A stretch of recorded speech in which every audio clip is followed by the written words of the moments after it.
Hey everyone, I hope you're all doing great today. I just want to share this quickly, and that's life isn't always going to be perfect. It's not always going to be exactly the way you want. There's going to be tough days, and days where you do everything right but nothing goes your way. It's fine, accept this, and remember to stay in the fight. Staying in the fight is the most important thing you can do. Use it and the hardships as an opportunity to make your mind stronger. It will pay off in the long run, to the point that your mindset's unbreakable. I love you and believe in you. Have a great day. I'll talk to you all soon. Make sure you check out my Instagram at Joe the Insomniac and the podcast in the description below. I always loved the chance to get out into national forests and parks. I really like jogging. I find a true tranquility when I'm going through them, with nothing but the cool summer's air with me.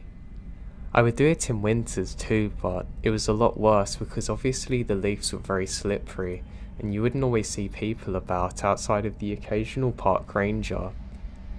But this story took place on one summer's evening. I was feeling really good. I made a playlist and was listening to some podcasts while I was jogging. I set out at about 9 PM, so it was still kind of light outside. As I was jogging, I couldn't help become more and more aware of how dark it seemed to be getting, quick, and I mean almost too quick. I'd gone on my phone for literally less than 5 minutes, and when I looked up, it got noticeably darker, not just in the sense of my eyes adjusting. I mean, it was a weird feeling, and I feel like somebody's watching me. I decided just to try and walk back because I'm getting really tired now, which is another strange thing. I've come to realise it might have been my body's response to fear, but I felt drained and really tired, in a way that I've never felt it before. I decided to press on regardless, cycle through my songs and feel good again. Now as I'm walking, I've realised that there's a mist that's setting over the park. Now this is something that I've never experienced before. Well, I have, just not in the summertime, so it's something that I found very strange. I start to hear interference with my headphones too, and think it might be because of the moisture from the fog, and take them off. That's when I realise that I can hear a hissing sound. It's not a normal sound that you would hear from electric interference, it's almost like an animal making it, but I've never heard it before, and my heart drops.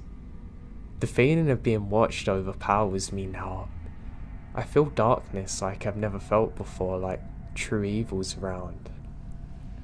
I think maybe there's a park ranger there with his radio messing up. I call out, but I don't hear anyone. I suddenly think it is a bad idea to call out, and I begin jogging. As I start jogging, I hear a crash behind me.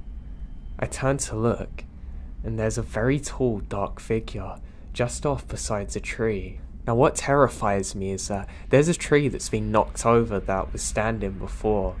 I know for a fact that it's either a 1 in a billion chance it fell then and none of the other trees did, or something menacing's following me. Now this thing has to be at least 6'2" and has long arms. It sounds like it's describing exactly me so far. I can't see any eyes, but I can tell that this thing's facing directly towards me. I wipe my eyes, and it doesn't move. I say, hey, if this is a ranger, you need to stop because I'm scared now. And I'm met with silence. It slowly moves behind the tree. I've seen enough now. I can't deal with this. I go into a fight or flight state and I'm literally frozen for a second. I tell myself, no, I'm not going out like this, and I start sprinting as quick as I can. The whole time I'm running, I can hear this thing chasing just behind me. I get to the car park and there's no other cars there, so it's me alone now. Great. So if this thing attacks me, I'm screwed. I jump into my truck and drive as quick as I possibly can, getting out of the wooded area.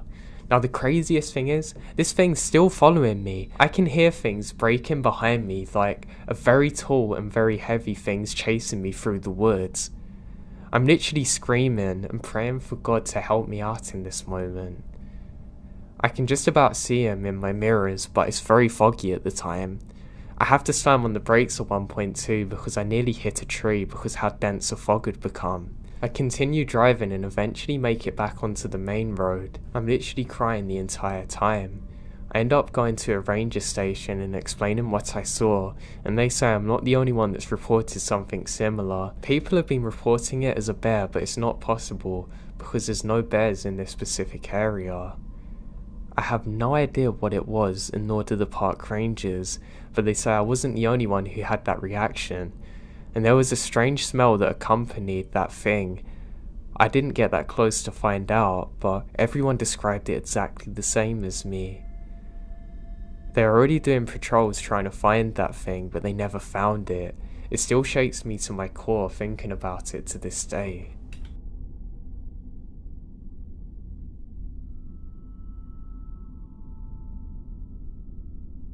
So this didn't happen to me, but I live in the area where it took place. My friend and I were discussing the scariest things that we've seen in the woods, and he told me a story that happened to his friend. So this guy was with 5 of his friends and were spending a few days in a cabin hunting and trapping. They were not drunk but had a few beers to unwind one night, so one of them goes out to the outhouse to use the bathroom. He can hear some faint beating sounds in the distance like a low drum. So he finishes in the outhouse and goes into the cabin to tell his friends to come and check out the sound. So they all grab their rifles and walk out the ridge of their cabin, down the holloway behind it and up the other side. It's a pretty rocky area, so the sound travels far. They could tell that it's just over the hill, so 5 of them spread out about 50 feet and walk up to the top. They can't see completely over there because there's large bushes around them. Now they just sneak down and try and see what it is.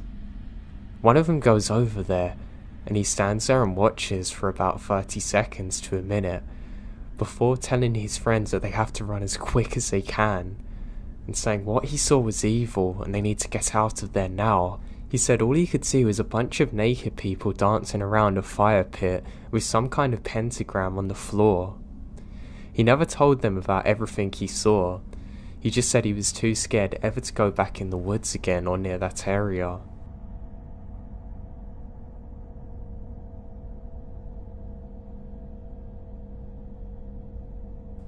I was born and raised in Charlotte, NC, and still live on the east side. There's a local public park near my parents' house called McAlpine Creek, which was mainly a large cross-country trail stretching miles across East Charlotte. The park is enveloped by hundreds of acres of dense forest and underdeveloped land that is discreetly placed amidst busy streets and highways. You almost don't realise it because of the stretches of infrastructure around it. There's a myth and folklore tale about a devil church or satanic ritual area deep within that park. There's a few videos of people trying to find it. Now in my senior year of high school, after searching around the internet, I heard about where this is supposed to be and decided I want to find it. So my girlfriend and I at the time decided to try and find it on the road that leads into the church. We end up driving down miles of winding roads behind a Carmax that borders the dense woods of the park where a small neighbourhood of sorts is. I think I gotten the 2 street names wrong, but they're very close to the spot. Now cautiously driving down these quiet and dark roads, we found a seemingly abandoned dirt track offshooting from the paved road. Keep in mind that there's almost no streetlights anywhere. We're driving about another 2 or 3 minutes and there had been a pickup truck behind us for maybe 50 feet or so. Upon seeing the dirt track and everything else around, our interest had peaked. We stopped the car to discuss what we want to do. We began to slowly pull onto the dirt track simultaneously. The pickup truck ahead abruptly stops and stays in place. We notice this, having pulled finally into the dirt road at this point. We're immediately frozen in panic. The driver of the truck quickly puts their car into reverse and began to immediately back up towards us at max speed, I throw my car into reverse and panic in an attempt to back away from where we come from. I was able to get turned around and drive back into the woods fairly quickly. The driver's accelerating at us at full speed now, and I have to floor it to try and get out of there.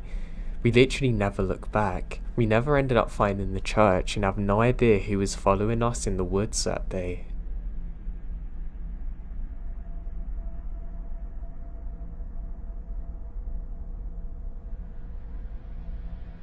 I'm not sure if this is the right place for this, but when I went to high school in a small Minnesota town, mostly farmland intersected by wooded areas, and of course dozens of small lakes. One side of my neighborhood was bordered by a relatively large marshland that you could access by a slope that wound down a trail. This trail curves through the marsh into a big patch of woods, about 3/4 of a mile away. In the fall or spring, after heavy rain, a fog would often settle over the marshes, as it was much lower than the surrounding area. It really looks like something out of a Stephen King novel. After one of these rains, my brother and I, he's probably about 13 and I was 16 at the time, decided it's a great idea to explore the woods in the fog. Although the sun was setting fast, we knew that we could make it into the woods in about 10 minutes if we left immediately. We grabbed a couple of flashlights, knowing that it would get dark by the time we got home, and we head for the trail. Once we're in the trail and moving, it hit us just how thick the fog is. We'd only been walking for about a minute or two, but we have absolutely no visibility behind us, and 5 to 10 feet max in front of us. So we continue walking for a few more minutes, now we come up to a curve in the trail. This curve signaled that we're only about 100 yards from the entrance of the woods. At this point, there's a small lake on the left side of the trail and some marshland further to the right. Now we began walking past the lake when we hear a splash. Definitely much bigger than a fish jumping, almost like a person done it. It's a really strange sound. Now we couldn't have been up there for more than 15 seconds when we heard cracking and shuffling in the brush up ahead to our left. We stopped dead in our tracks and waited. At the end of our eyesight, which could only have been about 10 feet, a figure steps out from the brush bordering the fog. Now, it's so thick that we can't make out details, but he must have been about 6'4" and very broad-shouldered. As this figure made its way into the middle of the trail, my brother gasped and stopped. Its head shot over and looks right at us. It felt like it must have been an eternity, but it couldn't have been more than a few seconds. I felt true terror in that moment that I've never felt before. I began to take a small step backwards, and suddenly, the figure took over into the marshland running again. There were no houses or buildings or anything for miles in the direction that we ran. We kept on sprinting until we got back home, and we never went back to that area again.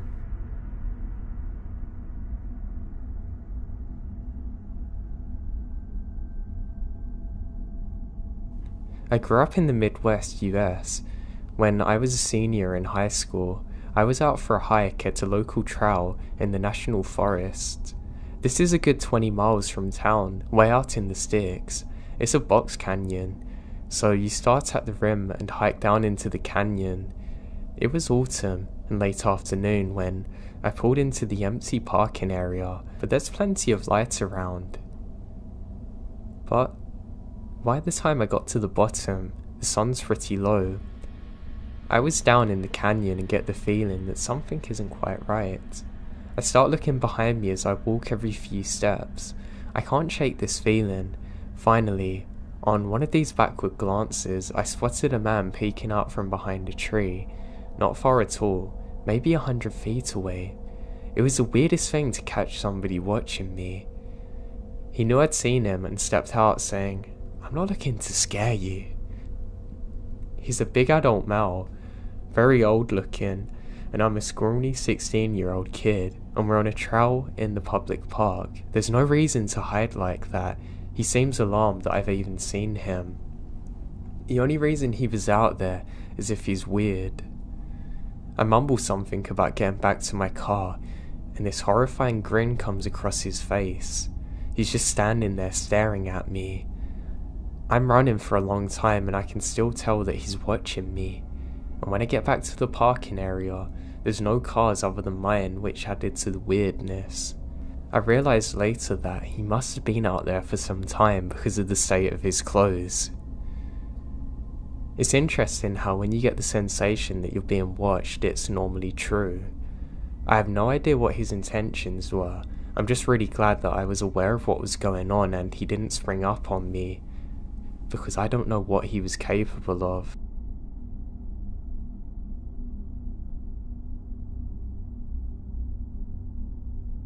I went to a summer camp in a rural part of New Jersey back in the mid-1990s.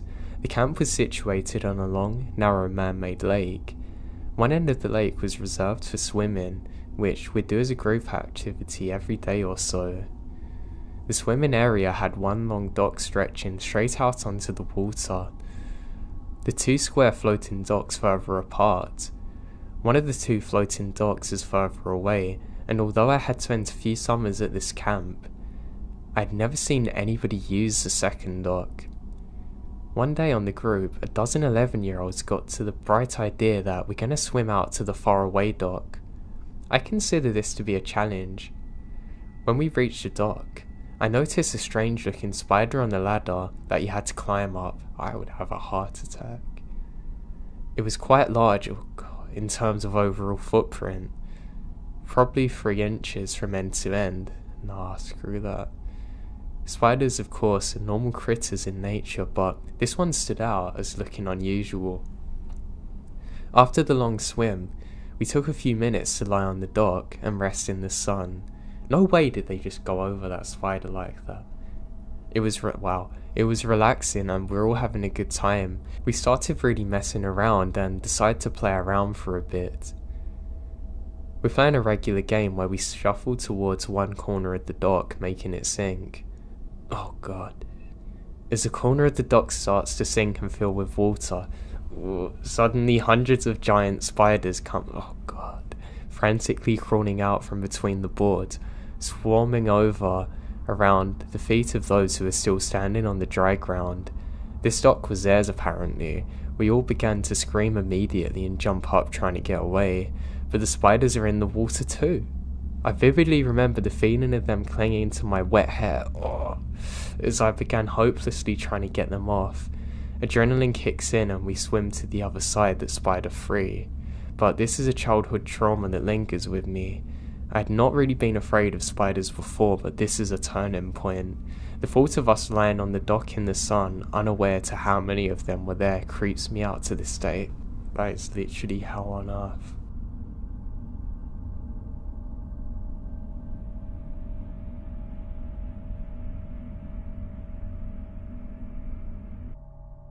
I'm a child of the mountains and my hometown was completely mountainous, so I spent most of my childhood running through the forests and stuff, and one event that happened when I was 10 remains unexplained. I was on top of the ridge several hundreds of feet above my house when I started hearing my biological father yelling. In a very redneck area, he had a very distinct voice with no accent, so it's not really possible to confuse him for anyone else. His voice was coming from the other side of the ridge, which is a bit weird in retrospect because nobody over that way actually lived in that area and everyone avoided everyone in there. Even when hunting, we'd go around. The train was worse to deal with, but it's what we done. He starts calling my name, so I go down there. But the voice isn't getting any closer. I start feeling dread washing over me, and I suddenly remember my father's on a trip to Germany. I've never ran so fast. I didn't realise it until I got to the other side of the ridge, but the forest had been completely silent on the other side of the ridge, which never happens unless there's predators or the wind picks up. Normally, I'd think I was just getting closer to black bear territory, but the voice obviously makes it confusing. Unlike a number of stories like this I've heard over the years, The experience didn't really stop me from going into the woods, it just made me more curious. I've never had an explanation for it since, and it kind of worries me. The closest thing I've heard it could be is like a skinwalker, but I'm not sure. It may even be a person who is trying to stalk me in, but I guess I'll never know.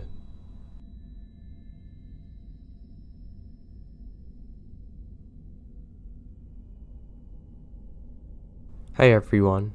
About 2 weeks ago, I had a really scary experience and my husband didn't believe me, but last night, he had a very similar experience and now we're both wondering what we could have possibly seen. So our puppy was barking to go outside and use the bathroom. It's about 4 or 5 AM. I took him out and stood on the steps of our deck because I didn't want to get my feet wet. My dog was using the bathroom when I looked up and I see something across the yard. It was slowly walking towards me, one step at a time. Its eyes were super reflective. I thought it was a deer, but its eyes were so tall and staring at me, and it wasn't running away. I hurried the dog up and we ran inside. I have reoccurring night terrors, so at first, my husband thinks it's just that, but I was crying and shaking and could barely be spoken to. He tells me it's probably a deer, but I wasn't convinced, and I refused to take the dog out after midnight again. As for my husband's experience, it was early in the morning, about 5 AM. The dog was barking and he took him outside. Once again, my husband stood on the deck outside. He didn't have his glasses, but when he looks up, he saw something tall standing in the forest near our backyard. He said he saw it walking slowly, almost gliding. He said that the moment he made eye contact, his nose was bleeding. My husband is typically not prone to them either. He said he wanted to get a closer look but felt the need to go inside, almost like an instinct. My husband's a zookeeper. He's not really afraid of animals and can recognize many of them. I still have no idea what this is. We live in Eastern PA.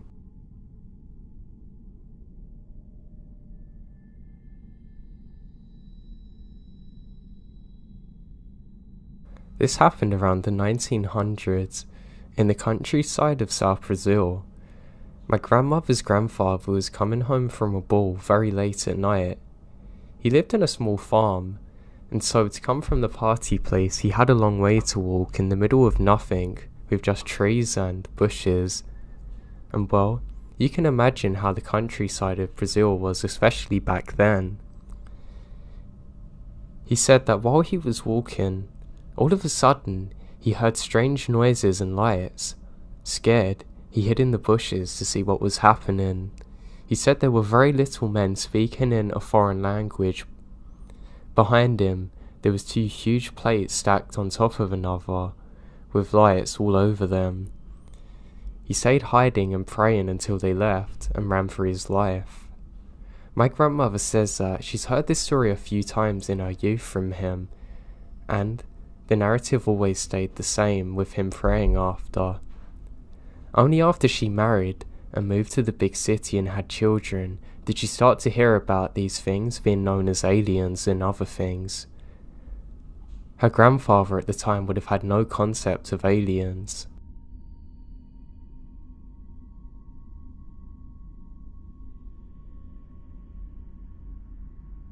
After a heavy night of drinking and camping, we woke up and nobody wanted to make breakfast, so we decided to drive into town and find a diner. We're approaching where the dirt meets the pavement and come up on dozens of sheriffs backloading the road, 2 of which have rifles pointed towards us. We stop the truck about 40 feet from them and hear them yell over the intercom to stick our hands up now. They then instruct us to approach on foot with our hands in the air. They search my truck and find it full of loaded guns and beer. That's when they tell us that a Forest Service agent had been shot and killed nearby, and eventually let us go, but tell us our camping gear is out of bounds until the murderer is found. We didn't want to leave our camping gear and go home, so we ended up at a nearby casino, continuing partying there. A few hours later, someone in the casino says there's loads of cops outside.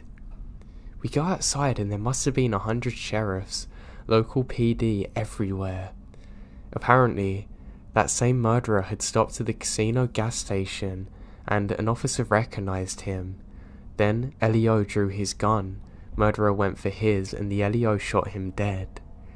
We went back to the camp and home the next day. I checked the newspaper articles and they made a map of where the murder happened, and it's only 200 yards away from our campsite.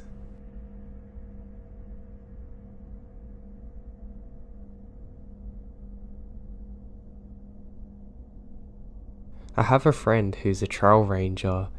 He's basically a ranger who can't get you in trouble. He told me about this time he was gathering illegally placed wildlife cameras and knocking them down and whatnot. The other ranger wasn't feeling well, so he said he was going to head back, but it's a 1-hour ATV ride. My friend finished up the last one when he hears voices. He kept in mind that he's far off the beaten path. He calls out and no one replies. As it was getting dark, he starts to head back and found his ATV won't start. He then realizes that the batteries are not connected.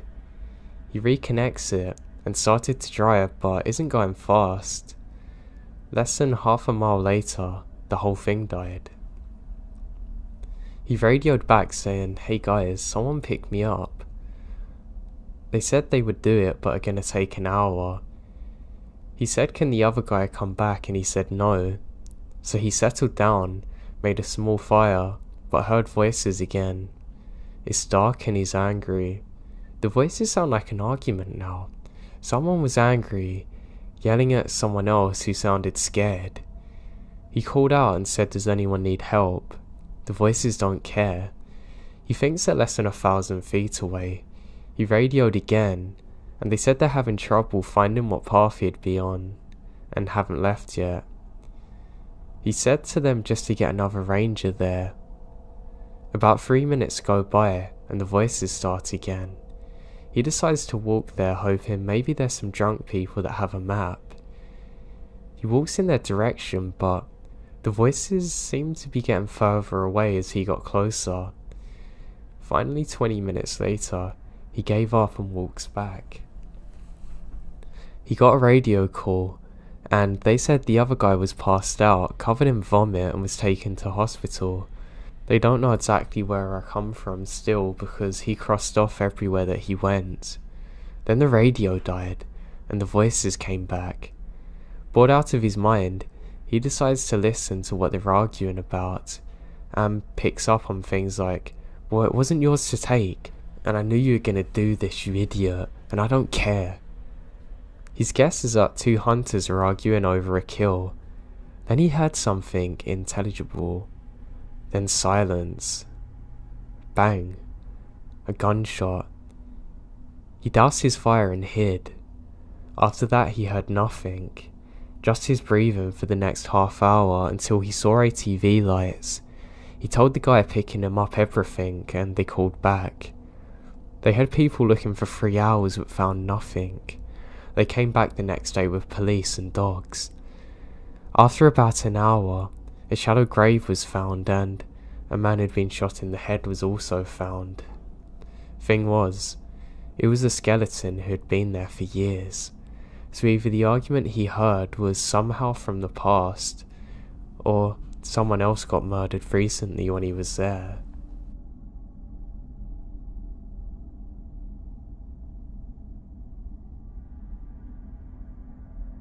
This happened while I was doing my army service in Switzerland. I'm not allowed to talk about exactly what we were doing there, but I'll try and keep this clear. My company has installed a huge antenna and it has to be guarded day and night. So we're on a hill, away from a city near a massive forest. It's 1800 hours and I had just started my watch of 6 hours with another soldier. Everything's fine. We smoke cigarettes and keep ourselves occupied until our night watch ends. Then, We receive a call from our superior who said that one of the soldiers that's supposed to watch hasn't come out, and we have to stay for another 6 hours. So we tossed a coin to see who's going to stay from midnight till 6 AM with temperatures of -20. And of course I lost, and I had to wait for the other soldiers to come and join me for the rest of the night. They sent Jon Snow. No, I'm just kidding. They've only sent another soldier, but not the best, because I knew he would sleep all night when I saw him climbing the hill with his sleeping bag. And that's what he did. He immediately took place in the tent and fell asleep. It was the coldest and longest night of my life. Nothing special about it. The weirdest part though happened in the morning. We received another call from our superior telling us that we had an NBC exercise. It means that we have to wear all-day chemical suits. The one with the gas mask and everything. I was really upset and exhausted because I wasn't able to sleep with that thing on, and sleep was my only reward for the 12-hour watch. Well, I get out of this tent, and I saw this thing that still scares me to this day. I see a woman standing next to the antenna. She wasn't moving, she was just standing there, meters from my tent. I couldn't see her face because of the sun starting to rise behind her. I knew she's a woman because she had really long hair. Remember that we're in the middle of nowhere and she's standing there, not moving, like she's frozen. I start to freak out and call the other guy to see what I'm looking at. I don't know why, but he wasn't scared at all, and he told her to leave. But she didn't. She just stood there staring at us. I was confused. How could a woman ignore two soldiers in a forbidden area? I mean, we're in Switzerland. The army's not that impressive, I know, but people usually don't do this kind of thing. They would just move away, especially when it's 6 in the morning. And what she's doing in the middle of nowhere is beyond me, not dressed for cold climate. How long was she there? And how did she get there? I don't even see any footsteps. So, there's so many questions running through my head. The other soldier didn't think twice and starts walking towards her. When he almost reaches her, she starts running very fast into the forest. I see her going deep into the forest and I never see her again. I'm a really rational thinker, but I have absolutely no explanation for this. Thank God there was someone there with me, because nobody would have believed me if it was just me there at that time.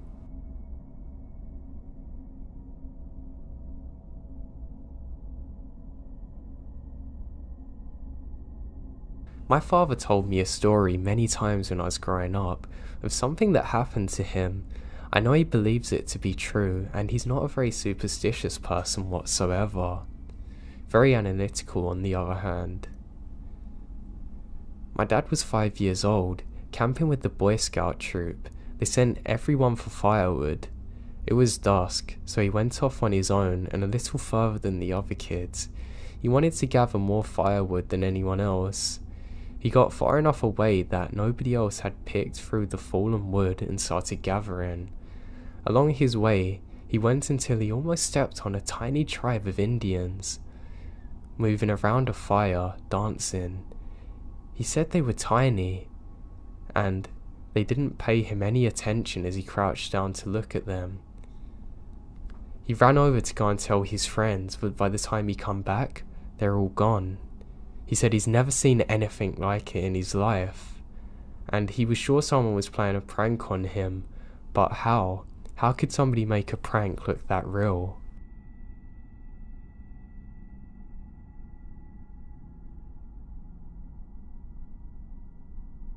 I live near a very large, very popular national park. Locals here, like myself, are pretty aware of the goings on here. Strange sounds, weird creatures, and strange disappearances. I've dealt with these in my past times and hikes, and even just relaxing in the park. Here's one that still freaks me out to this day. I was at my grandma's house that's deep in the Bonnies, and the only road there is a gravel road that's washed away. Without a good car, you're not getting anywhere. My cousins lived in a trailer with their mums, right below my grandma's. We played all sorts of games, which mainly involved me getting chased, being the youngest. My grandma was in hospital with my aunt, so our oldest cousin, who I'll call D, had to watch us. D was, and still is, the only cousin that's older than us that we still hold in high regards. He would mess with us and play around, but actually cared about us. The whole day we were playing around, but we would usually play more at night, like hide and seek, etc. We've been playing pretty far away from the house and it was starting to get dark. We decided to go back to the house and grab flashlights and play manhunt. Of course, I was the one being hunted. So I ran pretty far into the woods on the other side of the property, hiding behind a log. I heard my cousins getting closer, so I ran and they saw me. We ended up running to the very back of the property line, and we saw my cousin D. He looked at us and kinda growled. We all run from him, thinking it's a game. We ran back to the gravel road when we saw him walk out of the tree line, but he did in a weird way, gloatingly in fact. We ran into the house and decided to barricade the door to play a prank on him. We moved a couple of things in front of the door, but decided to move the big coffee table in front of it too. As we loudly scooted the table, they come into the living room from the bedroom. We had obviously woke him up, and we said we saw him chasing us, and he got wide-eyed. He said stay in the bedroom. We sat in the bedroom for about 20 minutes, and he come in and told us not to worry, that he's just scaring us. It wasn't until 4 years later, when I was 13, he told me the truth. He's pretty certain that it was a skinwalker. He told me he's dealt with it before and was terrified it hunted us, and he was too scared to tell me at the time because I'd get worried.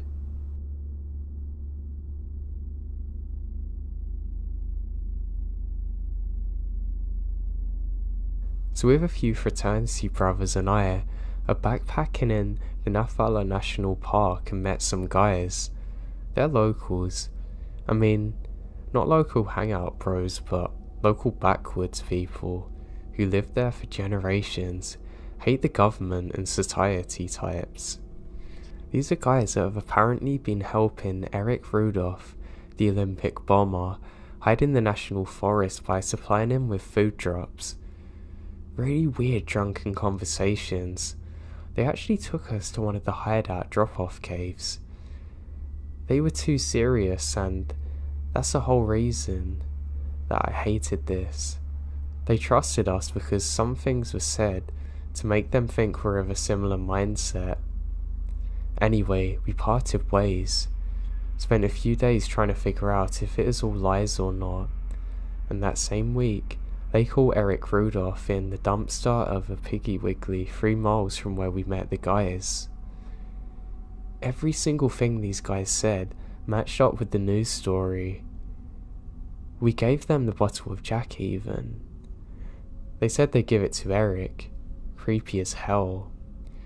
Hauntingly terrifying in retrospect.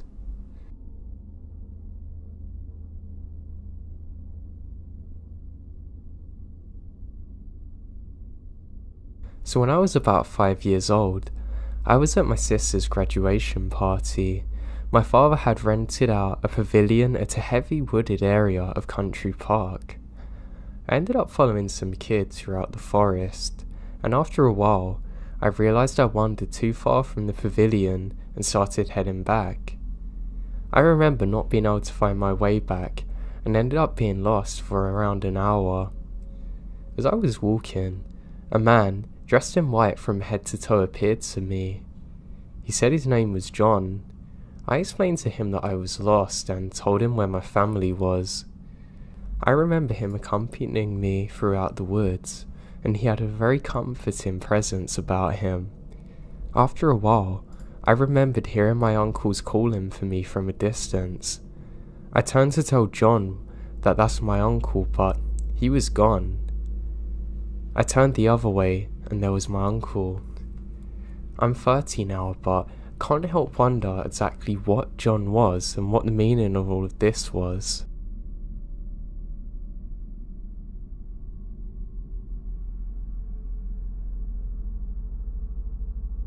I guess I'll write what happened in chronological order. To preface this, I should mention that all of this took place back on my reservation. I'm from Algonquin, First Nation from Canada. Another thing I should mention is that on the res, traditional beliefs and legends of the paranormal are still a big part of our community. The attitude of most people towards the paranormal is one of assurance. To us, the paranormal is a regular part of our life. We believe in a spirit world, and we believe that sometimes these beings can cross over from their world to ours. Well, I tell paranormal stories to my non-native friends. They're always in disbelief of what I tell them, but they've had no paranormal experiences, unlike me having a bunch, and most everyone I know on the res has had one. I don't really care to explain it, but it is what it is. Anyway, here's the story. This happened in the fall of 2011 when I was 16 years old. I was living in a nearby city with my mum, so I can get a better education than the one I can get at home. But we'd go back every single week to see my dad and little brother. One Friday, during the drive back home, I got a text from a friend of mine. She told me about a party that was happening that night, and she said to me, when am I going to be home so they can pick me up? I gave her a time, and that was that. When we got home, as soon as we stepped inside the house, I see my dad and cousins sitting at the kitchen table drinking. They're both cops on the res, so usually beers with his partner on a Friday evening happens. Means that they had a particularly tough week at work though. Typically, the toughest cases they deal with are ones around children. So a part of me felt sad immediately that something bad's happened. They both look tired and drained, but they're happy to see us. We say our greetings, catch up a little, and my dad asks me if I have any plans. I tell him about the party and where it will be, and he and our cousin share a weird look. Why are you guys making that face? Did something happen? I say. I don't know, should we tell her? My cousin said, looking at my dad. He laughed and said, yeah, we probably should, because I'm gonna have to be going to a cottage pretty deep in the woods later that evening. They start off by saying the first strange call they get is on a Monday night. There's an elderly woman saying that there's people outside of her home knocking on all of her windows. She can't see anyone, but there must have been at least 3 people, judging by all the different locations of the knocking. They arrive at the woman's home, inspect all around the house, even the woods, but find nothing. They tell her that it's probably some teenagers playing tricks on her, but sadly there's nothing they can do really, besides patrol the area in case they come back. On Wednesday night, the same woman called again with the same problem. It had been raining that day too, and there was mud everywhere, so they figure at least they're gonna know where they went. But they don't find a thing. This is when they start feeling like something is off, because one of the windows where the woman was, she's adamant that there was someone there, but it's completely impossible to get there without going through a huge puddle. This is when they start to think she's lying, but they just told her the same thing they told her friend a few nights prior. By Thursday night, everyone on the res had been talking about these strange experiences. It turns out that she wasn't the only one experiencing it. She was just the one to call. I mean, all of this is taking place on a res, so it wasn't long before people were linking it to the supernatural. My dad still wasn't sure if it's just a group of teens playing a prank on people, but they get another call from the same woman for the same reason. They rush over there, but are met with the same situation, except this time, the neighbour walked over looking pale as a ghost. That's saying something for him. He says, "Is this about the knock-in?" They notice he's a little shaky. Yeah.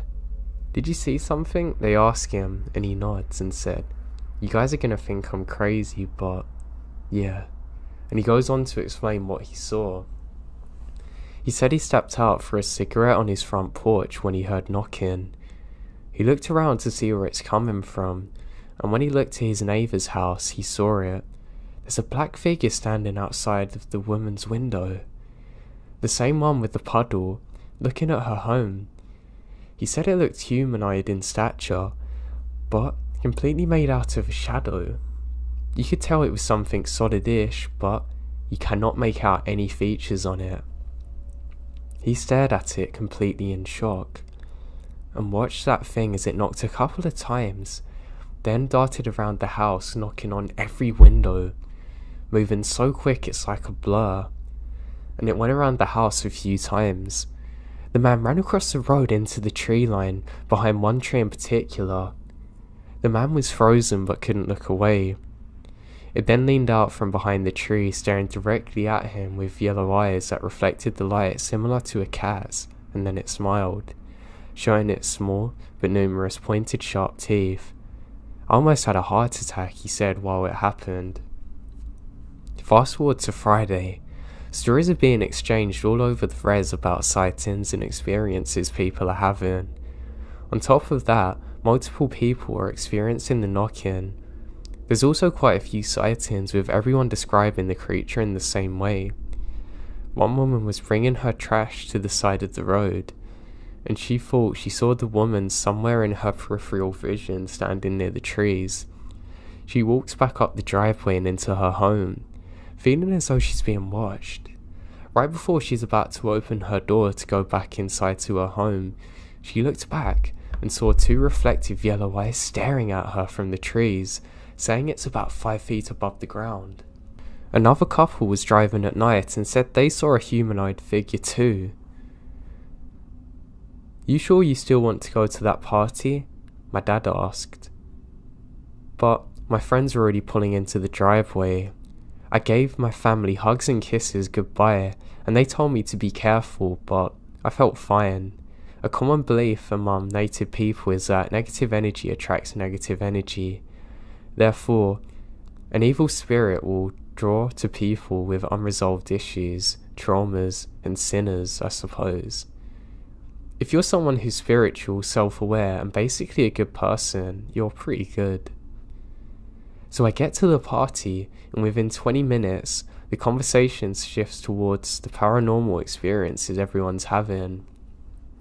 I'm really curious about what everyone has to say, because they have stories that I haven't heard yet, but my friend, being 17 and all, couldn't hold her alcohol very well, and was crying about how she wishes she was closer with her brother.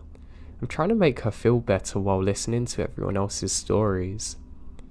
One of the people from the party was related to the neighbour of the woman who was calling the police. The experience really shook him up, and my friend was just explaining everything that was going on. For one, he smudged his entire home, which is something people do for extra protection from the paranormal.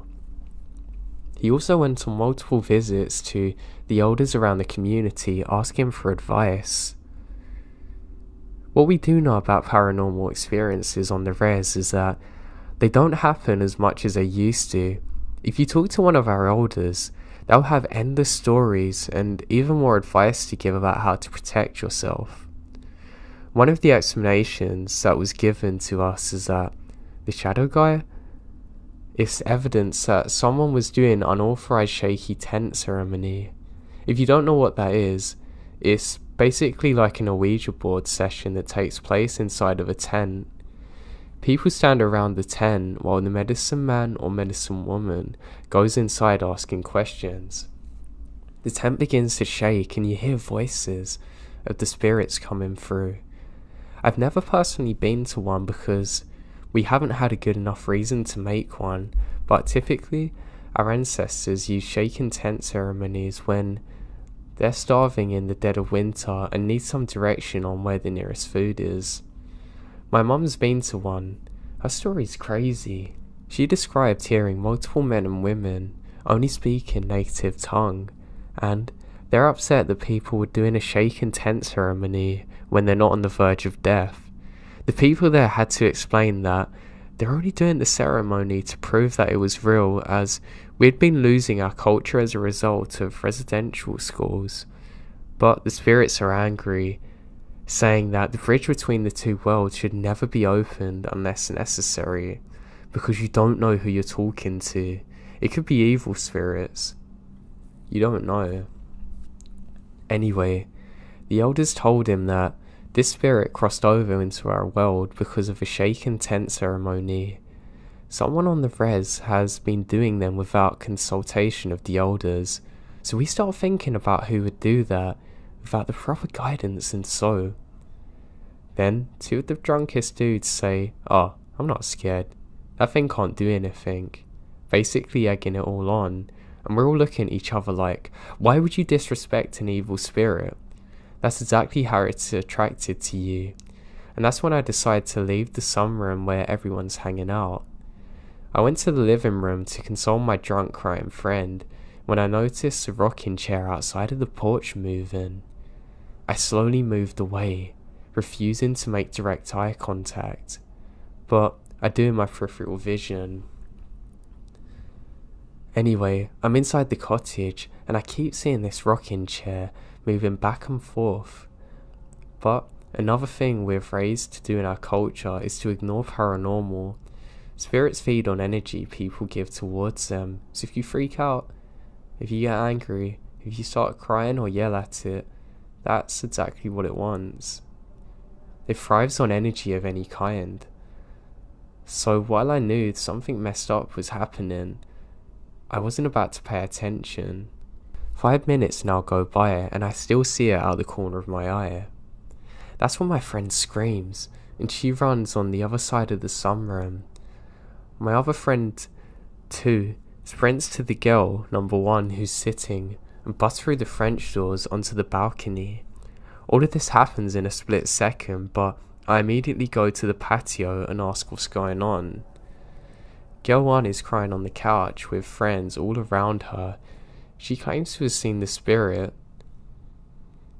She said she was listening to the boys talk about the spirit when she saw boy 2's face as he was looking onto the balcony behind her. She turned around to see what he's looking at, and directly on the other side of the window was the shadow spirit on the rocking chair smiling at her, literally 3 feet away from her. That's when boy 2 sprinted towards it and burst through the French doors. I walk outside to find boy 2, and he's on the lawn, staring into the woods. I call his name and he looks up. All he says is, "Get everyone inside," and the tone of his voice makes me scared. I get all of us inside the cottage. This is when the phrase, "Come at me, bro," was gaining popularity. So you can imagine the drunk kid yelling that into the woods. It's terrible. I eventually get everyone inside. Boy 2 comes inside and tells everyone to clean up and that we should leave as soon as possible. Everyone has trash bags and we're clearing away the beer cans and whatever. Everyone goes inside the cottage and it's only me and boy 2 in the sunroom now. I look to him for answers and he says, "It's outside." I nod and start cleaning faster. The sooner we're out of here, the sooner we get away from that thing. As we're cleaning in the sunroom, we hear knocking on multiple windows. The entire sunroom's made of glass, but it's dark out, so you can't even see. And he says ignore it. I'm really scared now. Within 2 seconds, someone comes running out of the bathroom and says, "I'll kill whoever's knocking on the bathroom window." But everyone's accounted for. Someone else comes running out of the bedroom saying that there was knocking on the window as well. Everyone's freaking out, and me and boy 2 and our one other friend are the only sober ones now trying to calm people. We get the place clean and get outside and to the cars immediately. Everyone's getting into the trucks and I'm standing there. The guy looks relaxed, then all of a sudden looks worried and shoves me inside his truck. We peel out of there quick. A few days later, I end up hanging out with boy 2 and he tells me the story from his perspective. He said that when the boys started talking about the spirit, it appeared on the rocking chair behind girl 1. He said he made eye contact with it but couldn't look away. They were staring at each other, and that's when girl 1 and boy 2's expression changed. He said it was instinct to defend the people he's with and ran towards it. He said that the feeling he was getting from the cockgee was almost like daring him to do something. He said the second he got up, the cockgee stood up and ran into the woods, disappearing into a blur of the tree line. Boy 2 ran off the porch, looking around the lawn, when he saw it standing there, right next to the woods. It was smiling at him, and he heard it mocking him, calling his name, then disappearing. He didn't see it again until everyone was getting inside the trucks, which explains why he suddenly pushed me inside. He said it was standing on the far end of the truck, super close to us. Later that night, when he dropped everyone off, they realized that they never locked the doors. So he went back to the cottage, but his friend was too scared to go in, so he goes in on his own. But the second he opens the door, he sees that thing standing inside. He locks the door as quick as he can, and they peel out of there. The sightings continued for a few days after that. We definitely weren't the only people on the res to have them kind of experiences. It was the talk of the res. Everyone was curious about what happened. Would it come back? What was it? All I know is that it terrified us, and it's 2018 now, and no one else has seen anything like it since.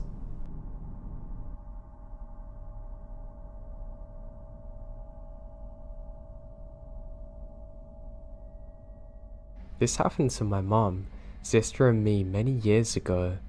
I was about 8 then, I'm 37 now, and my sister is 5 years younger. Back then we lived in a city in the UK, in a not so nice part of town. Don't get me wrong, this wasn't the ghetto or Wild West, but there were nicer places to live. A bit of background information to the story. My dad was self-employed, owned a small factory on the outskirts of the city centre about 5 miles from home.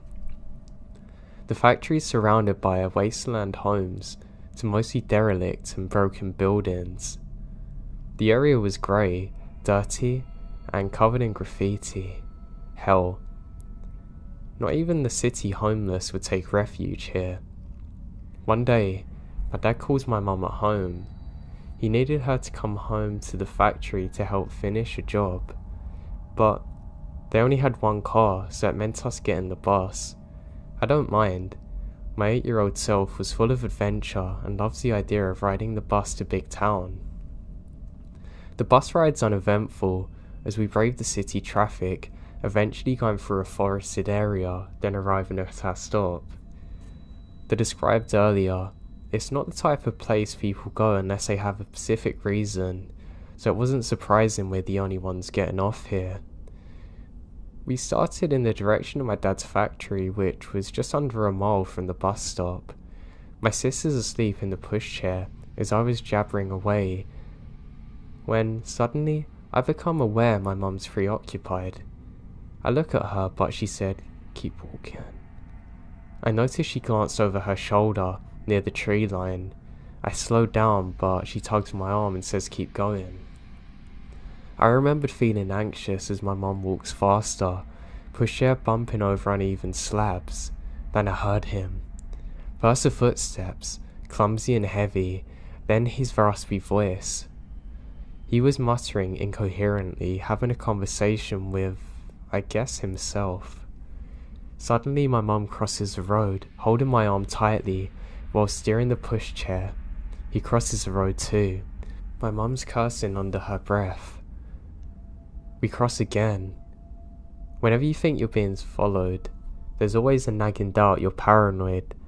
But when we cross the same road for the 4th time in 5 minutes and this guy's still following us, I knew it was on. This was back in the 80s, no mobile phones, no internet and no SOS texts. You're really off grid. but now I can feel adrenaline. We're approaching a T-junction. My dad's factory is only around the corner, but it's about 500 yards away. If you didn't know where you were, you'd assume you're heading further into the ghost town.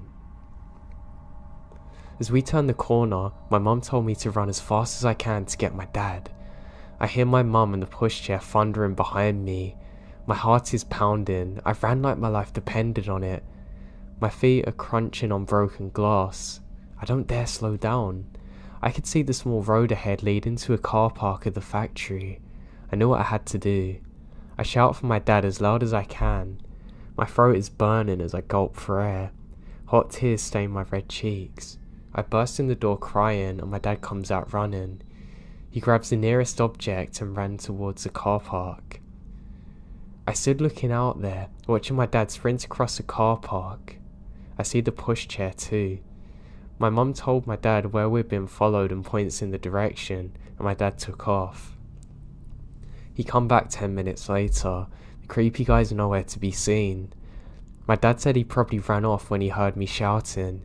With all the old empty buildings and wasteland, it's easy to disappear, even into the woods. My dad wanted to take the car and drive around to try and find him, but my mum doesn't want to be alone, even in the sanctuary of the factory, so he agreed to finish up the job, and we all drove home. My parents never reported it to the police. Living in a major city, you get all kinds of unsavory characters, but the police wouldn't have done anything because he never harmed us. He never got the chance. We think he's probably very high or very unwell mentally. Either way, it scared the life out of us.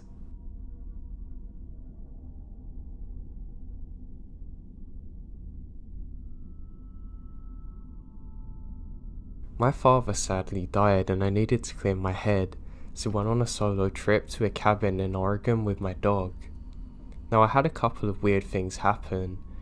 My Pop-Tart incident still trips me out, but I think I can write that one off as maybe someone messing with me. But here's my story. I'll be the first to say that all of this could have happened in my head, like with anything. The mind's a freaky place and can play tricks on you. Now whenever I was scared as a kid, my dad always told me that in life, you shouldn't be scared of ghosts. Fear the living, they'll hurt you. In my late teenage years, I come into some money after my father committed suicide and I received an inheritance from him. Near the time of my dad's passing, he and my mum owned a cabin in Oregon. The cabin had been put up for sale by my mum, who could no longer afford the payments or renting it out. The cabin was set to go on the market for sale in less than a month and was in the process of finalising a paperwork with the realtor and lawyer. So for that month's time, the cabin was not going to be rented out any longer and was going to be vacant. I saw this as a chance to get away for a while and clear my head in light of all things that were going on. I quit work, packed up snowboarding gear, grabbed my dog and headed up in my dad's car that he had wheeled to me to the cabin. Now, this was our family cabin that my parents rented out throughout the year when they're not using it. I had keys to the cabin and also had the code to the alarms, so I didn't feel the need to stop at the rental management company and advise them of my stay. That has nothing to do with my story, but I felt the need to mention it anyway. The first few days of the cabin are normal, and nothing seems unusual. I spent my days playing with my dog in the snow, snowboarding, and in the evenings I played PlayStation or listened to music, drinking and smoking on the balcony. I already stocked up on food, cigarettes and liquor, so I was pretty much shut inside apart from the occasional venture out to the shops or the slopes. With my dog as company and my DVDs and PlayStation as entertainment, I was content and started to feel relaxed after all the drama that preceded my outing. The cabin itself was 2 stories. Bottom store had the living room and a side guest bedroom, along with the small kitchen. Upstairs had another 2 rooms, along with a walkout balcony attached to the master bedroom. Most of my time was spent either in the living room, kitchen or master bedroom. I never ventured into the other rooms and always kept the doors leading into them shut. Open doors to darkness scares me. Anyhow, the third day came around. I was going through my usual routine of playing with my dog, playing games, etc. It was pretty heavy snowfall out, and I didn't feel like trekking down the hill to the main road in my car and decided to stay in. That's when things started getting a bit weird. In our area, there's only 2 other cabins adjacent to ours, maybe a block away from one another. All other cabins aside from these 2 are a mile away from ours, surrounding us with mostly forestry and very tall pine trees. Both these cabins are empty from the past couple of days from what I knew, and no one's currently there. Now, that's some background and I'll jump to the weirdness. Around midday, while outside with my dog, I noticed what appears to be footprints in the snow around the area surrounding our cabin. It was still snowing, so the footprints looked semi-fresh, like someone's been there in the last half hour before me. I thought that maybe someone was staying in the cabin near me that I haven't noticed. Maybe they were shut-ins like me. Well, alright, whatever. The prints lead away from the cabin, but disappear in the snow towards the tree line. Disregarding the footprints, I went back inside. Nighttime came around and I decided to head to bed. My dog Midnight was laying on the bed with me when I noticed his ears perk up. This was followed by him quickly jumping off the bed, running downstairs to the living room. I lay in bed and stay silent. I can hear him moving around downstairs, back and forth. After around 5 minutes, he ran back upstairs to me, starts doing his doggy dance, as a sign that he needs to pee or wants to go outside for something. Oh, well fine. I can't say no to him, so we both went downstairs to the outside driveway for him. He didn't want to pee though. As soon as he gets outside, he started to pull on his leash, trying to drag me to where he wanted to go. He kept looking into the dense part of the trees where the prints had been earlier, but he also kept sniffing the side of the house and looking up towards the roof. That's really odd. After he figured out that I'm not going anywhere near it, he sat down and just stares into the darkness. This is a bit unusual for him, but alright. Maybe there are forest animals out there that he wants to chase down, but screw this. Do not want to chance anything, so I pull him back inside and we both head back upstairs. Around half an hour later, I was lying in bed when I hear what sounded like hoofs walking on my roof. It was only a series of around 6 steps, and I rationalised that it could have been a pine cone falling from a tree onto the roof, or maybe a kind-hearted forest animal running around. But here's the thing, the footsteps aren't spaced apart like a man's stride would be, so that was freaking me out. Midnight, I also heard the noise and was quick to run to the balcony screen door, expecting to see something, but there's nothing. Alright, you know what? I'm a tough guy and at the time considered myself fairly well built and strong enough to handle myself. I grabbed my coat and shoes along with my cigarettes and flashlight and went out on the balcony. Screw it, right? As soon as I was outside, I lit up my cigarette and started wondering what this could be getting onto the roof with my light. Nothing there, and snow on the top was undisturbed. Crazy. Maybe this is all in my head. What about the midnight before? I'm paranoid now. But I think it's in my mind and calmed down. My eyes started to adjust to the darkness, and I kept smoking and just staring at the stars and trees next to our cabin. That's when I saw it. In a tree that was little taller than our cabin, around 20 feet from the balcony, I saw what looked like a man crouched in a squatting position in between 2 branches. It was squatted on one branch with its arms extended above its head, holding onto the branch. Wow, what is that? I wasn't sure if I was really seeing that thing, and just stared motionless.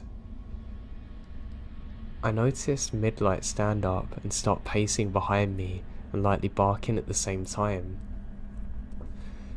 The thing still did not move. I pulled my cigarette out and was debating on shining the light in that direction, but something in my head told me, don't. So I walked back towards the inside, pulling Midnight with me. Once inside, I locked the door and shined the light in the thing's direction, but nothing's there. I shut the curtains to the screen door and retreated back to bed. But later on in the night, I heard light tapping on the screen door like someone's tapping on the glass with their fingers. It was consistent and didn't stop for nearly an hour. Midnight stared at the door, but even he won't go near it. The craziest part for me is that I had the feeling that someone's inviting me to the door, but at the same time, I kept hearing my dad's voice in my head telling me to stay in bed and to not do it. I listened to my dad's voice and stay where I am. Eventually, I pass out and wake up and everything's normal. The rest of the week I spent there was uneventful, and nothing else out of the ordinary happened. I totally admit that it could have all been in my head, but the fact that my dog was acting up too makes me really worried about the whole situation.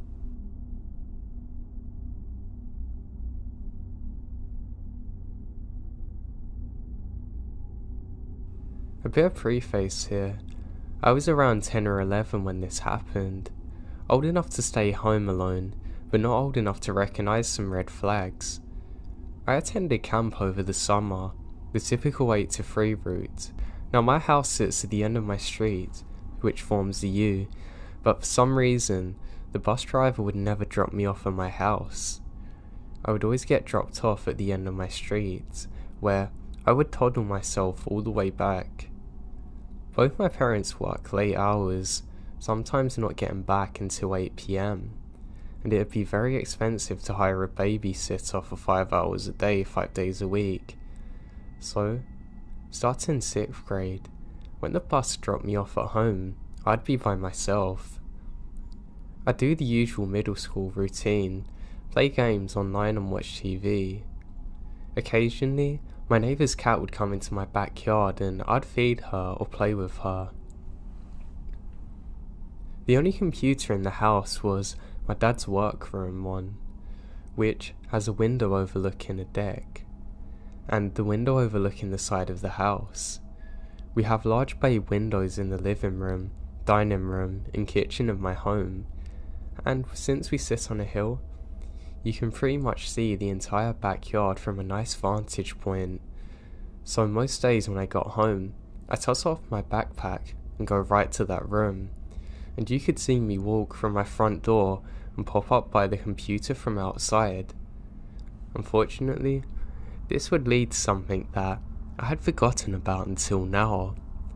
When I got off the bus, I did as expected, go into my dad's workroom, play computer games. About 30 minutes into this, I hear a faint meowing coming from outside the window.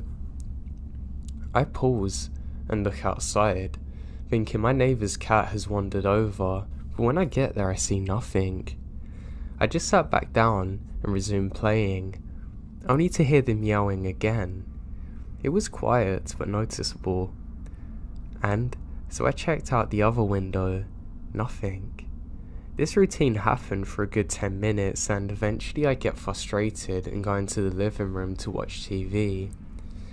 Not even 2 minutes later, meowing from the window I was sitting at happens again. Now I'm confused and a little creeped out, so I shut the blinds and keep trying to watch TV. The meows still go on, but only when they come from right behind me did I jump up and get scared and ready to leave. I went into my bedroom where the blinds were still down but cracked for sunlight. I tried to read a book, only to hear a meow come from outside my bedroom window now. This is enough to make me call my dad, concerned that maybe the cat was hurt, but I couldn't see it to be sure. He said he would have the neighbour come and check it out. 10 minutes go by. I get a call from my dad saying he's coming home from work. Nothing urgent about it, just that his job got cancelled and he's home early. I don't think anything of it. When he got home, I did realise the cat noises have stopped. Fast forward to the present, and I asked my dad about the incident, thinking it's funny about how a cat scared me. But what he said next made my blood run cold. After I called him, my neighbour indeed did come and check out my house. What he found were large footprints circling the house, right next to the windows. Someone had been stalking me through my house, seeing where I was, making cat noises trying to lure me outside. They must have known I was home alone, since it was easy to see me. And they must have known that I played with the cat. My neighbour immediately called my dad and searched the property, but found no one. The police weren't called since there was nothing but footprints that led into the woods. I never saw anyone. My dad stayed home with me for the rest of the week. It sickens me to think that people would use those tactics to try and lure someone like my younger self out of their homes to do God knows what in the woods with them.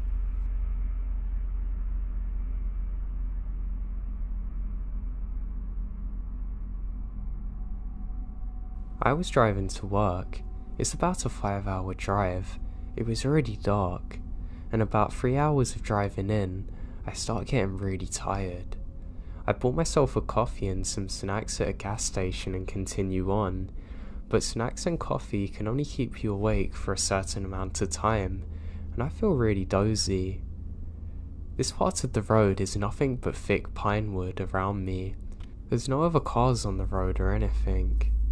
Only insects smashing into my windshield now and then on the empty road. Now I'm extremely tired, and at one point I nearly drove off the road, for almost falling asleep. I have to sleep now. I can't wait for a gas station. I must stop or I'm gonna crash. Now, I have such an urgent feeling to find a place where I can stop. It felt like an hour, but it was probably about 5 minutes to go by, and I spot this little pocket in the road. It's like a parking space for quick stops, like peeing, switching drivers and stuff, not a resting area. I stop there, turn down my windows to check if I hear any weird noises, and there's total silence. I turn up my windows again. Nothing bad's gonna happen. I haven't seen a car for like 30 minutes and the road's empty. If someone's checking out my car, I bet it's the cops checking on me to see if I'm okay. I leave my keys in the ignition and lock the doors, just to be safe. I adjust my seat a bit and make it comfortable to sleep in, and I take off my shoes and put them on the passenger seat to the right. It was so nice, and I close my eyes and instantly fall asleep. Now I don't know why, but something wakes me up. I can't explain it. I can't really see anything. Some kind of bright light hits me in the eyes though. First I think it's a flashlight, but now I realise that it's the high beams of a car in my rear view blinding me. I look to my left and I see a dude walking up beside my car. Maybe he wants help with something.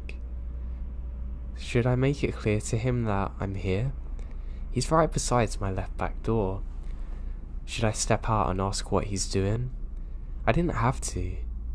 The dude proceeds to jerk and pull on my left door. I almost have a heart attack. He's trying to force his way in. My seat is adjusted to lay down, and I push it back as far as I can. I can reach the pedals, which makes it almost impossible for me to drive my car. I slam the horn and it breaks the silence with a roar and the dude jumps back. That gives me like 2 seconds to push my seat and reach the pedals, but it's still out of adjusting, and I'm pulling myself really hard towards the steering wheel. Because my seat is lying flat, it's not supporting my back and it kind of hurts. Anyway, I start my car and drive. kinda, with a cloud of smoke. It's hard driving a car with nothing holding you up properly, but I manage. As soon as I look in my rear view, he stands up looking at me. And what's worse, I can see two more guys next to him. I can see the silhouette of their high beams. One of them has something in his hand like a crowbar. I drive super fast, way over the speed limit. I'm terrified. Then, I stop at a gas station to sort my seat out and put my shoes on. I figure out I was only asleep for like 10 minutes, which makes me worried that they were following me. I'm really worried now. I told my boss the next day, and he actually said he's heard of problems like this all over Sweden before, where criminals will stop you and rob you or do worse things. I have never had anything like it in my life, and it makes me terrified to stop when I'm driving again.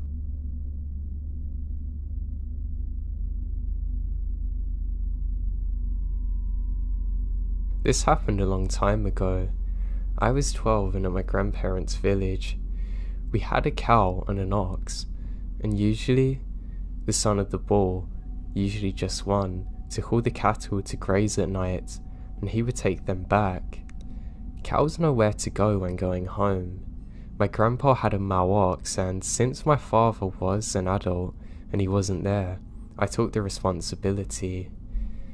Basically, my job was to go around the village with the ox tailing after me, calling the people to open their doors. Our ox would grunt, and to call the herd, and all the females would then come out. From then on, I had to take them to a clearing up area in the mountain, and then take them by the river. It was easy. The animals knew where they were going. They were calm, and our bull was a gentle giant. All I did was have to ride him, with thin rope on his horns. If any of the females wandered off, all I did was call in or occasionally poke her with a stick in the right direction. My grandpa said that if I see a wild, very rare boar or fox, I should just stay on the ox. Not many animals dare to go near an ox herd. There is a dark part of the forest where it's very quiet, and even the bravest hunters won't go. It is slippery and dangerous. They said that even the deer and boar don't go there. I was forbidden to go there and honestly never wanted to. So during this event, it's during the morning and everything seems fine. I was on the ox going up the mountain. I was glad he let me because it was a hard trek up. I saw that one of the females was wandering off. I followed her and left our ox and the dogs to guide the herd. She went into the forest and I ran to her. I tried steering her away, but she continues. She went in the dark part and stopped. I didn't want to go off just in case she ran back and left me there. And then I heard a crunch and turn around, and a very old man is walking towards us. He looks frail with dirty clothes and has a long beard. I was scared. I'd never seen anything like this my entire time out there before. Now, I laid on the ox clinging to her, not wanting to fall if she ran. Oxes aren't like bulls.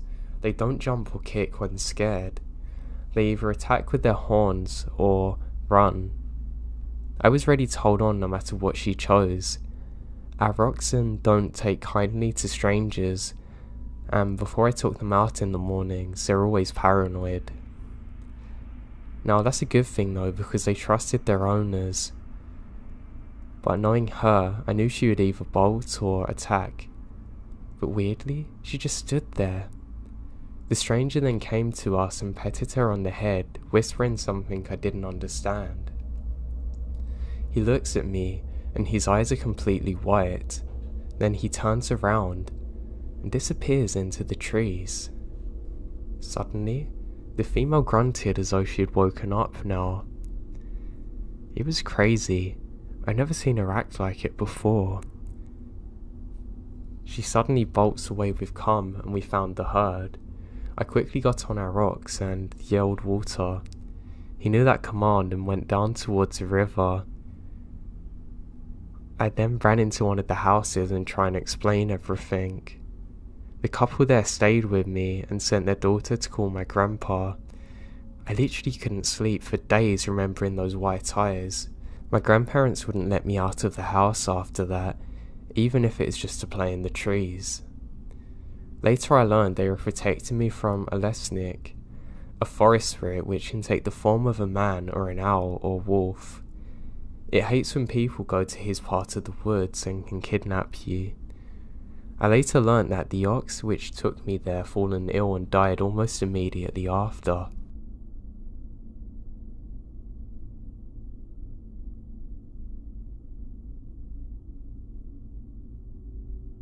I used to do a ton of camping, but one night, still early on, I was up with two friends in the middle of the night, just hanging out in a field next to the campsite, looking at the stars and almost full moon. It was so bright outside, it's almost like a daytime moment. When suddenly, I noticed a faint whisper. I thought it was someone from camp, but no, it came from the other direction. We all went quiet and listened to the faintest "hey," to which we follow, cross the field away from the camp, and the whispers grow louder, but ever so slightly. That's until we come across a road. Across the road was a fenced-in area, but it's got a pretty bad fence. It's easily crossed. On the other side of the fences was a small woods. The trees are spaced pretty far apart from each other, and the moonlight's not really doing much. Now, it's pretty dark out there, under the trees. You could barely see past the first few rows, and now, the voice is much louder, but still, as if someone's trying to whisper. A voice that sounds like a girl saying, "Come play." Craziest part is that there's no women with us on that trip, and we can just hear the sounds of a little girl whispering for us to come and play in the pitch blackness at 1 in the morning. We decided to not investigate any further.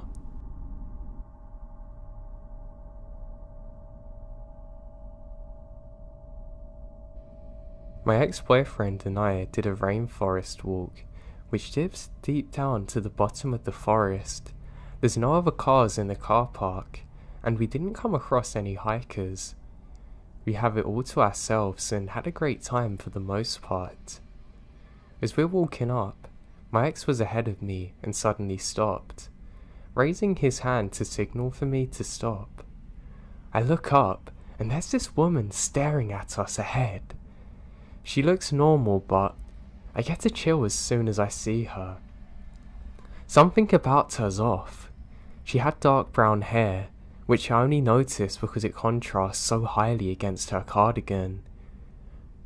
Now her cardigan was all I could focus on.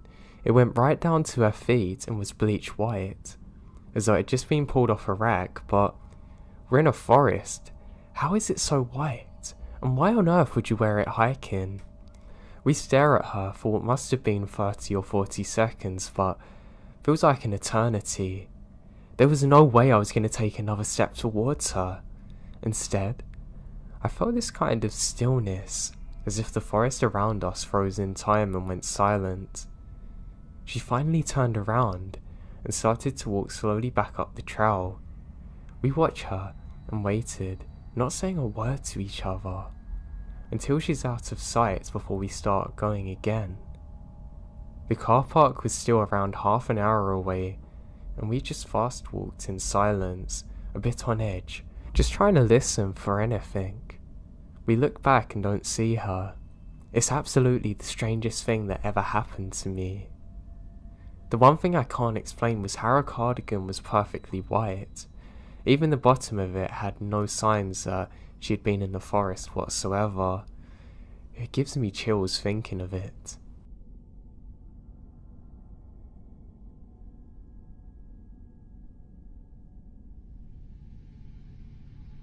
This happened 1 year ago, over the course of 5 months, but I've decided now that I want to see other people's opinions on it. I live in a rural area with a few houses around, but plenty of forest, and Out of nowhere, around 10 to 12 at night, there would be a series of knocks on one side of the house, which isn't odd if it's one time, but this happened many times over the course of 5 months. If I had to put a number on how many times it happened, it's probably around 30. It's the exact same kind of knocking. At first, we thought maybe it's just some kids banging on the other side of the house, but no kid has enough dedication to continue it for this long with no reward. Also, I've stepped outside to see if anything's there, and literally, it's as if no one's there. I don't really believe in the paranormal, but I genuinely have no clue as to what this could be.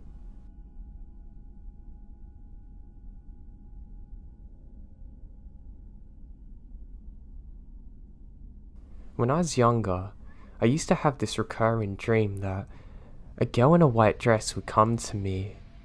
At first she was harmless. She would never say anything to me. She would just stand at the foot of my bed and stare at me with these weird black eyes. Now it was almost like a lucid dream, because I would wake up in the exact setting that I fell asleep in every single time, whether I was staying at my grandma's house or if I was staying in my own bed.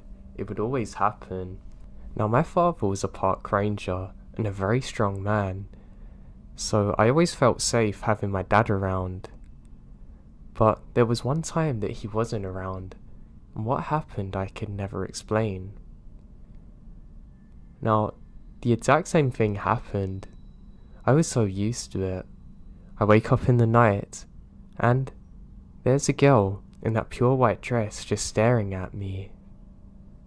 This time, she raises her hand at me and wants me to come with her. I'm not going to hold her hand. I've rubbed my eyes and it feels like I'm not even in a dream, but I know that I am. She suddenly takes off and sprints outside, into the yard, then into the forest. Even in my dream mind, I still think, hell no, I ain't going out there. And I just go back to sleep. When I wake up, I can't shake the feeling that something was off about that dream. I kind of forget about it. A few years later, I hear off my dad that he's also had the same dreams, and some of the other park rangers have too that he works with, and he's never been able to explain it. He just thought it was nothing more than a dream. Well, that was until one day, I was out with my dad. We were just going to go into the forest for a small hike together. I was really looking forward to it and always enjoyed doing so. As we get there, just on the tree line where the forest starts, my dad stops dead in his tracks. I've never seen my dad look so scared in his life, and this is literally someone that I've never seen be scared of anything. He says to me, "Don't move," and he goes and picks up a stick. I can finally see what he's looking at, and my god, it's terrifying. It was the exact same dress that the girl in my dream would wear. Literally as though it's just been placed there, no dirt on it whatsoever. My dad goes up to it and pokes it with a stick. We don't need to say anything to each other. It was the exact same thing that both of us had dreamt of. We both sprinted back to the house and agreed not to tell my mum about it, not to scare her. I found out later that my dad actually went there to go and investigate further to see if someone was playing a prank on us, but literally, later in that day, the dress vanished without a trace. It's the single most crazy and unexplainable thing that's ever happened in my life. If it was only me having the dreams and this experience, I wouldn't have been as scared, but the fact that my dad had it too? Crazy.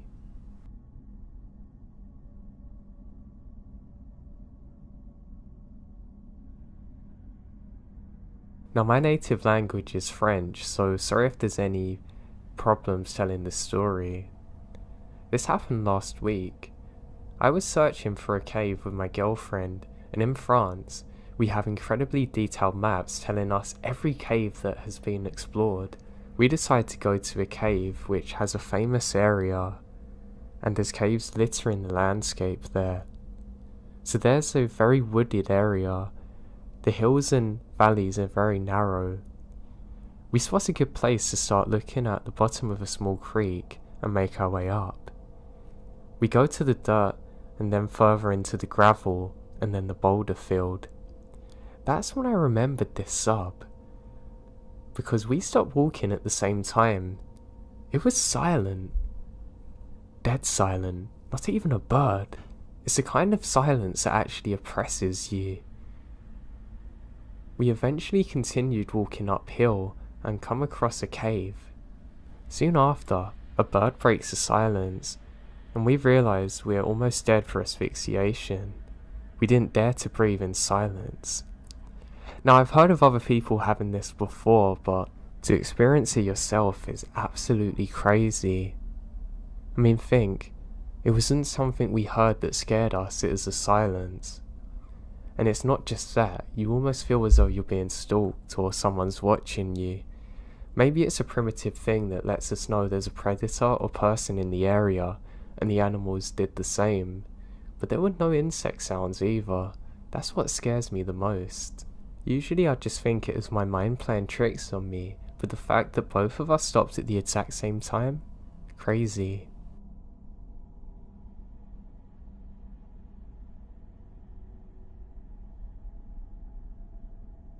The details I have on this story are very vague, but someone told me about a teenager who went into the Apocaly National Forest to hike, and then was reported missing several days later when he didn't return home.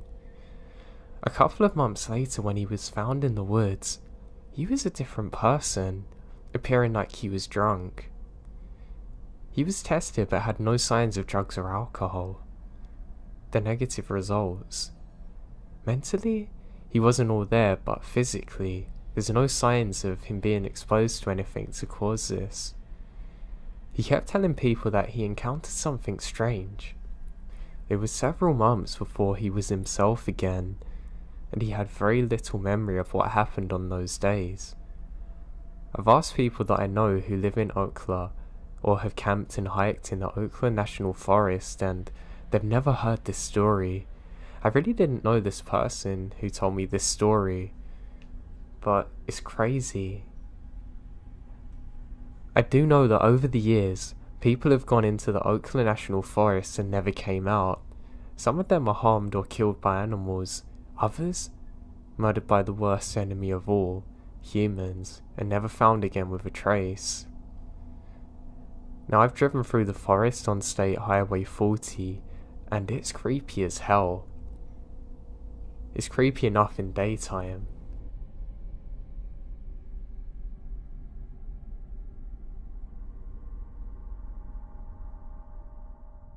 I guess I'll dive right into what happened, and not bore you with the unimportant details.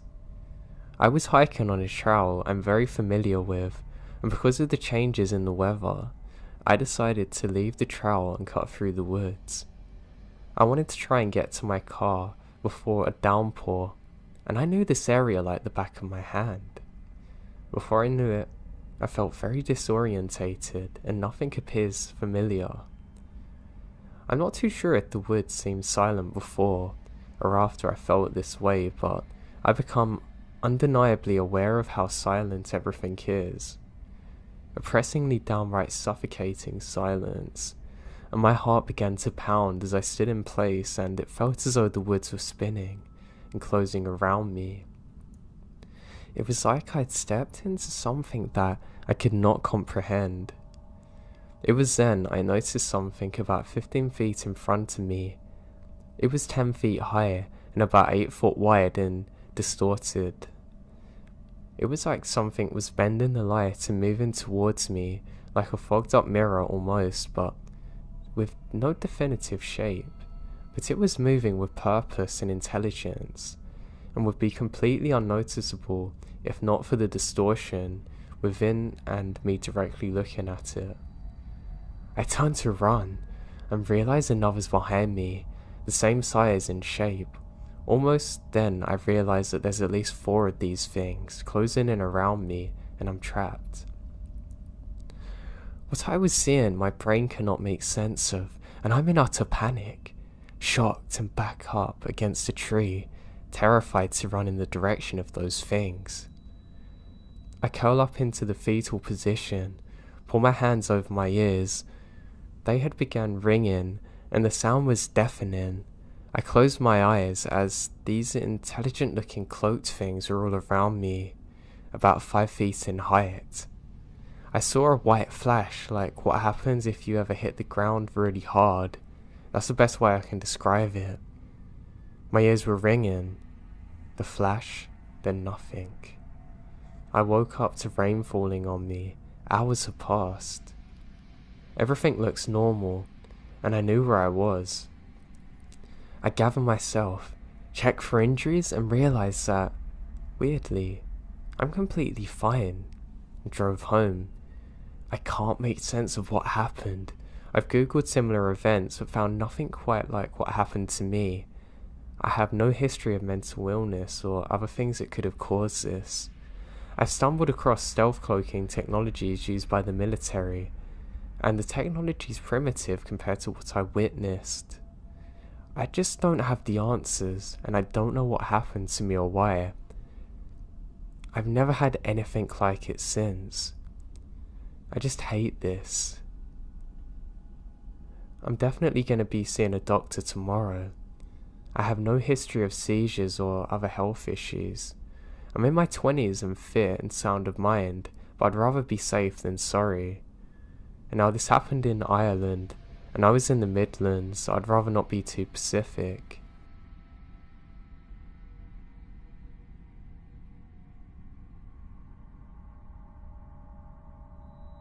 So my story isn't recent, but I needed to share this. I'm 19 now, but this took place when I was 12. It's something that's always stuck in my mind. The night this encounter happened, everything was pretty normal. I was going back to school the next morning after summer break, so I had to be in bed earlier than I wanted to be. I remember falling asleep to the movie Meet the Robinsons, playing at probably 10:30 p.m. And then I woke up, and I knew it had to be late. But the first thing that I registered was that the TV is completely scrambled. I mean, almost like a DVD that doesn't play so it skips. But it was frozen, so the image was warped and boxy. Except the Meet the Robinsons DVD was fine. At this point, I guess it's around 2 or 3 a.m. The second thing I registered was that there's voices coming from the kitchen. I got out of bed to see what was going on because the voices are talking really loud and sound panicky. When I got to the kitchen, I realised that it was my mum and older sister arguing. The first thing I actually picked up on and comprehended was my mum saying, "Those are definitely aliens, what else could they be?" Almost sounding hysterical. Neither of them saw me enter the kitchen, but I asked what's going on, and my mum looked at me, and I knew she's scared and shaken. She literally had tears in her eyes. She told me in an almost sad voice that aliens were outside. At this point, we're all standing in the kitchen in front of our sliding glass door that looks across the yard. There's a field there. I was confused, so she pulled back the curtain to the kitchen door, and I don't see anything initially. I don't look hard enough. But I then saw my huge dog, German Shepherd and Great Dane mix, sitting in the middle of the yard in the direction of the neighbours, which was to my house on the right side. I asked my mum why he isn't sitting on the porch like normal and why he's so still. To that she said, "You can slide the door very slowly, but don't make too much noise." And usually when the door to the house is open, my dog looks towards it and runs in, but he doesn't. He's still gazing. I didn't realise what was going on, but I was scared because my mum was clearly scared, as my older sister is too. My mum signalled to my sister and I to be quiet, and we were. On a normal night, you can hear animals in the woods, or the trees in the wind, and crickets chirping because it was summer, but that night, We can't hear anything. It's completely silent outside, not even a breeze. This gives me chills that makes me shake. Something's terribly off. My mum shut the door, and my sister and I followed her to the bedroom where my dad was asleep and the windows open. She explains what's going on. She told me that my sister is in my room looking for something and peeks out my window. My room is in the back of the house and my window looks out to the trees behind the house. She saw what she thought was a pack of coyotes, but there's 30 of them, and the closer she looks, she starts to see distinguishable features, and that's when she dipped out of the room and told my mum.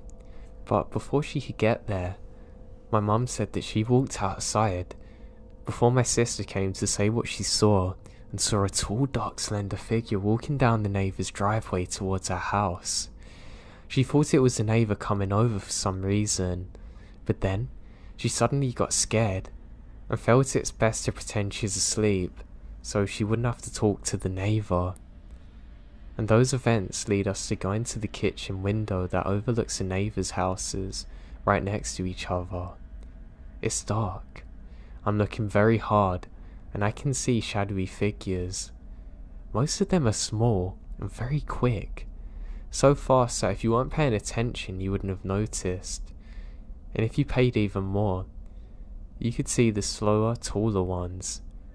They move slow and the silhouettes are dark, darker than their background, almost fluid looking. It doesn't look real at all. And this sucks, but we didn't even think about grabbing a camera and trying to get pictures, which is something I regret. Another thing I noticed that's worth mentioning was that behind the neighbour's house they had woods too. Well within the trees and very low to the ground, there were 3 evenly spaced out lights. One was green, one was red, and another's bluish. The lights were pretty dim. They were never there before though. We watched out the window for about 10 minutes freaking out. My mum almost wheezing because she's so scared. After that, she took us into her room and opened the window more, which I didn't like. It made me more scared. She says be quiet, and since we couldn't hear anything at all coming from outside, we sit in silence until we heard what sounded like a car passing. And we hear the engine sound, but we can just about make out the road from my mum's window, and we see no cars, no headlights, nothing. The engine buzz was loud and turned into something like a plane passing over the house. This lasts for about a minute. Then it's completely silent again. After a few minutes the sound would repeat. Eventually, after all this happened, my mum shut the window and the curtains and we sat there shaking. Another thing to point out was that I did eventually work up the courage to go back to my room, but that was a few hours later and it was getting light out. The TV scrambled so I checked the disc, and it's not working, so I ended up unplugging the DVD player to get it off the screen. That's about all that happened that night, but it freaked me out so bad that it makes me cry thinking of it. Not to mention that I wasn't the only one that saw it. I hate that I even witnessed this at such a young age. It was truly horrifying.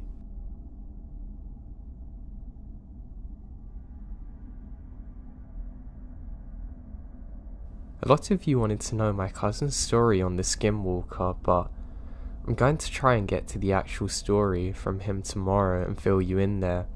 I do have another one though that I'd like to share, however. This one doesn't have anything to do with skinwalkers, at least I don't think so. There was an old legend about a lost town in the forest near where I lived, and for the most part, it was only a legend. However, it was noted as being true, and a ghost town is near my town. The story that I'm about to tell is one that happened when I was 11 and still scares me to this day. My dad likes to take me on the little off-road rides in his Jeep. It wasn't necessarily an off-road one either. It was a Cherokee, so it wasn't really built for the backwoods dirt trails. He decides to do this and go throughout a park with me and told me that it's going to be fun and we could go and check out the ruins of an old building. We decided along the way that we're going to have a real good exploration here. There was one of those official vehicles only gates on this dirt road we come up to, and usually that would stop people, but my dad just decides to break the lock and push it open anyways.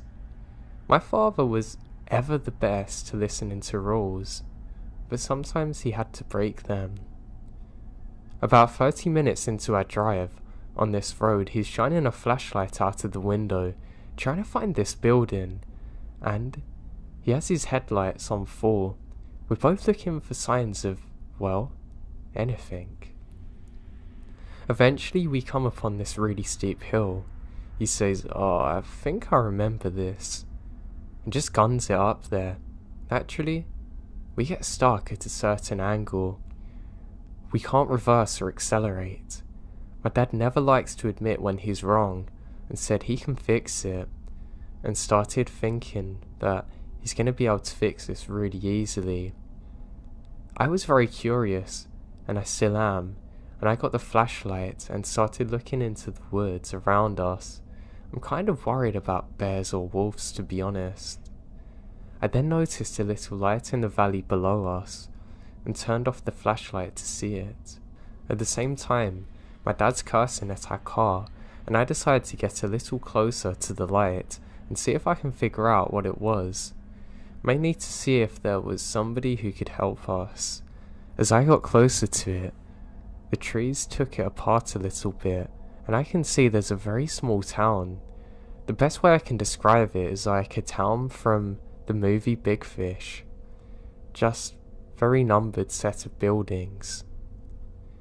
As I got closer, I hear voices, and I saw people, but something just seemed really weird, like they weren't really there. I decided to try and get closer to the town, but the closer I get, the more weirded out I feel.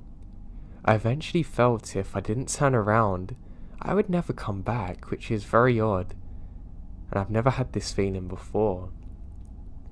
I decided to turn around and go back to my dad. He didn't get the car unstuck by himself, at least, and we just slept in the car. The following morning, the park ranger showed up, and after a lengthy talk with my dad and a very hefty ticket, he helps us get the car unstuck and be on our way. Before we left, I try and catch another glimpse of the village, and it was the ruins that my dad was talking about. I talked to the park ranger about it, and he said, well, this was once a thriving village, just lost in time. I decided not to say anything about what I saw to the park ranger, but did tell my dad, but his usual skepticism turned me away. I have visited since, and it's a pretty decent place, and I told my friends about what I saw, and they believed me for the most part, and we decided to stay out one night to try and find it and see if anything happened, but of course nothing did. But I still remember that night as if it was yesterday, and I still get goosebumps thinking of it.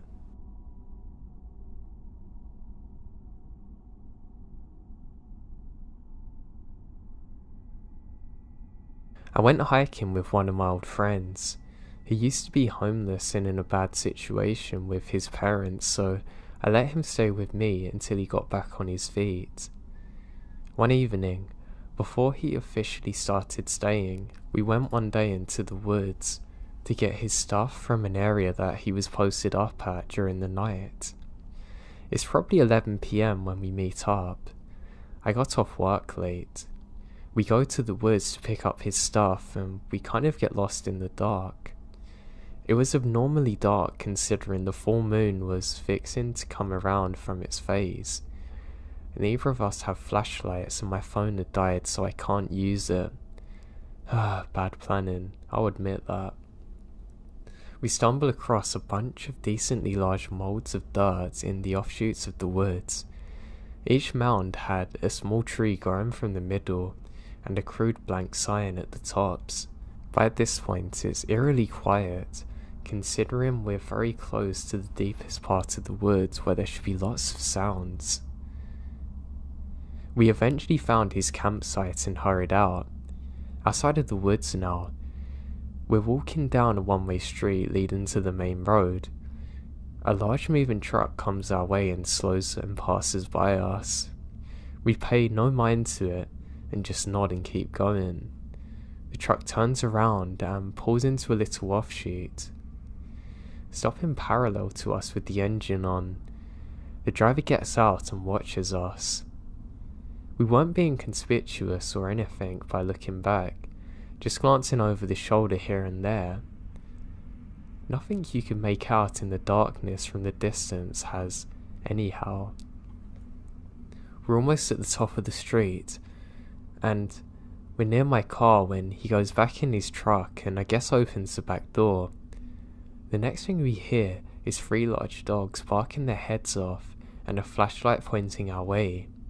We started running and had to do some evading through neighbourhood streets before we could get back. Nothing ever come of it.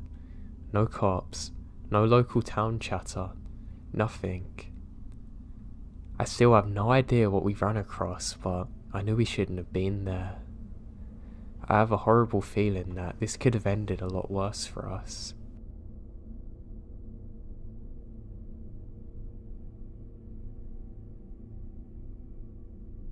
So this happened about 15 years ago to my brother and me, and I still can't come up with a satisfactory logical answer to our experience. For detail, this happened in Ontario, Canada, and we were 8 and 5 at the time.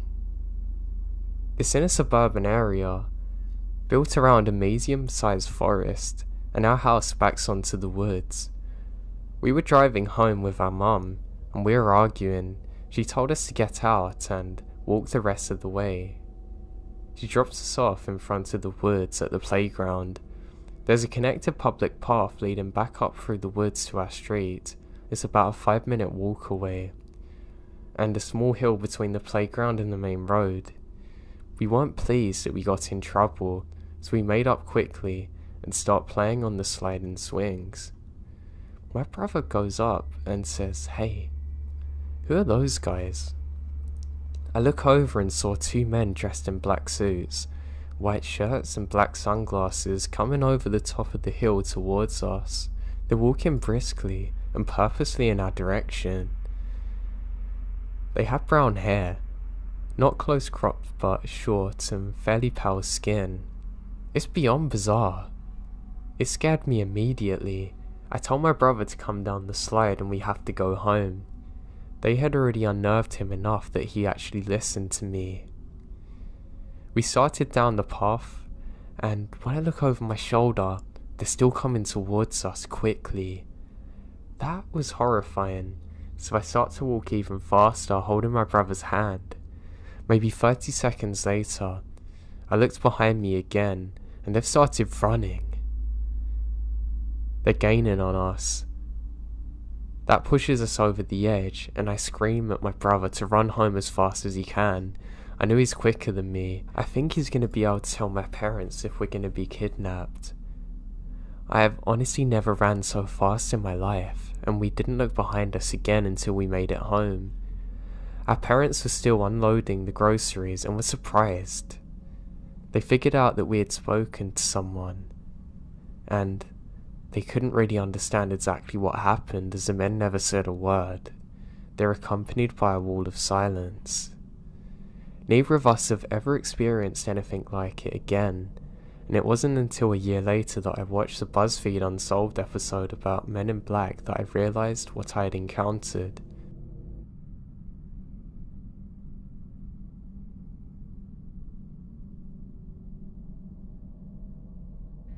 My dad and I went on a hiking trip a few days ago. My dad is a waterfall fanatic. He wants to see as many as possible. So he and I are hiking along a very pretty trail. We're hiking along a river. It's flowing nicely. There's mountains all around us. The trail is weaving around big, beautiful boulders. I'm hiking at most 30 feet ahead of him, looking for a spot to sit down and have picnic lunch on. And as I round a blind curve in the trail, I just freeze.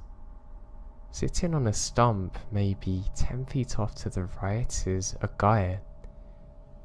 But he's wearing one of those colourful badger hoodies. With the hoodie pulled up, he's wearing a Halloween style bunny mask. He sees me and stands up right after my dad rounds a corner. We are all three sizing each other up in silence, and my dad addresses him. "What's up, buddy?" The masked man then tips his head as though he's deciding what to do with us. He then finally speaks, saying, "Oh, not much. You aren't the guys I'm waiting for. You have a good day." And then he turns and jogs off quickly. Strapped on his lower back is a large hunting knife and a pistol. We lose sight of him pretty quick. We hadn't seen a soul on the trail all day, and we'd been there for almost 4 hours. Needless to say, we leave the waterfall for another day and turn quick. Once we're off the trail, we report it to the local forest service and police, but they say they can't do much aside from keep an eye out for any suspicious activity. Now the guy had no backpack or water or anything, which makes me think that he either had it stashed somewhere or was camping nearby. I hate to admit it, but I desperately wanted to ask the guy who he was looking for and why.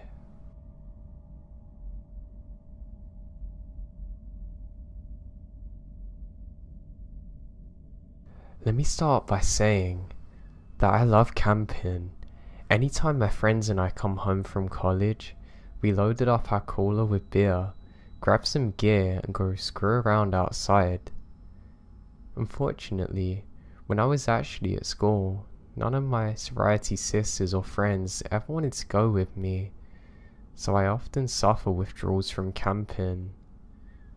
One day, the weather was way too nice to waste, so I grabbed my gear, hopped in my car I borrowed from a buddy and drove to a spot that's secluded yet within safety of civilization if I need to get help. Camping also creeps me out though, but that feeling is always outweighed by the joy of it. So I make a little camp and a fire going. I hadn't brought all that much, but I'm enjoying myself reading and looking around the area, that sort of thing. I got the feeling that I'm being watched and stopped dead in my tracks. I hear a twig crunch over to my right, but see a doe vault from 100 feet or so in front of me. I laughed at myself and went back to camping. I just kept freaking myself out though, hearing sounds just outside of the ring of light cast by the fire. I always get inside my head, so I struck it off and kept whistling and just enjoying myself. Around 1, I decided to get into my tent and snuff out the lantern. I've been slamming beers in the most unladylike fashion and smoking cheap cigars until I passed out. It's around 2 AM. I hear footsteps. They sound pretty light and sort of timid. I think to myself that it's a deer or some animal, maybe a raccoon, but I'm on guard. About 30 minutes of sleeping with one eye open later, and I hear a rubbing sound and the tent fabric being pushed in a bit. I don't know what to do. I'm paralyzed with fear. I desperately wanted to go and get the knife and stab this person, but I think maybe it's one of my buddies messing with me. Suddenly, it stopped. I was starting to feel more secure because daylight's coming in about 2 or 3 hours, but I'm sure as hell not gonna sleep. All of a sudden, it's about 4 o'clock. I realised I should have my boots on in case anything were to happen. After having stayed up and keeping alert for a little longer, my friend's car alarm goes screaming. I sprint out of the tent. I got about 2 steps out before something grabs me around the mouth. I open my mouth to scream, but instead, the person stops me. I've heard that people can perform insane feats of strength with adrenaline rush. In my case, I just clamped down. His finger popped off almost. He screamed and pulled his hand away. He took off, running down the hill and into the opposite direction. I take off.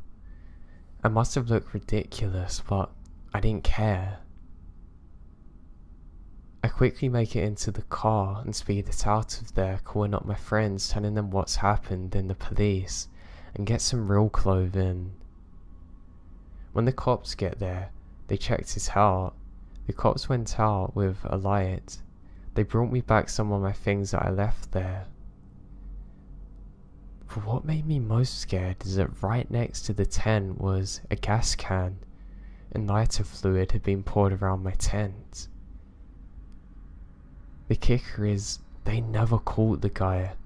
So somewhere out there is some crazy guy that's looking to make fires in tents with people in them.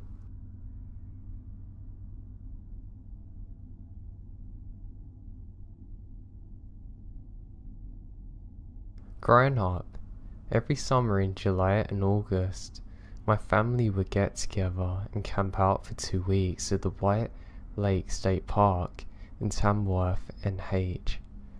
Some of my best childhood memories were made there, with rollerblading, Nerf gun wars, etc. Now when I was around my late teens, my family stopped gathering together to camp out after my grandpa passed away.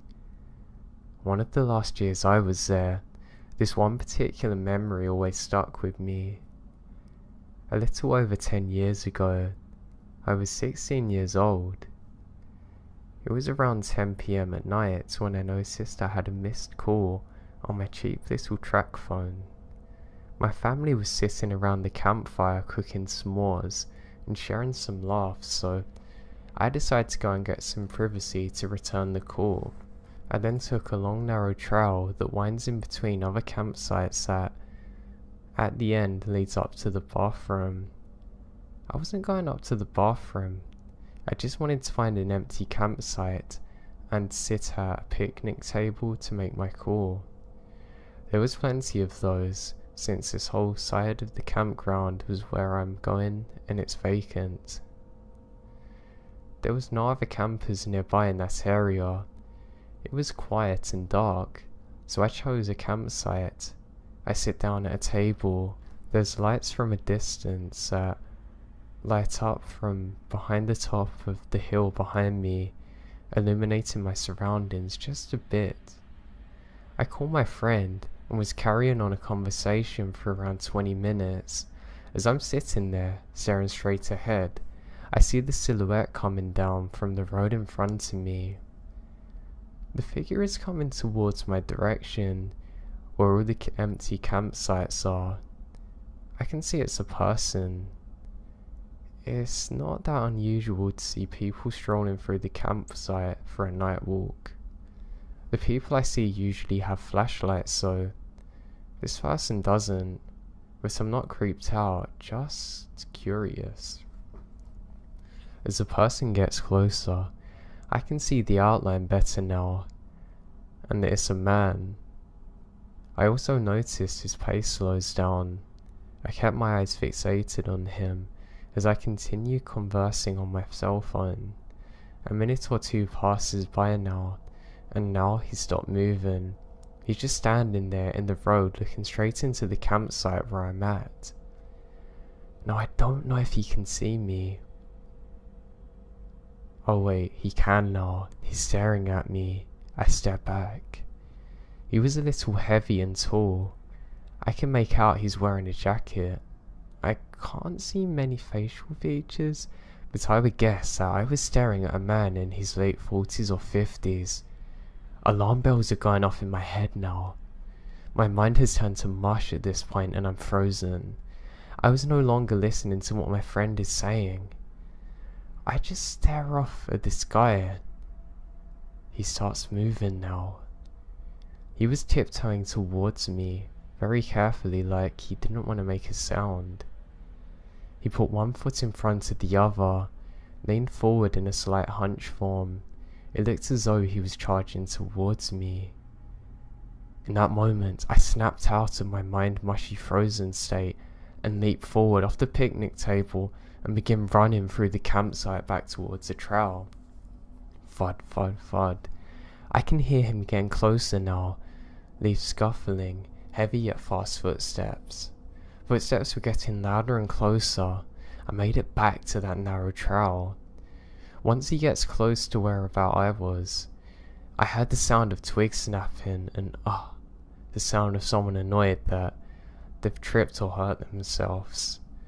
Most likely he wasn't familiar with the trail like I was. Whatever the reason it was, it causes him to just stop. I don't stop looking back. I just keep running and running until finally I make it back to my family's campsite. When I got back there, they're still having laughs and smiles by the campfire. I break down crying and I'm trembling. I explain what happened, and my aunt woke up and said, "Oh God." He probably thought that he was someone he knew and was doing it as a joke, dismissing me. My cousin saying, "Yeah, he probably stopped running after he realised he didn't know you, idiot." I wish I was taken seriously, but other than that one thing happening, there was no reason for them to really be afraid. My experience makes me think twice about going alone camping now. I always carry pepper spray with me too, and an alarm. I hope I never see that guy again.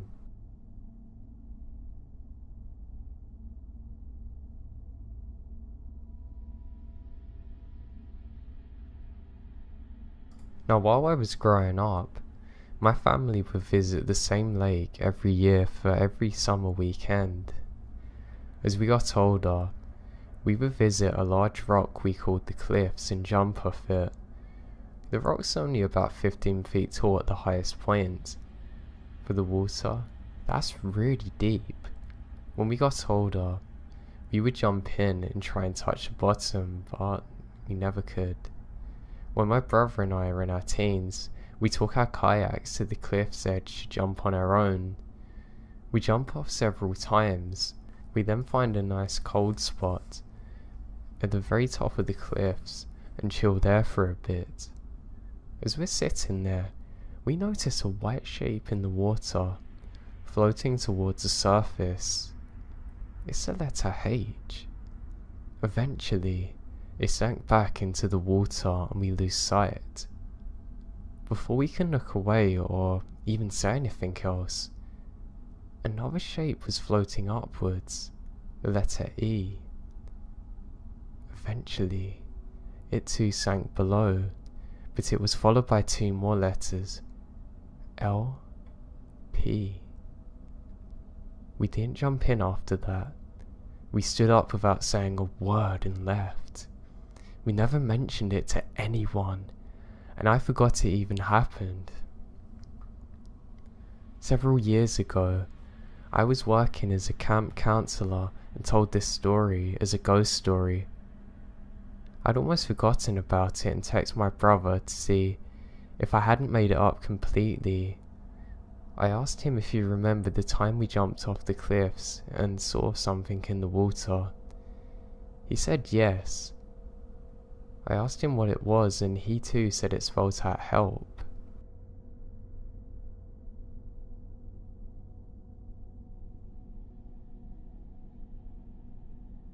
One of my friends always has these get-rich-quick schemes or shady ways of making money on the side.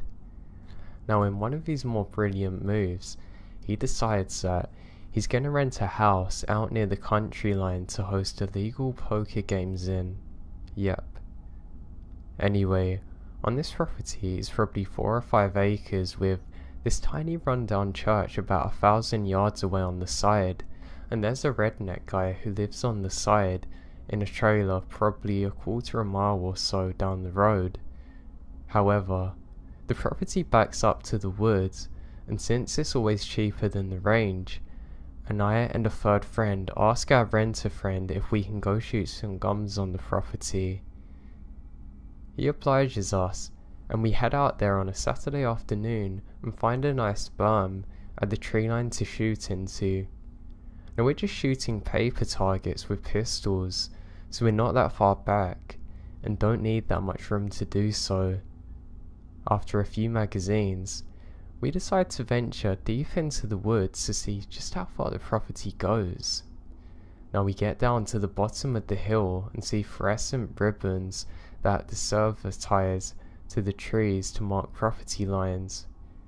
We realise that the property is way bigger than we ever thought before. We're already 200 yards into the woods now.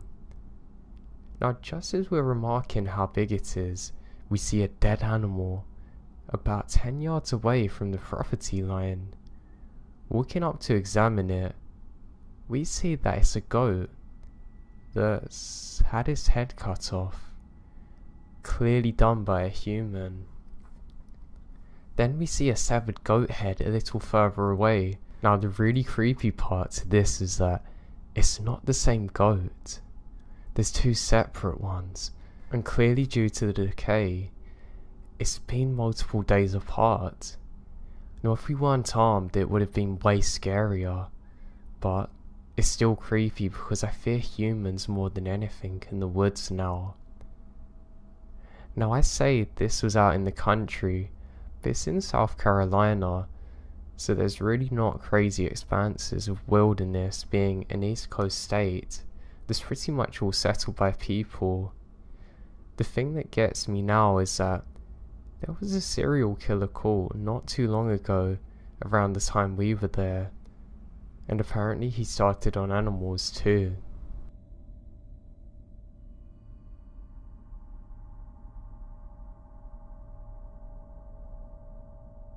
I've worked for a company who does contract work exclusively for the US Forest Service in surveying areas for invasive plants, and we basically travel all over the forest in SoCal, even in areas that are off limits to the public.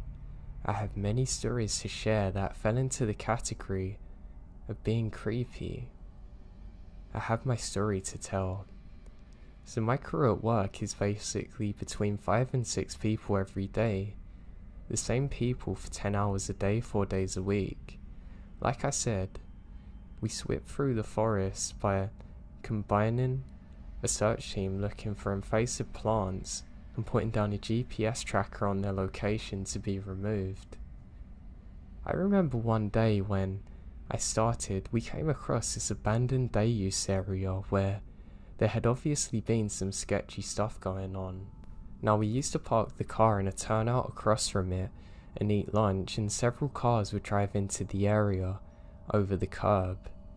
Because the main driveway was blocked with a big metal gate, people got out of their cars, some walking their dogs, some taking pictures, some for picnics, and some people just carried stuff and disappeared into the area. For a while, we had kind of skipped over the area because according to my boss, no invasive plants have ever been tracked in the day use area, so we didn't go there. Nevertheless, it was still sketchy as hell. We would constantly drive by it and see people dumping things. What ended up happening was the crew got called to another part of the forest for a while, and we were probably out of that area for a few months, only coming back sporadically. But we drove down that same road every day and still saw cars parked there and stuff being dumped.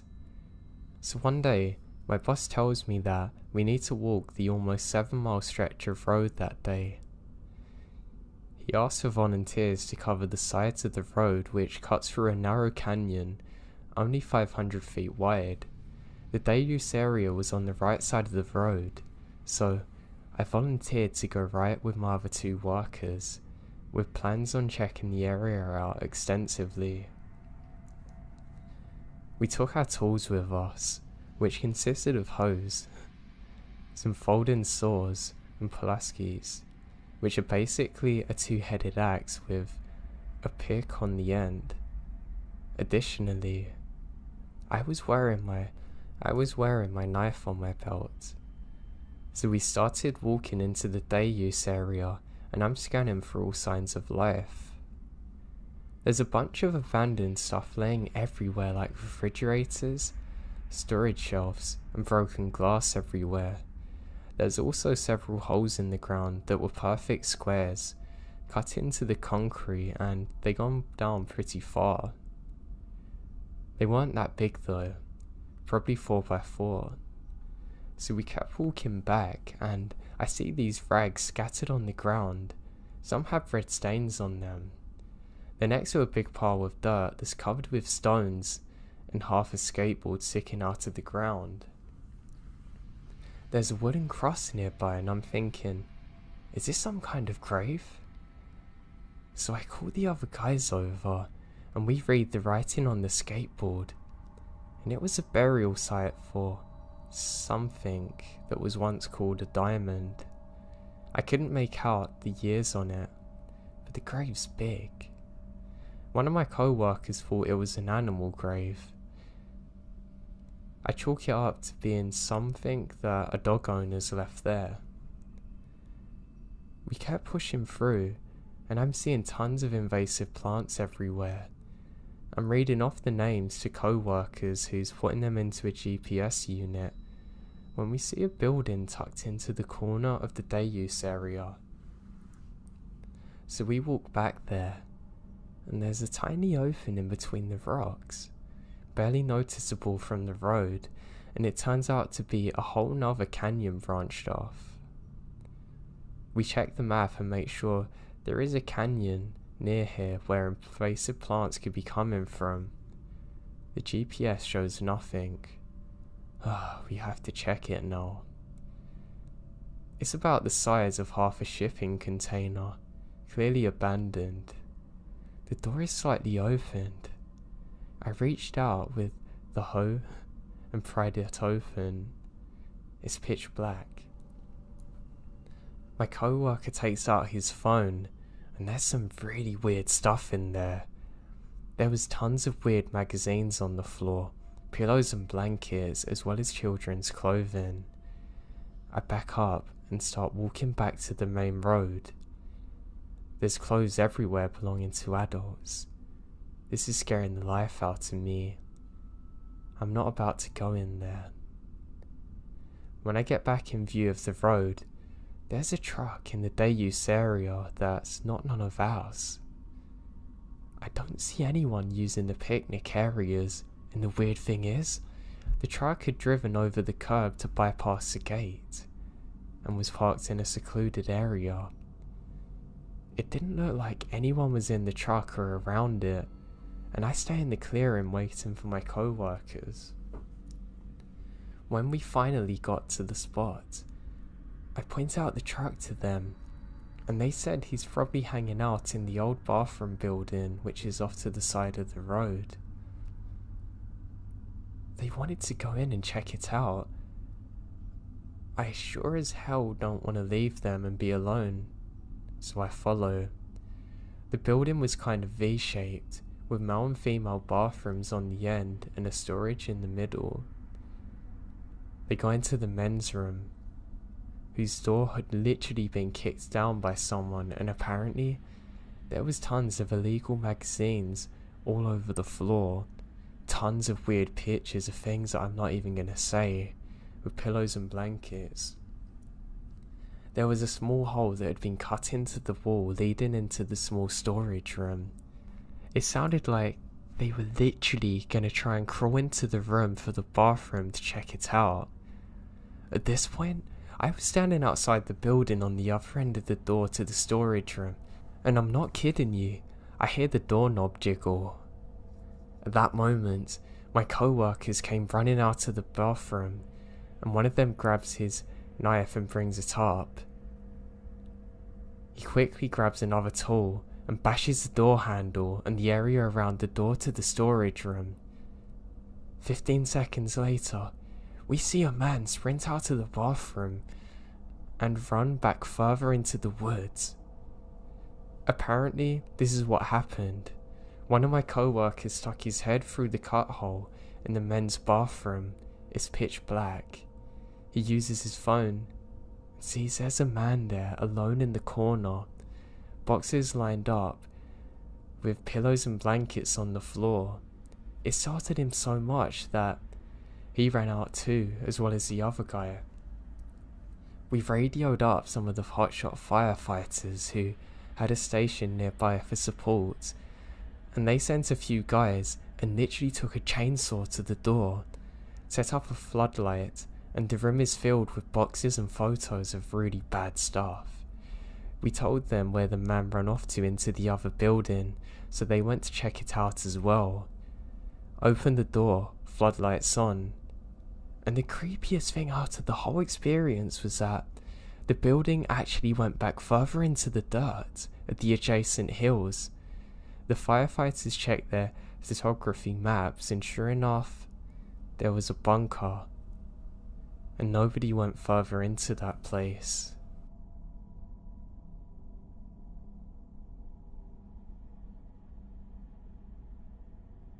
Now, I've been homeless a lot, and I've lived in some distant families' land where they have an old cabin upon slits. Due to the local woods flooding heavily sometimes, I spend a good amount of time in this old cabin. There's a wood stove and a swing hanging from the porch. I use that as a bed sometimes. Overall, it was an okay place, and it wasn't too far of a drive from town to get food. You just have to tolerate the half-mile walk to your car. So anyway, one day I'm out walking around the woods, and in a smallish clearing in the path, I see easily a good 50 to 60 dead geese. Every one of them is mangled in horrifying ways. Necks ripped off their bodies, blood everywhere, feathers for the life of me, bones sticking out of the dirt. It looks like a genocide. The ground is dry, and there's lots of dust, but I saw no prints, and there was no other evidence of anything ever being there, aside from what I can only assume was some sort of explosion. I also found a torn open old backpack with a great deal of candy wrappers thrown about. Way too mouldy to identify or know anything of. I decide to turn back to see if I can grab a camera when I start hearing this god-awful shrieking sound, as if it was coming from every possible place. I took off pretty fast when it started, and to this day, my best guess is that it's a massive fume of toxins, or maybe it was from some massive animal. I really can't get a rational explanation here, and it really scares me.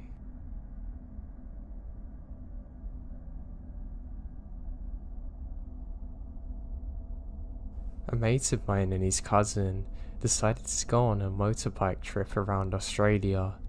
Unfortunately, on the second day, the cousin's wallet falls out of his back pocket, and it was only hundreds of kilometers later that he realizes. Now, the two of them are forced to rely on only one guy's money, since all of the bank branches refused to give out money to my cousin with no ID, which of course is in his wallet. Matters were complicated later when they filled up with non-sniffable Opal petrol, which buggered up their engines and required them to pay a mechanic to fix it. The end result was that they had almost no money, and any money left had to be rationed for petrol. They're eating 2-minute noodles for every meal and sleeping rough. In some towns in the middle of nowhere, they would go to the local pub just for warmth and company, but couldn't afford a beer. So one night they stopped at a town that consisted of a handful of houses a caravan park, and a hotel. When they went into the hotel, they met all of the locals, including the local cop and the owner of the caravan park. Mr. Caravan Park started talking with them and was getting pretty chummy because he knew that his was the only place offering accommodation and camping in that area that was legal due to the presence of crocs. Realizing that if they planned on camping illegally, they could get tipped off to the police, they decided to sneak out without anyone realizing and head out of town. They were hoping to find some shelter, but it was featureless red dirt as far as the eye can see. After about 20 minutes, they came to a bridge and hid their bikes under it to set up camp, even though they're in the middle of nowhere. Roads, trains would come by on a regular basis, and were loud enough even from a distance. The next morning, they went back to the pub to get water and noticed some old photos on the wall. One of them featured a very large crocodile. In the background was a bridge that they were sleeping under.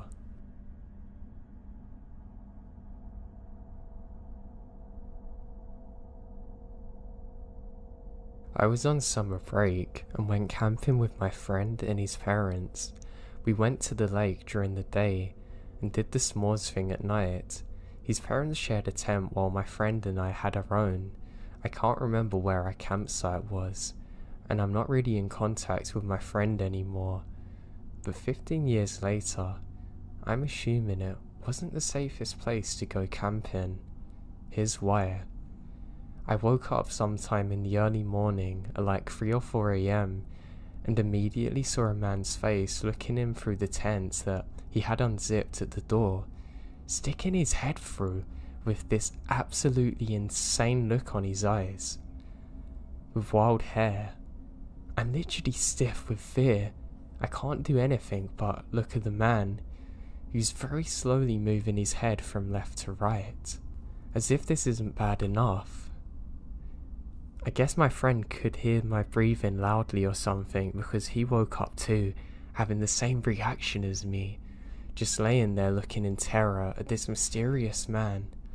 And I'm not certain for how long he was actually sitting there, but it felt like it was hours, moving his head back and forth.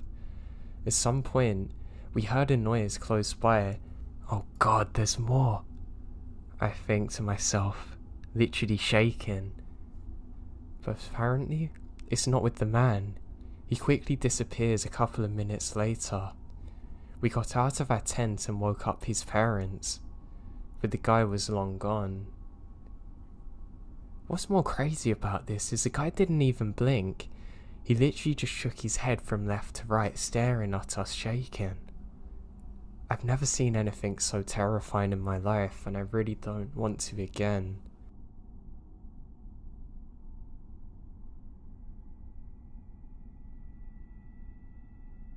This happened about 15 years ago.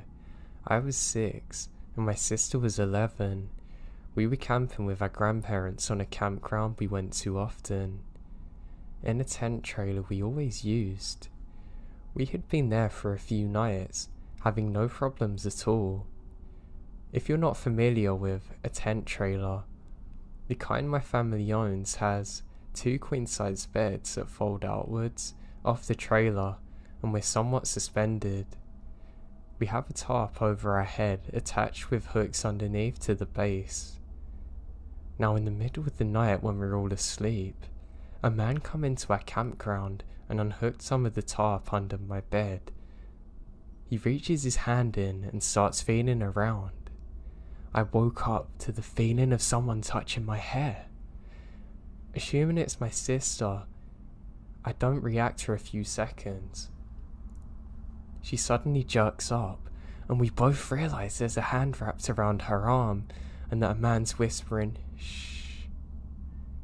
Hysterically, we both start screaming for our lives. My sister and I start bending his fingers backwards, hoping to make him stop. My grandpa then wakes up for our screaming, and figures out what's happening. and my grandfather furiously ran outside, but no one's there. The man's gone. Now thank God this was our last night there and we were leaving in the morning.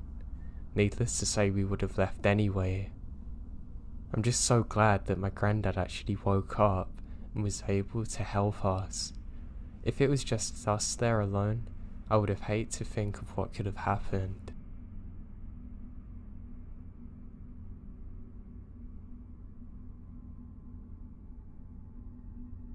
Me and my father always went fishing.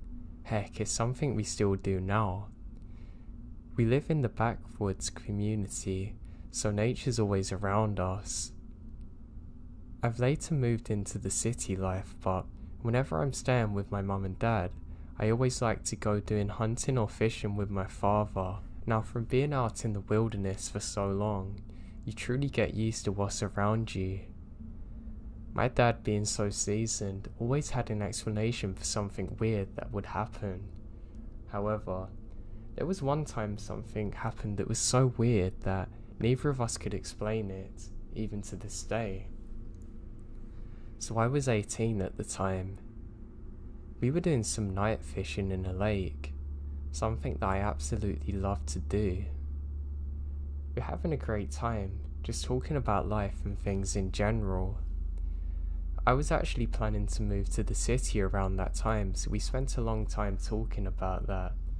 And my dad was saying that maybe when I'm older I should come back to the forest and get back to nature, but he understood the opportunities that moving out into the city offered me, and I was really excited. Now, as we're saying this, the moon seems to be shining really bright. It was cloud covered at first, so we didn't really see it. As we're sitting there talking, something seems off. We both stop talking at the same time, and I see almost a blue glow on my dad's face. I reach down to see if I have a torch on, and then I notice it. All of the water around us has a very light blue ambient glow, and I'm not kidding you, the entire lake seemed to have this glow to it. Everything around us was silent. I look at my dad, and he's just as scared as I am. We don't say a word, and suddenly, we hear an explosion sound in the sky. I'm terrified. We both jump to the deck, and stay cowering for what feels like an eternity. It's probably only about 10 seconds though. We both slowly raise our heads, and the light's gone, and there's no clouds in the sky. We quickly pull the boat into the harbour and get going home as quick as we possibly can. And to this day, I have no idea what the hell happened. I don't believe in the supernatural or UFOs, but I really think this has to have been something from out of this world. The closest thing I can think is that something carrying some kind of voltage dropped from the sky into the water, explaining the explosion sound, but it doesn't add up. My dad thinks it might have been something extraterrestrial, but I don't know. All I know is that it scared the life out of me, and I've never seen anything like it.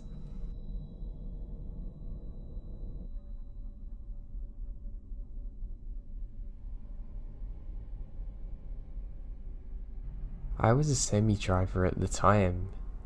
I was at a small truck stop up in Maine. It was midwinter, cold. I was trying to get some rest before driving home. I fell asleep quickly as I've been awake for probably 29 hours, and nobody was around as far as I could tell. I slept well, until I was awoken by the sound of yelling. It wouldn't have been the first time that some idiot was being weird to a woman, so I sit up to figure out what's going on, and I see two younger guys standing with their faces against a glass staring at me. They have black clothing on. The second they notice me, they sprint off, but I fell asleep thinking I was hallucinating due to exhaustion. When I wake up the next morning, there was a head of a deer or a moose or something placed next to my truck. Blood prints in the snow leading into the woods. I still have no idea who they were or how long they've been staring at me for.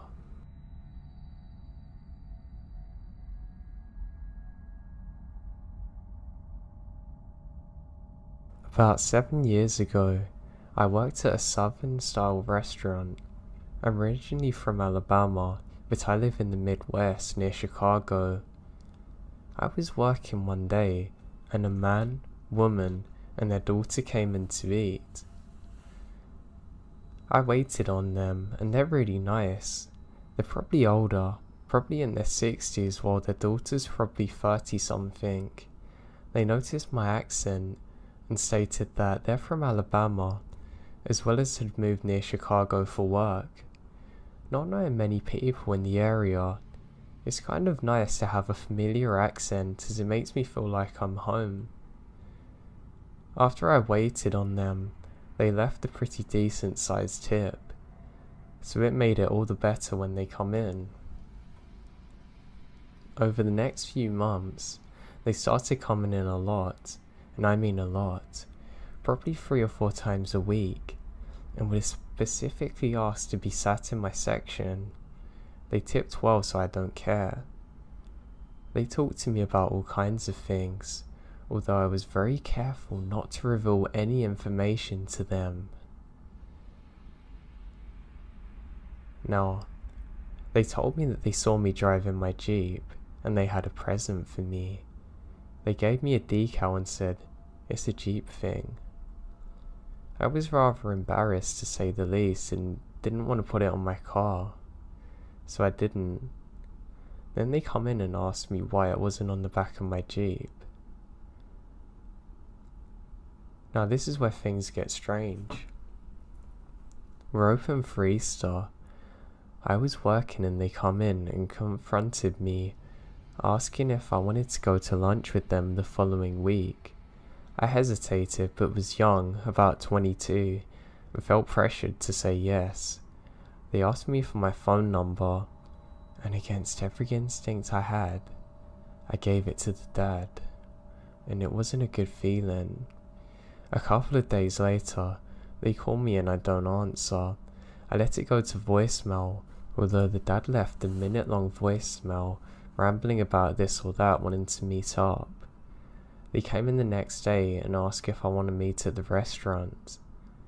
I said, fine, thinking they're going to leave me alone after I do it this once. I was young and dumb. Upon arrival, they didn't get out of their car.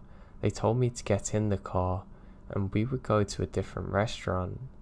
I got a really bad feeling in my stomach. I knew I didn't want to get in the car with them. Instead, I said I'd meet them at the other one.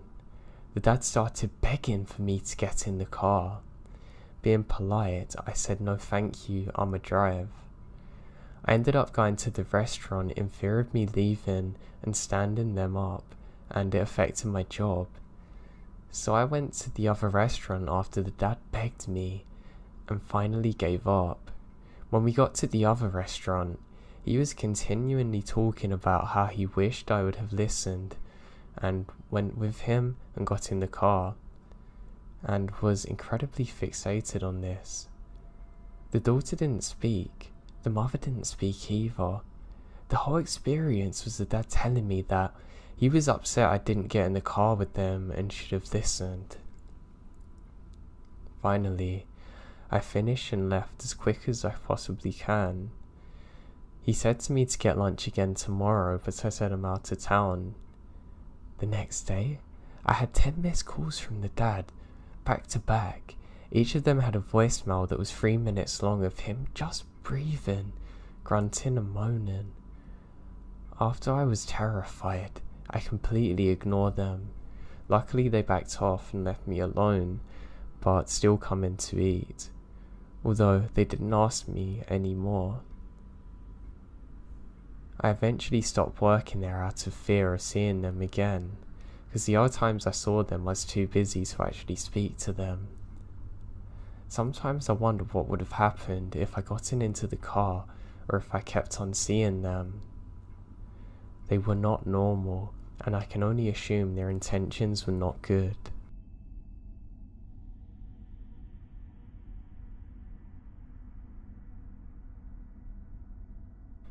Back when I was 18, my mum had been working in the garden, so she was exhausted and went to bed early. It was winter, so it got dark early. I knew I'd be the only one awake for the next few hours until her partner got in from working at 4 AM. I went about my usual nightly routine and get ready for bed. Now the house has 2 floors and my bedroom was on the top. After I smoke, I went upstairs and continued watching whatever. About an hour later, I decided I would have one more before going to bed.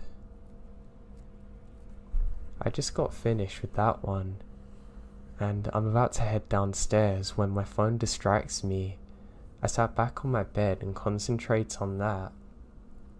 When a minute or two elapses, I hear a loud banging from downstairs. I thought to myself, it's just my mum's partner coming home. Then seconds later I realised I didn't hear the front gate open. I didn't hear the taxi pull up outside either. And I didn't hear the front door open. My cat is on the bed next to me and it's not him. So what was that banging sound?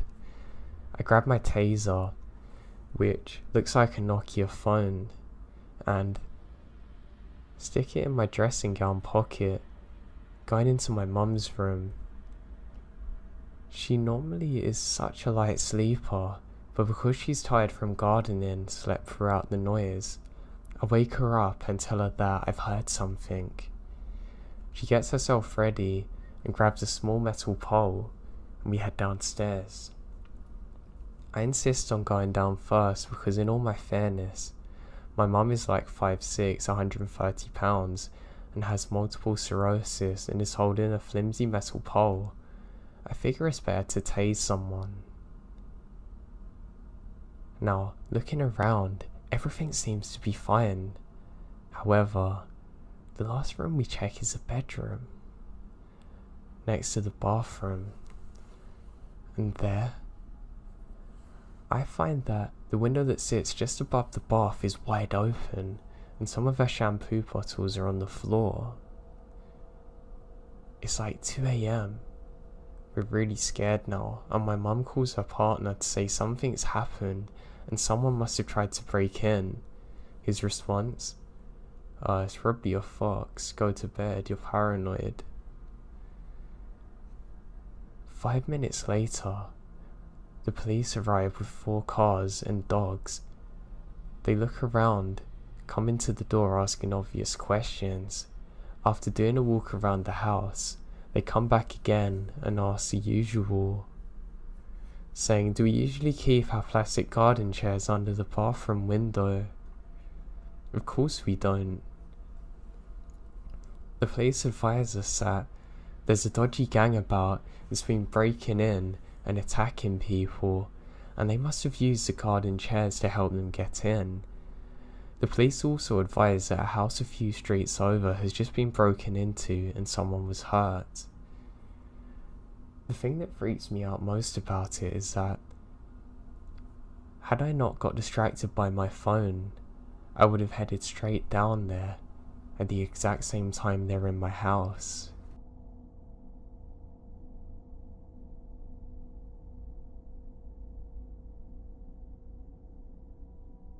A few years back, I was driving to party with some friends from my house by myself. They lived about 30 minutes away, and it was around 10:30 and pitch black. So I'm driving down the road, and I see a man on the side of the road with a small white sack. Down the road, there's a white car with the door open. As I pull up, I roll down the window. He says his car broke down. His hair is greasy and long. He looks like a lot of residents that are in the area, farmers and mechanics, etc. So I pick him up as he wasn't much bigger than me. He's about 37. I say, "Where are you going?" and he says, "In town." And away we go. I start talking and he's a bit weird, so eventually I stop bothering to make conversation. Every so often, he shifts position and there's a clatter from the back. He said he needs to arrange a ride when he gets to town, saying, "Can I use your phone?" I give it to him, reluctantly because it's a brand new iPhone, and he calls up someone and starts saying he has some GPS for sale.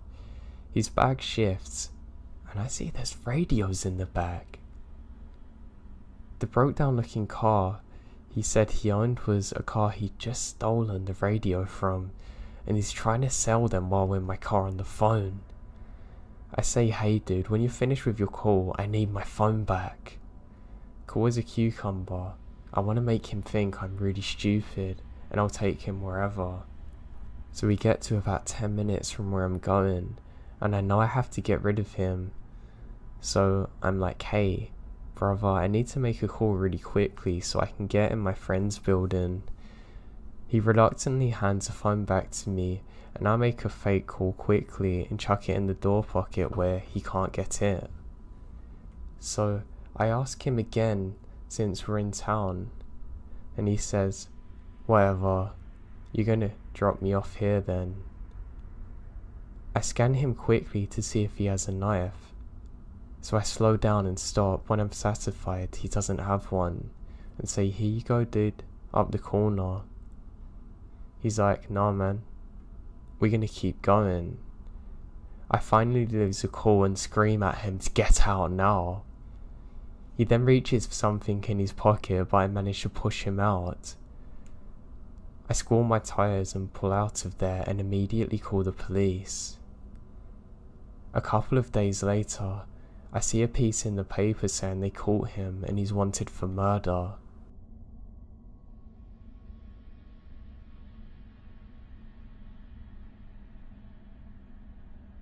For a bit of background, my sister and I live together in a house that our parents own. At this time, we live with 2 people we found off flatmates. We both still live here, but we asked the other 2 to move out because they seemed unfamiliar with the process of locking doors, and our personalities clashed a fair bit. For an idea about the layout of the house, my room is next to the front door. There's a kitchen and living room in the middle near the back door, and my sister's room at the back of the house. To get to the backyard, you have to either go through the back door through the house or go outside. One day, I was home on an off day, enjoying the peace and quiet of having the house to myself. I listened to music, did some cooking and treated myself to a bit of pampering. I realised I'd run out of face wash, so I went to my sister's bedroom to see if she had any.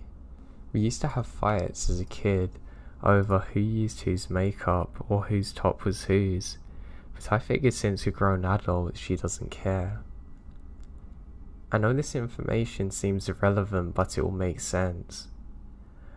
Now my sister was a manager at a restaurant, so her coming home really late or not at all was standard. Between a lot of work hours and socialising, I didn't see her that much. But on this night, she came home when I was already tucked in asleep.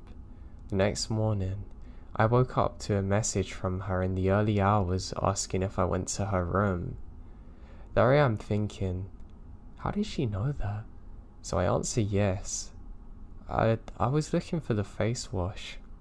Oh, that's alright.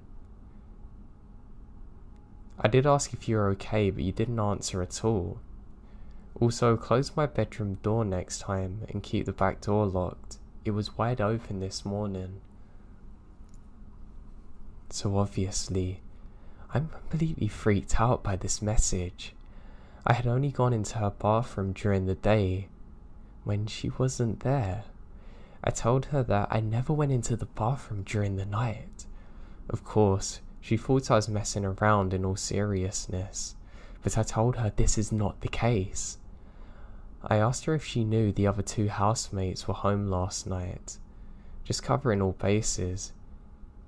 She said neither of their cars were home when she got there, and they confirmed this by saying they stayed at their partners' houses at night. If it wasn't me, and it wasn't one of the others, who was sneaking around going through our house in her room? As I said earlier, the housemates had a bit of leaving the doors unlocked at night, and other weird habits. But no one was home. Since we live in an area that isn't the greatest, locking the doors has always been a thing that we double checked now. Not long after this happened, they moved out and a couple of close friends moved in. They were still really good with locking doors and making sure everything was safe. But 2 months ago, we saw a really suspicious van parked outside, and things started getting stolen. And all of these were stolen on the night that the gate to the garage wasn't locked. My house is definitely a target for creepers.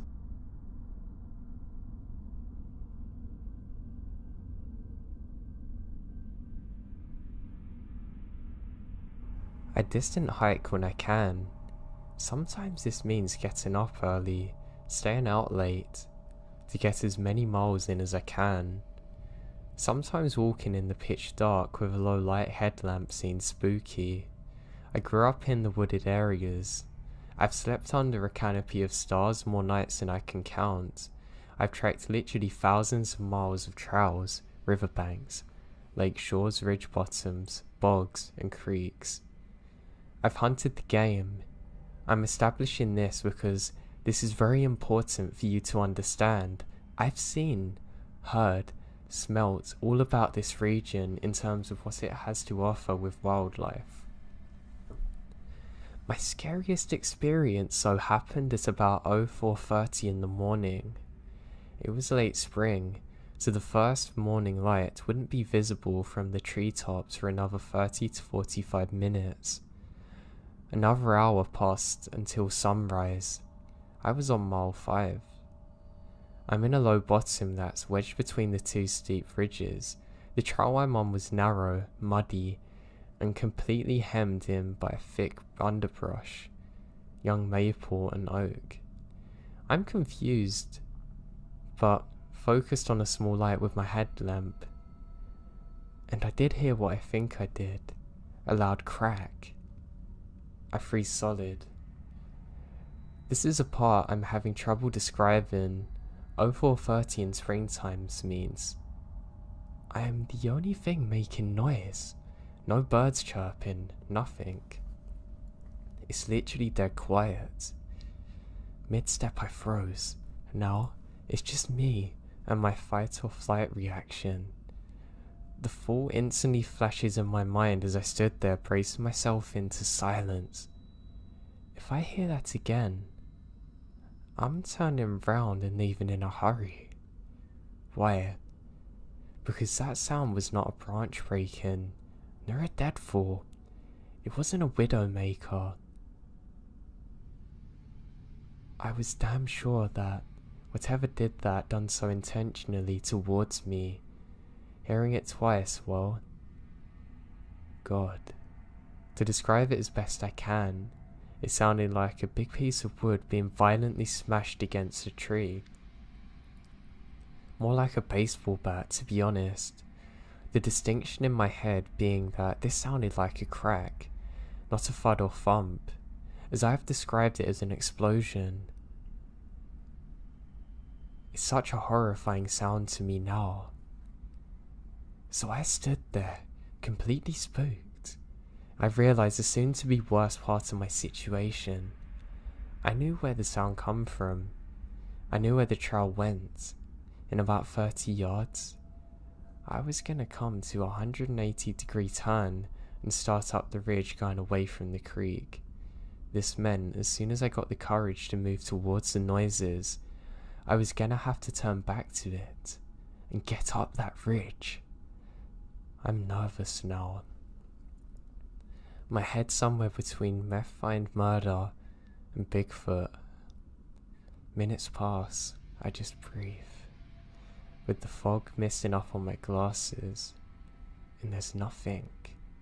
Dead quiet. I've got about 30 minutes until first light.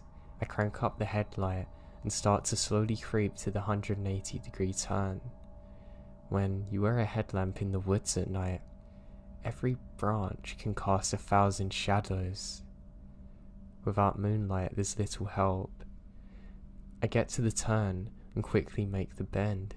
I'm moving pretty fast now, trying to be quiet, taking tiny shallow breaths.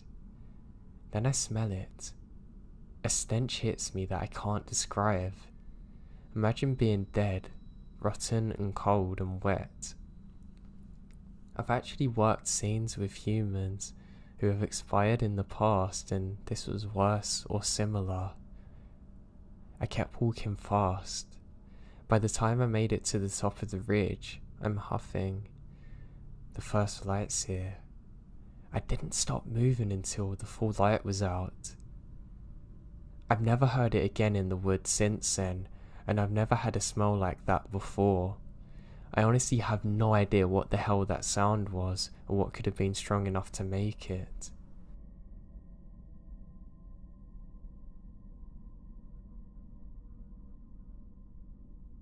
A few years ago, when I was 17, I just graduated from high school and got my first job at a Christian camp near Yosemite in California over the summer. Mainly the people I worked with were great and really sweet Christian college kids, the good kinds. There was one guy though, I would say he's Carl. I didn't frankly like him. He was tall, handsome, charming, had golden curly brown hair and a smile that could stop your heart. His eyes though, they're dead. He never got those little crinkles in the corner of his eyes when he smiled, which suggests that it's not a real smile. It was like the top half of his face died. There were things I did not like about Carl off the bat. His eyes for one, the death of his smile. He never asked for anything. He tried to twist your arm. He just very softly, very slowly tried to manipulate the situation to feel as though you owed him. Each time, it felt like a part of my brain shut down, like a slamming door, almost like I'm powerless to say no. I get along with most of the little cliques of the camp. No one really dislikes each other. As far as I knew, we just kind of broke off into groups based off what we like into our free time, or who we like the most. Carl though, seemed to make friends one-on-one with a clique. By the time he left the group, it was desolate. They were fighting, not speaking or trusting each other. I know this isn't a lot of evidence, but I'm trying to take a good picture mentally and describe it to you. Now one day, everyone in the camp decided to go friendzone. We tried out a lot of camp food and wanted real dinner, maybe seeing a movie or go bowling. I was off work last. Now, at camp, we had a sign-out sheet. Being so close to Yosemite, we often went hiking, so if we had left, we put our name down, along with where we're going, when we left and where we should be back, and when. This way, if anything happens, the search teams know where to go. So I put all my info into this sheet and head down to the parking lot. My friends had all divided up into their cars, and I jokingly asked if they forgot about me. They said Carl had said I could ride with him. I look around and I don't see Carl, although I seen his name on the sheet. All of the hair on my body stood on end. I was terrified to get in the car with this guy alone. He felt so wrong, just off. Just not right. I don't know how else to say it. My friends were telling me I have nothing to worry about and everything's gonna be fine. I saw Carl walking towards a parking lot with that dead smile on his face, and everything in me was seeming to get scared. I said that I was tired and wanted to stay in tonight, and Carl laid the charm trick on me, telling me what a night it's gonna be. I owed him because of God knows what, with this dead smirk on his face. I refuse. He gets mad. Told me I don't need to be such a horrible person. Finally, everyone figured out that I wouldn't be persuaded. I hugged one of my girlfriends goodbye, whispering in my ear not to ride with Carl back. When they all left, I walked back to the area with the sign out sheets to cross off my name, since obviously I wasn't going anywhere. I saw the sheet, saw where my name was, and my heart dropped. My name had already been erased.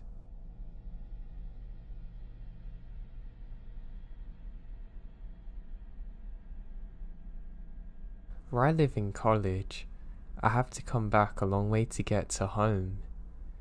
It's literally states away, so I'm used to driving for hours on my own.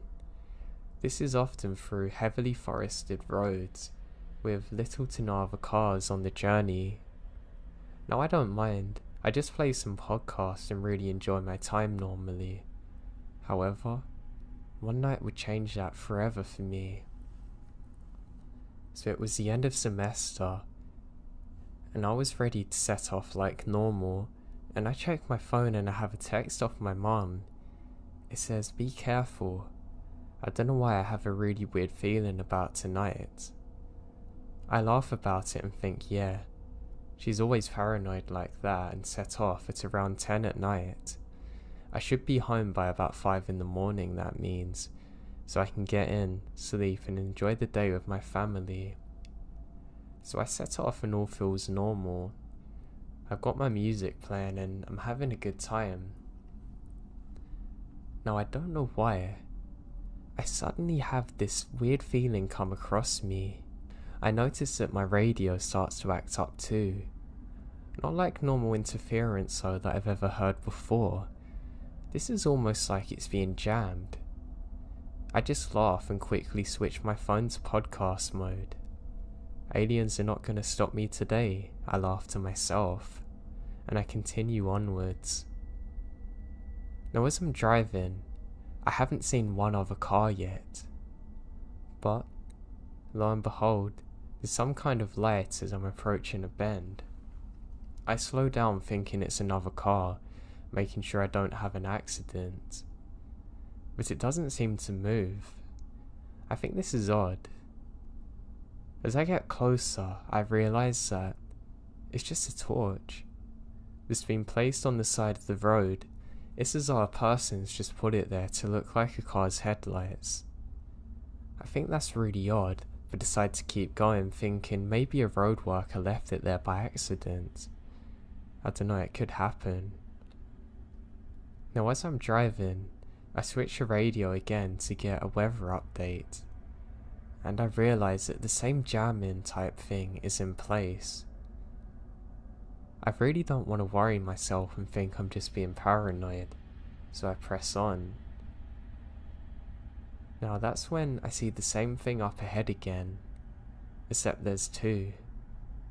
What giving it away is that one was dimmer than the other, but it was the same orange type of glow that the torch had from before.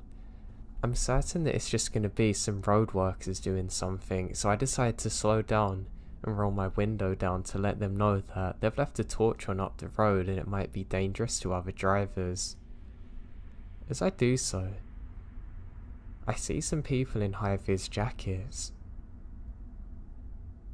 When I'm slowing down though, I have a horrible feeling that something isn't right. My car slowly comes to a stop, and I decide to put my full beams on. I know some of you are gonna moan at me for this, but I didn't care about temporarily blinding someone to see what was going on. That's when I see it. There's 5 people wearing high-vis jackets, But something looks off about this. I can see that the people in the background are wearing all black and a high-vis jacket. That just isn't right. I'm confused as to what's going on. Why on earth would they wear all black and a high-vis jacket? It's almost like they're not actual road workers, but the two at the front are. I call out and say, "Hello? Are you guys from the government?" And there's no reply. As I'm waiting there, a horrifying grin comes across one of the workers' faces. As my eyes have adjusted to the darkness, I can see that there's more lights in the background. And I can see that the torches have been placed there just the same as before. Then suddenly, I can hear the sound of rustling around me. To my left, I can see that there's a group of people coming from the tree line. And, almost on cue, my headlights go back to normal mode automatically and I can't see the guys in front of me. Just as it goes off though, it gives one flash of light and I can see that the people in the trees are carrying a lead pipe and other objects. This is the most scared that I've ever been in my life, and my fight or flight kicks in. I desperately jam my car into reverse and floor it, panicking not knowing what to do. As I do so, it illuminates the silhouettes of at least 8 other people on the left side of me, waiting, coming to the tree line. As I'm reversing out of there, to my horror, they all come into the road and just stop, staring at me, all dressed in black. What's worse is that as I'm screaming, the light suddenly goes off from the torches and I can't see them any longer. I immediately do the quickest U-turn of my life and start heading in the opposite direction. I'm trying to get through to the police but I've got no signal. I speed the rest of the way home. In a terrified state, I'm crying to my mum. I don't know if they'd followed me or what. I made damn sure to get out of there as quick as I possibly could. I then file a police report. The worst thing? My mum doesn't believe me about any of this. She thinks it was just sleep-induced hallucinations. And that I was so tired I imagined all of it. That was about to change though when the police arrived, and they told me and my mum that they were so thankful for the report, and they've been tracking down a group of people who pretended to be road workers to then try and kidnap people. Apparently someone else nearly got caught earlier in the week, but sped away too when they tried to grab her. It just makes me sick to think that there's people like that out there in the world. But the fact that I was miles into deep forest with no one around to help if I needed it then. It was only God's grace that I spotted them and didn't actually get out.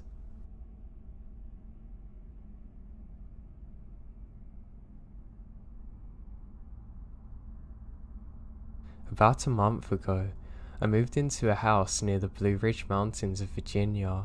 It's very secluded.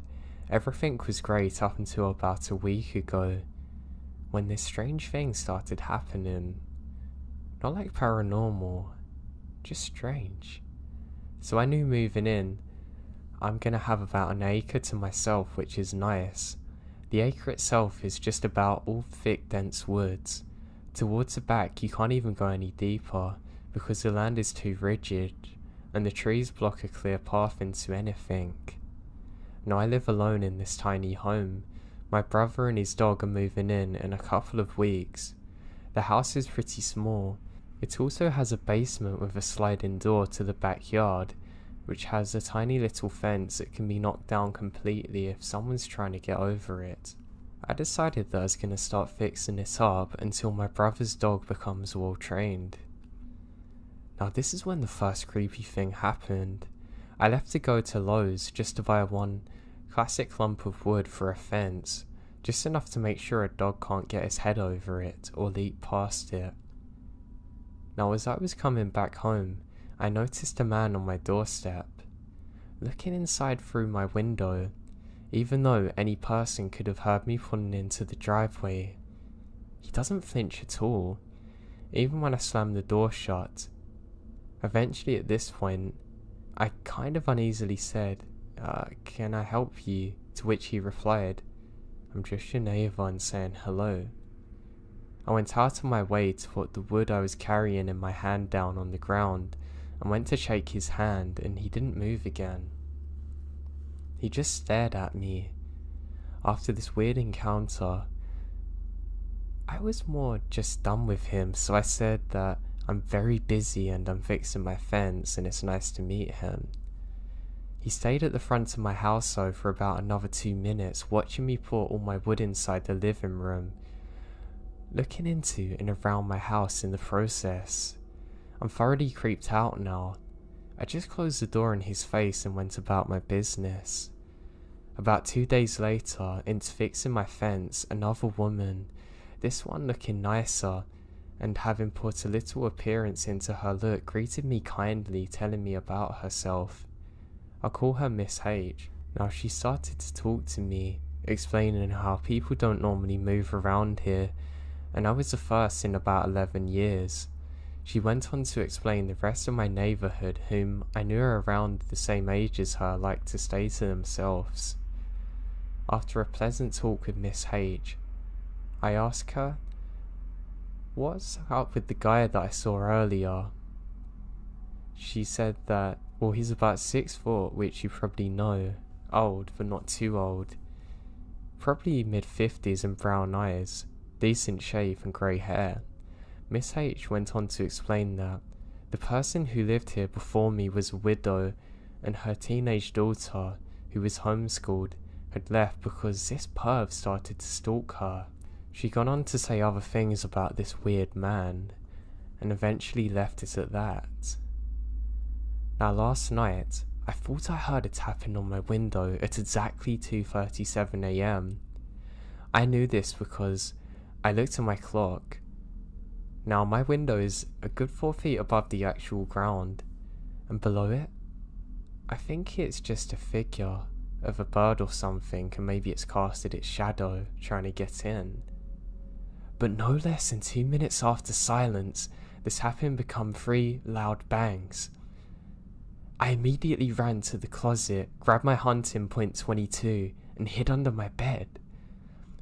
Peeking over, I see a figure looking in.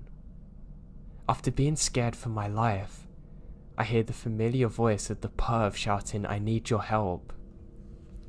Not knowing what to do with myself, I threw my curtain open, and the only thing between his forehead and my .22 was a ½ inch of my glass. He didn't say a word. Not don't shoot me, not I need help, not oh hey. He then pointed behind him to the fence. I then ran outside to see what he wanted. I still have the gun on me. I said, what's wrong? He said nothing, pointing to my fence. I look over, and this time I saw the fence had seemed to have been run over by a car, with mud tracks everywhere. How on earth had I not heard this? I look at the 50-something-year-old cars, of whom were dirty tire tracks that could have left this. I'm annoyed at what I saw and yell, what the hell? And then pull my finger on the trigger, when he finally replied, that's your fence, isn't it? Jumped in his car and quickly sped off. It's currently 3 PM on March 2nd, and I've scraped the entire fence idea out of sheer exhaustion and fear. This is really happening right now, and I'm really not sure what to do.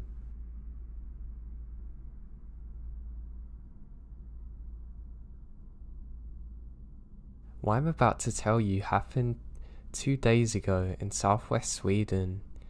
It was around 5 PM in the afternoon, and I decided to meet up with one of my friends.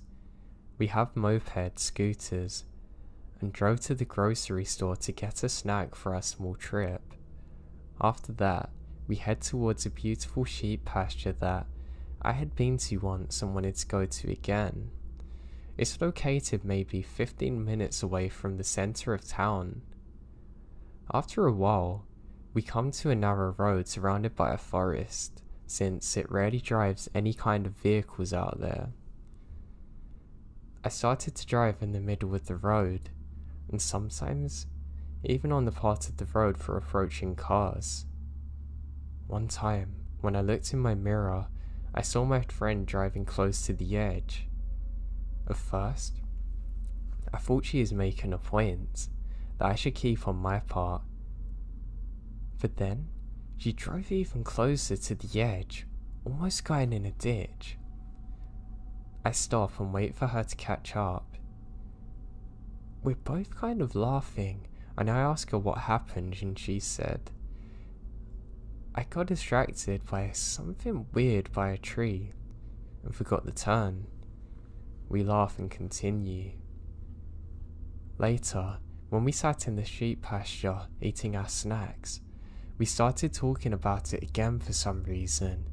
I asked what she saw, and she described it as some kind of wooden plank that was nailed to a tree, and that it looks like a figure, person with just holes as eyes.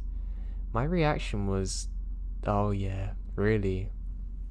And we decided to relocate it on the way home. We stopped by the roads and I turned off the engine. When I look up, I spotted it right away. It was hanging in a tree, looking dead. Now, I immediately think of some cults that are known to operate in the area. Maybe they were worshipping this. I don't know. I have a picture saved on my phone of this, and I'm really thinking of reporting it to the authorities. Something just doesn't feel right about it though. I have a horrible sense of evil when I look at this. I hope nothing too bad's happened here. I even got told that this could be a grave for something, as part of some of the sacrificial rituals that can take place there. I'm not really willing to go back to find out though.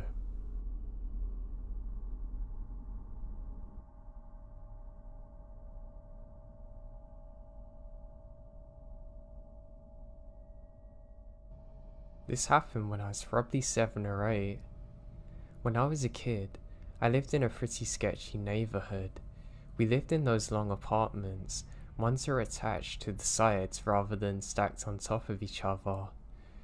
The front of the apartment faced a main road, and there's a little street to access the park and woods and back area of the apartment. Behind the apartment is a massive field and a forest. Me and my friends and I used to go there to build hobbit holes in the grass. My mum hated it when we went out there because there were some rough people that lived in the neighborhood. She didn't like the idea of 7-year-olds playing out there in the same place where people do drugs. I'm adding some more details so you can get a picture.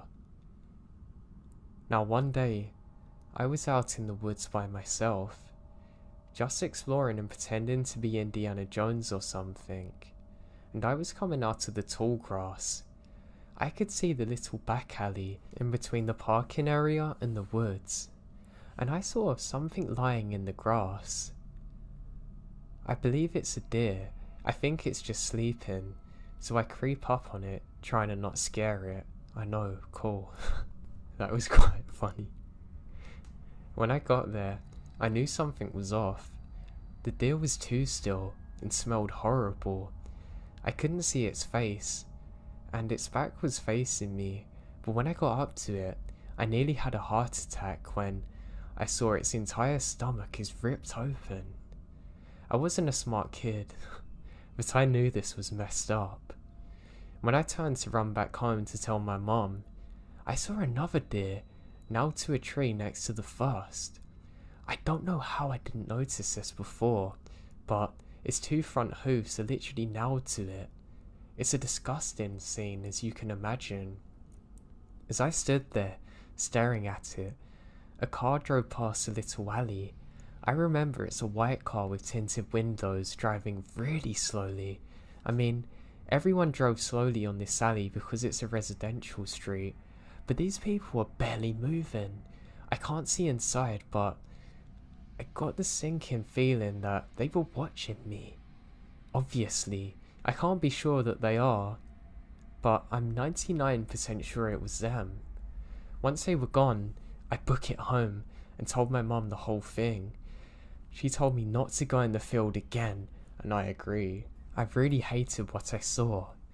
For the next month or so, I saw that car drive everywhere. It would drive up and down the main road I was on while I was playing in the front yard. It would drive down and back towards the alley when I would be back in the yard. I even remembered seeing it at a grocery store once, but they were definitely staking the house out. It was always the white car, tinted windows, maybe they're following me, and always driving way too slowly to be normal. I tell my mum about it, but she chalks it up to a neighbour just going down the road. So one day, my mum was out mowing the lawn. Because of the way the apartment is, she had to push the lawnmower all the way around the apartments to get to our backyard. Being the helpful kid I was going to meet my mum out the back to open the gate so she can put the lawnmower in the shed. As I'm walking out the gate, I see the car come along the back alley. Normally, the car goes slow. As soon as it turns a corner, however, the driver steps on the gas, zooming up behind me. The back door closest to me opens and someone gets out and starts running towards me. I don't remember what he looked like or even if it was a he. I just remembered getting back home as quick as I can, terrified. After that, my dad yelled at me for peeing myself, and neither he nor my mum believed me about the guy in the car, and I never saw him again, and we moved a few months later. That sounds really harsh, Jesus. My parents still think I made up the whole thing, even though they thought how sketchy the neighbourhood was. I don't remember anyone going missing at that time in my town, but I never really looked it up. All I know is it was really messed up, and I have no idea who those people were and why they did that to the deer or what they planned for me. I just hope they never done anything to anyone else.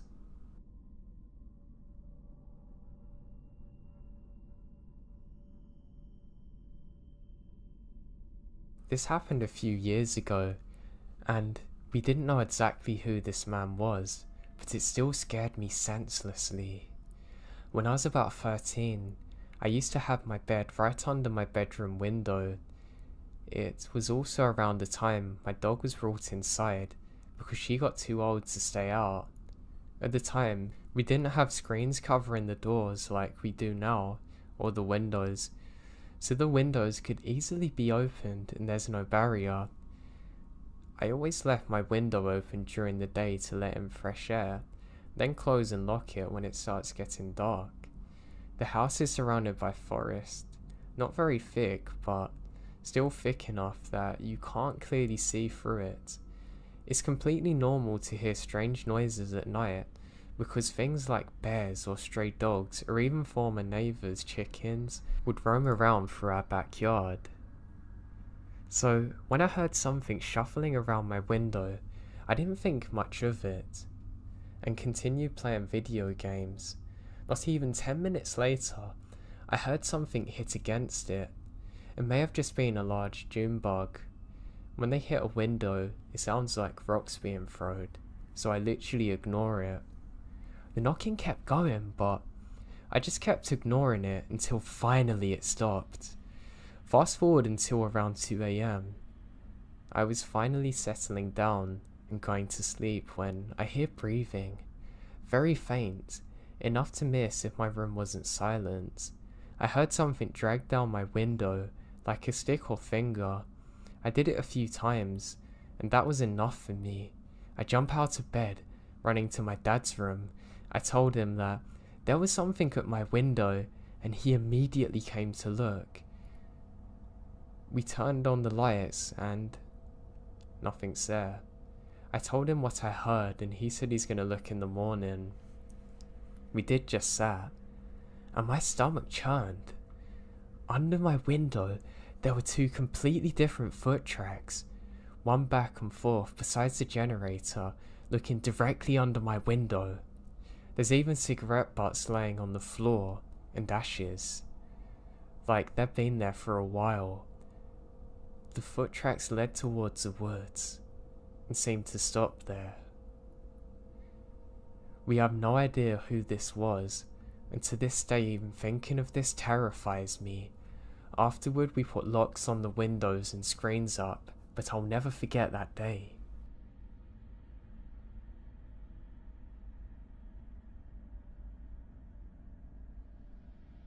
Okay, so this was a normal rainy evening when I was 14.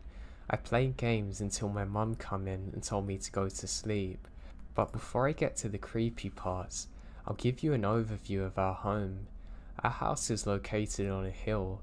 The closest neighbours are literally 100 meters farther at the road. This road leads to nowhere, so there are rarely people going past our home. Behind the house is a little forest area that I used to play in as a child. And also, the house has 2 floors. My room is at the second upper floor. Yeah, I gotta admit it's a lonely house, with rain, darkness, and a forest that could keep me a little bit worried if I didn't know what was in there. So I went to sleep as usual at 11 PM. I fell asleep very quickly. However, at 3 AM I woke up, and I didn't do that so often. I think I had to go to the bathroom or something, so I went to pee and look through the window and do my thing. But it wasn't that relaxing nightly forest that I saw. My eyes glued on a specific character in the darkness. A man wearing dark clothes was just standing at the path of the forest. I don't know what he was doing. I started to panic, of course, and switched off the bathroom lights really quick. I sneak up to my parents downstairs, and I've never felt so afraid moving in my home in my life. We had alarms on, but it didn't calm me. I took a look at my parents. They're asleep. My sister's not up either. I went to the kitchen and peeked through the window. There he was, still standing at the pathway, closer now. And now I can see his body. I can't figure out his face. He looks huge. I just sat at the window, scared and almost falling to tears. Little rain poured to the ceiling and made naturally chill sounds. That didn't help. I peeked through the window again, and I almost jump out of my skin when he's standing in the yard now. I can see his face. He looks terrifying. I now ran to my parents to wake them up. My father ran out the back door, but my mum said that he could be dangerous and might be armed. She calls the police.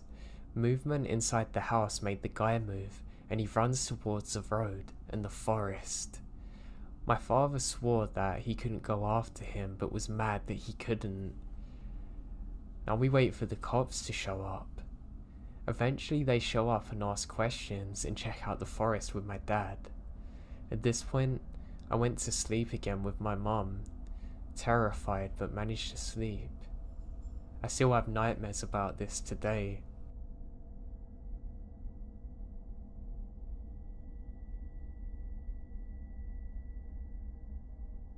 When I was young, me and my brother loved to go and play and explore in the forest near where we lived. We had a group of neighbourhood friends that we'd also do this with, and to be honest, those were some of my best memories. However, this would all change one day, and everything seems like normal. We set off on a normal summer's evening, and we decide we're gonna play hide and seek.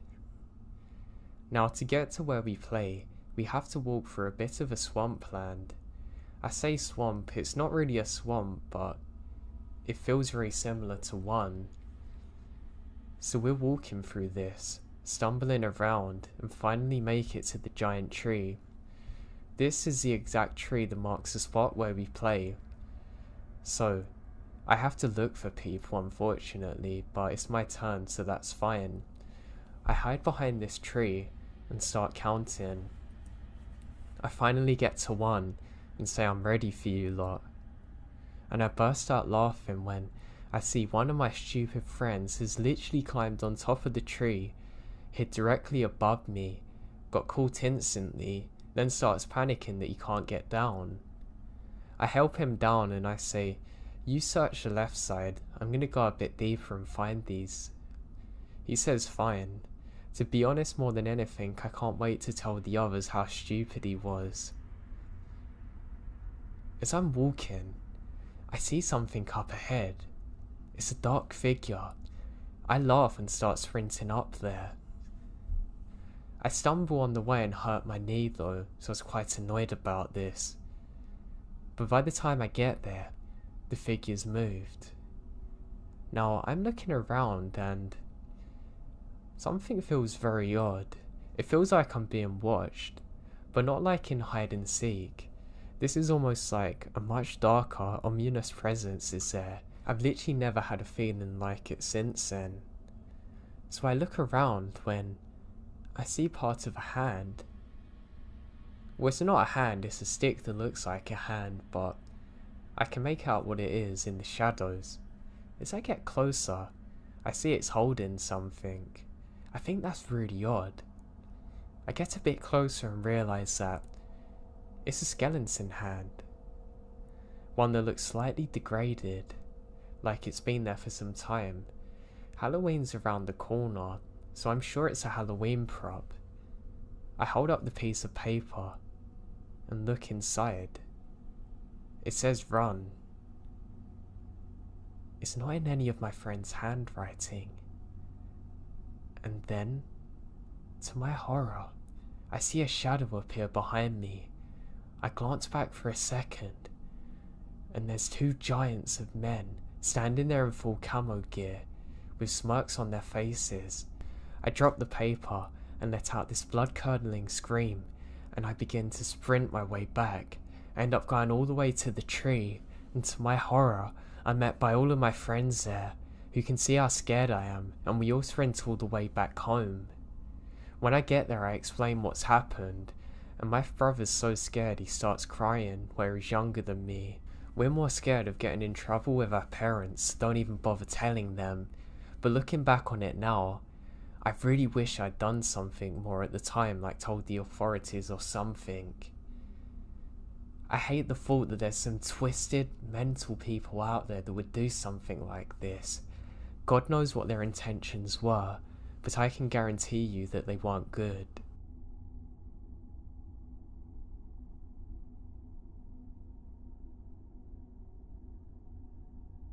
A little backstory first.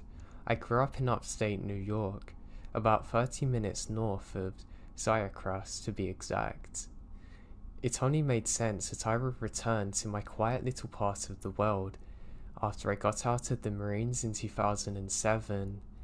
The only problem is that I didn't have much money. The good news is that my grandfather had an old pool behind camper that he told me I could have until I got on my own feet.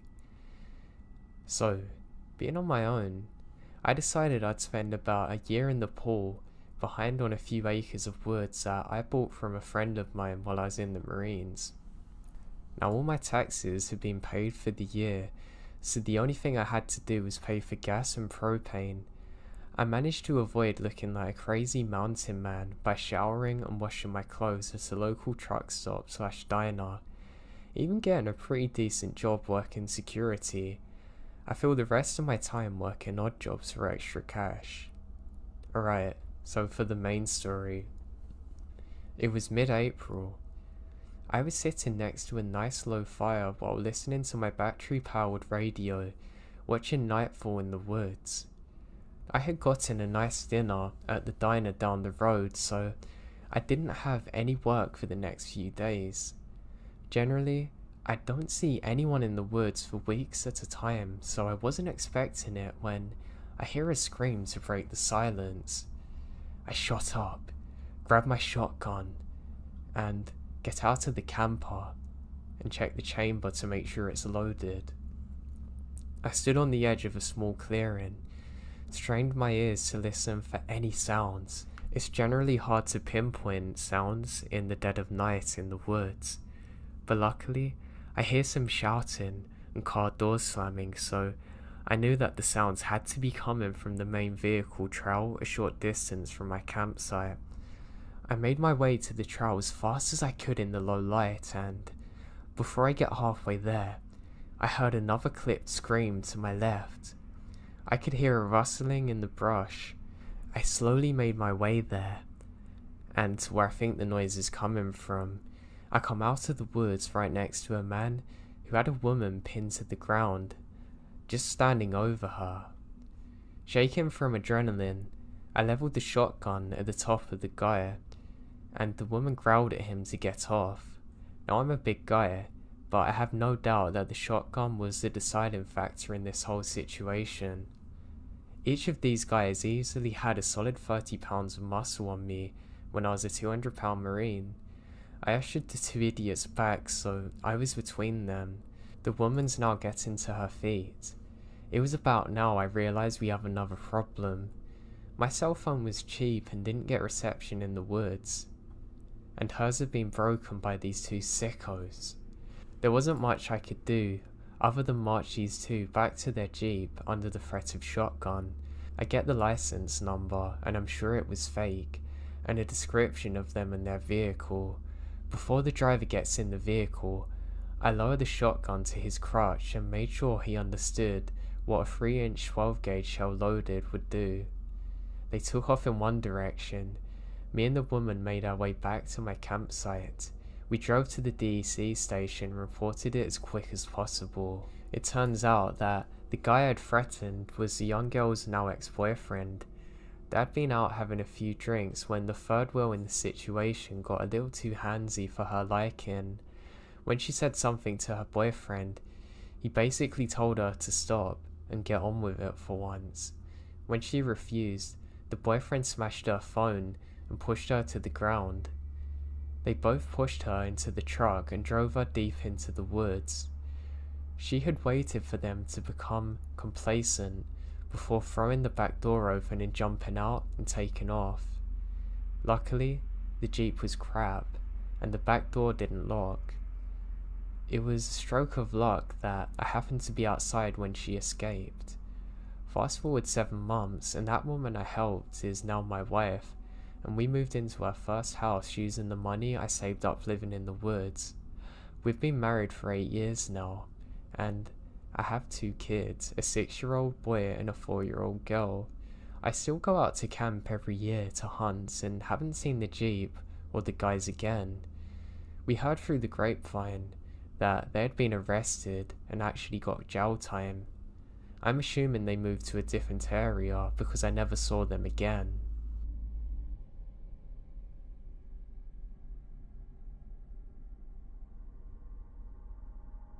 I live in a suburban part of a small rural town in eastern Missouri, in a pretty quiet neighborhood. We've had one crime here in the past 3 years, and it was me who committed it. A jaywalker.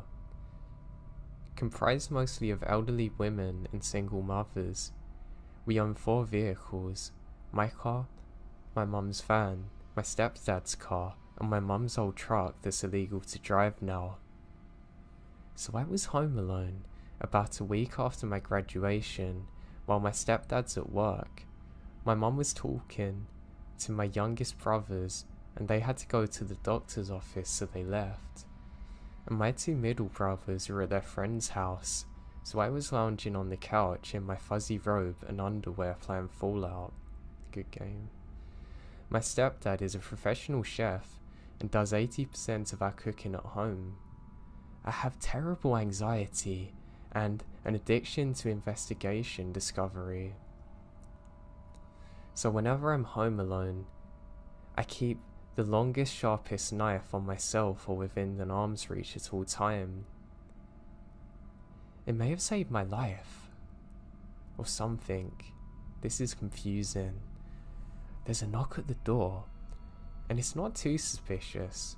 We frequently get solicitors and Mormons in the neighborhood, so I wasn't worried. Being a cautious person, I peek out through the curtains just a bit to see who it was. I'd seen this guy around the neighborhood before, walking around, and I don't feel threatened by him, since if it got physical, I had at least 5 inches on him, and a knife. Anyway, I want to open the door, and I do so, figuring that at worst, I can politely turn him away, tell him I wasn't interested and go on with my life. At best, well, not gonna lie, he's cute in a generic way. So, I open the door, resting my hand on the back of the couch, where I've hidden the knife under a blanket, just in case. As soon as I opened the door, I knew there's something off. I've got a blunted effect due to a combination of depression, PTSD from abuse, and schizophrenic type personality disorder. So, I'm grown up, and I'm used to using fake facial expressions to fit in. I thought maybe he had similar problems because his face was not normal. He had a big friendly smile, right below a pair of absolutely dead eyes. "Hey beautiful, day out. Mind if I come in for a moment?" he said awkwardly. I kinda smile awkwardly and say, no, my mum don't like having strangers in. "Oh," his smile gets bigger. "What are you doing?" At this point, I'm starting to feel nervous. I shrug. Can't complain, I guess. "Are you here to sell something or tell me about God?" He shrugged back. "Oh, can I come in? Maybe talk to your mum?" I'll go get her. She's in the backyard." I moved to close the door and step back, not turning my back to the dude. Before I closed the doorway, he reached out and stops the door. His fake smile is gone. His face is dead. Not angry, just dead. "You're home alone. Your mum isn't in the backyard." I pause and swallow hard. Then I push the door again. "What do you want, man?" "To come in. Please let me in." I reach over, quickly sliding the knife from under my blanket and pointing it at him, saying, "I'm not gonna let you in. Leave." He looks down at the knife, back up at me, blinks rapidly, then asphyxiated the smile to his face again, saying, "Oh, no problem. Goodbye." I watched him turn around and walk back down the street until he turned the corner. Then I locked and deadbolted every door and window in the house, got the dog out of my mum's bedroom and resumed my gaming. I ended up calling my aunt's boyfriend, the only cop I trust, let him know what happened, stayed on the phone with him until my mum got home from the doctors. She called around town, found a couple of other people who'd seen him walking and driving around, but none of them knew who he was. So we were on high alert for about a week. It's been over a month now, and nobody in town's seen him.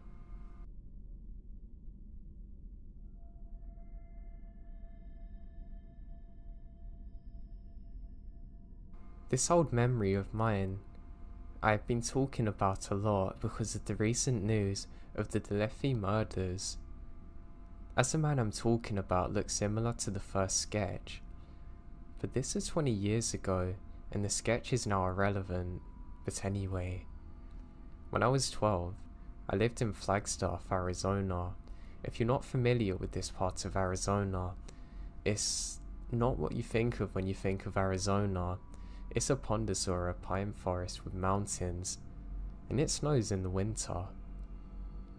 Anyway, across the street from my home was an entrance to some woods with paths. As my parents worked, and I was the first one home after school, it was my responsibility to walk the dog. Usually, I would take him just inside the woods entrance so I wouldn't have to pick up his crap from under the rocks that would usually be in sight. Now, usually, I was too afraid to go into the actual woods, even with my dog, because he was stronger than me and didn't listen to me well when we were outside. The other reason I didn't like it is the wolves, packs of wild dogs, sometimes cattle, seriously, and of course, anything lurking. But this day, I felt adventurous, I guess, and took him over there. We went pretty deep that day, and I didn't see another soul because it's about 3 PM and the people are at work. None of the neighborhood kids really hang out there either. Now my dog was excited by anything that moved and always wanted to greet another person, cat or dog. But this day, on the way back, I remembered him being steadfast, still pulling, walking me along on the way back home, ignoring squirrels and trees blowing in the wind. Then, out of nowhere, a man appeared on the trail in front of me. Now when I say out of nowhere, that's exactly what I mean. The woods are not dense, and usually you can see people from a mile away, as long as they don't surprise you. The man was dressed head to toe in brown and tan colours and gave a weak "hey" and doesn't make eye contact. The way he dressed stuck out to me, as everything but the treetops was brown, as there's actually a drought going on at the time. Even the picture I linked is more greener than it was then. As he passed me, I took a few more steps and turned around because he made uneasy and steady pace behind me, but he was gone. I could see probably 50 feet of the trail behind me. There's no reason I shouldn't be able to see him still. My kid brain starts going, maybe it's a ghost. No, he must be hiding. There's no way I wouldn't be able to see him immediately after passing each other. Maybe he was hiding in front of me, before he came out of nowhere. Maybe that's why he's got all brown on, trying to blend in. The dog didn't want to greet him anyway. It didn't make sense. It didn't take long for my dog and I to take off running all the way home. Thank God I had my goofy dog on me, because he was pretty aloft, but also protective. For all I know, maybe the disappearing woodsman watched me take my dog out every day, saw me wander in that day. I know I let my dog crap in the yard a few weeks afterwards. The reason it was so weird is that he was pretty much in perfect camouflage, and he had no dog on him or reason to be out there. I'm not sure exactly who it was. It definitely wasn't a hunter either, because hunting's illegal, and that's what creeps me out. Why on earth would anyone be in camouflage in the woods where hunting's illegal?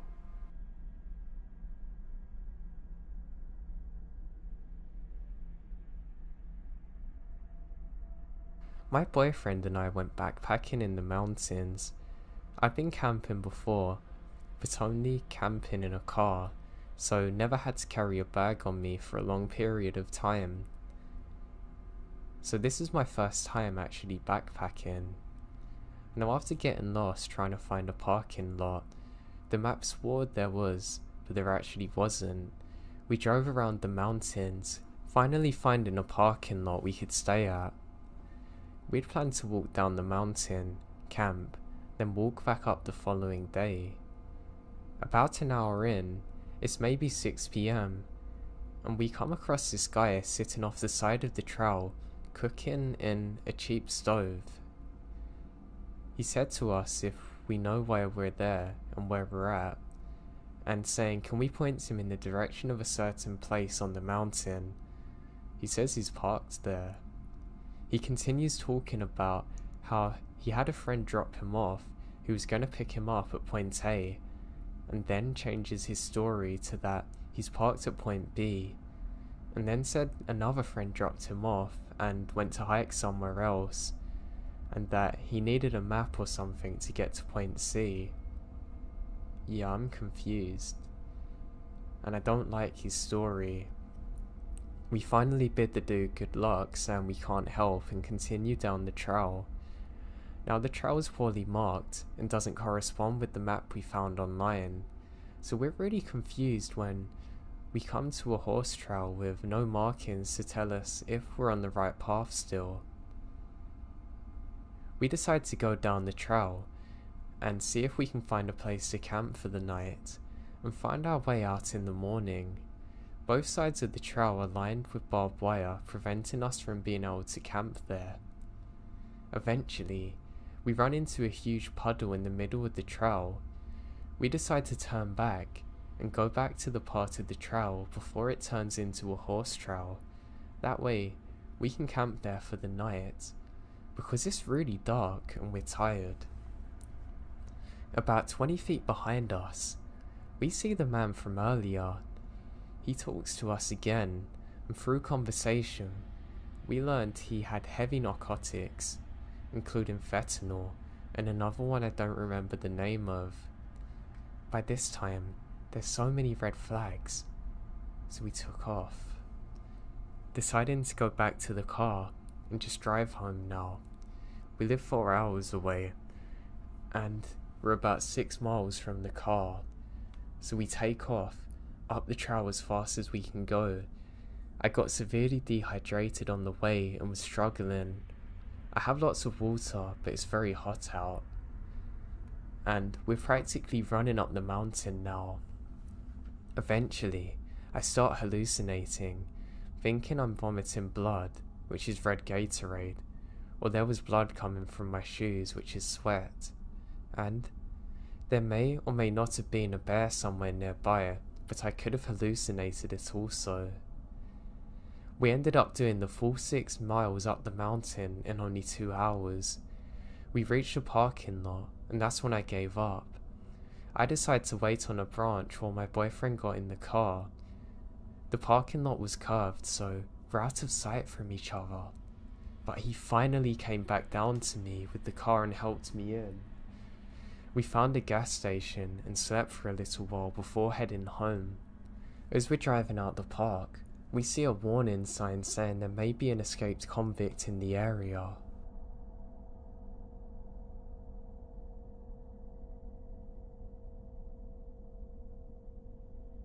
This is a true story that happened to me.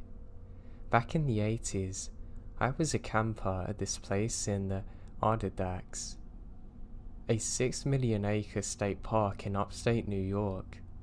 All camps have their own customs, and I'm not sure if this occurred elsewhere, but if sitting around a campfire and smoke was blowing in your face, we would utter the phrase, "I hate white rabbits," and I swear this worked.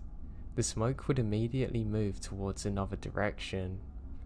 And no, it wasn't the breathiness of speaking the words that made the smoke move.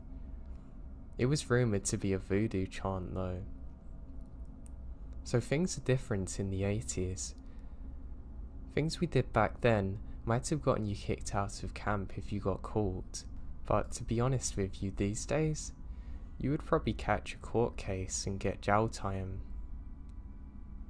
Like the time my counsellor locked me in his room with a 6-pack of Budweiser, tall boys, and told me I can't come out until I finished. But that's a separate story. This camp was right on a very large and pristine lake, and periodically, there would be hikes and canoe trips to some of the islands on the lake. You choose your adventure, basically. So we're on this canoe hike to a large, huge, massive island that's not too far from camp at all. We're all slackers, smokers and stoners on this hike. My kind of people. The island was so big, it had a pretty wide running trail that went around the perimeter of the island, wide enough to comfortably ride a 4-wheeler around. Were they allowed? Wider than I was tall at the time, wide. So I mentioned this is in the 80s, right? That first night, some of us campers were partying with the counsellors, beers were being drunk. Now at the time we're sitting around a fire, of course, and when the smoke blew into someone's face, they said the phrase, "I hate white rabbits," and the smoke moved. The next reciprocate of the smoke said the same words, and so on. And the smoke was being moved around fast from person to person. At the height of the frenzied chanting, the smoke almost looks like a vortex. The next morning, I opened my tent to see lying on the ground, spanning the width of the running trail, the biggest dead rabbit I've ever seen in my life. It was dead. It had eyes that were glazed over blue and white. I've really never seen anything like this before. I know it could have just been coincidence, but it was crazy.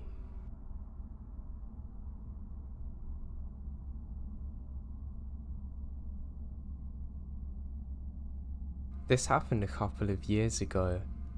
I wanted to go to the local wildlife trail to walk in the woods. I'd gone several times to hike and jog. I normally went with my boyfriend at the time, but he was working and I wanted to go, so I decided to go by myself. I felt pretty comfortable going. I park at the far end of the parking lot in case anyone else appears. The trail continues straight from the parking lot for about a mile until it curves up a large hill. Where I wanted to go was the abandoned parking lot with a lake. The turn off to this part of the trail was about 400 yards down to the left. Once you turn left, you have about 200 yards of flat trail before it inclines. This inclined section is loose gravel and it's quite noisy when you walk up it. The last section is about 100 yards. I felt pretty at ease going along the straight trail before I turned left. When I hit the incline, I began to feel uneasy. I brushed it off as being overly paranoid and continued. As I went about halfway up the incline, I began to hear crunching and snapping of twigs in the woods to my right. It sounded about 100 yards off. It was just far enough into the woods that I couldn't see what's making the noise. I froze in my tracks and the hair on the back of my neck stood up. I stood still as I heard the crunching stop. Stupidly, I brushed it off as a deer or bobcat. I continue up the path until I hit the end of the incline. That's when I heard this thing in the woods beginning to run at me. I froze in fear, my heart beating 1,000,000 miles an hour. Every hair on my body stood up. I was rooted in place. That's when I saw him. A man was running straight for me while holding something in his hand. I began to run down the incline back to the main trail. I was slipping and sliding down the gravel. I looked behind me and noticed how that he's at the top of the incline already. He had this evil look in his eyes. I noticed the item in his hands was a knife. I almost slipped up due to me looking back at the man. He called out to me, "Get back here now." His tone was malicious. I sprinted as fast as I could and took a hard right back onto the main path. When I hit the parking lot, I didn't look back. I unlocked my car and started as quick as I can. Right as I was backing up, he emerges from the trail entrance.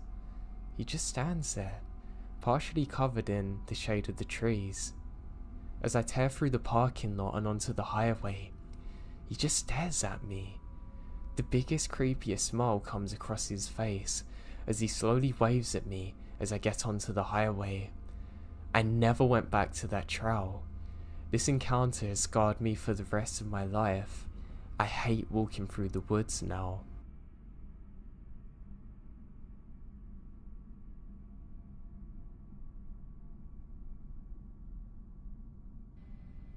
Okay, so I have no idea exactly what I saw that night. I have searched everywhere for sightings or even myths around that area we saw it and found nothing. If anyone has any idea of what we saw, please let me know. My husband and I think it could have well been a Wendigo, but I don't know. I haven't heard anyone else say they've seen anything like it. I guess more than anything I want to know what I saw and have some closure. So anyway, my friends and I go camping a lot, and my favourite place is the Red River Gorge, Kentucky. We go there often. I've been going there since I was an infant. I'm 28 now, married with a kid and still go. It's the coolest place to go where I live, and you can actually see the Milky Way pretty much every night. I mean, it's perfect for stargazing, and I've seen a shooting star every clear night that I've been there. When we go there without our kid, we might have a hike and stargaze for hours. Our first experience happened when we were night hiking and we would go on trails we knew well, and we used frequently during the day. Ones with log fences and gazebo resting places. The most used trail is in the National Bridge State Park that leads up to the Natural Bridge. The trail is around 2 miles uphill depending on where you're starting. Now I've done this trail every summer of my life and could do it blindfolded. It has wooden steps, carved rock steps, log handrails, multiple sitting points under a roof, trash cans, but after reaching the main trailhead there's no lights at all. It's used often, and while it's uphill and the difficulty is low, as long as you have a good grip on your shoes and water, you'll be fine. My friends have done it with me multiple times and we're confident as hell at it.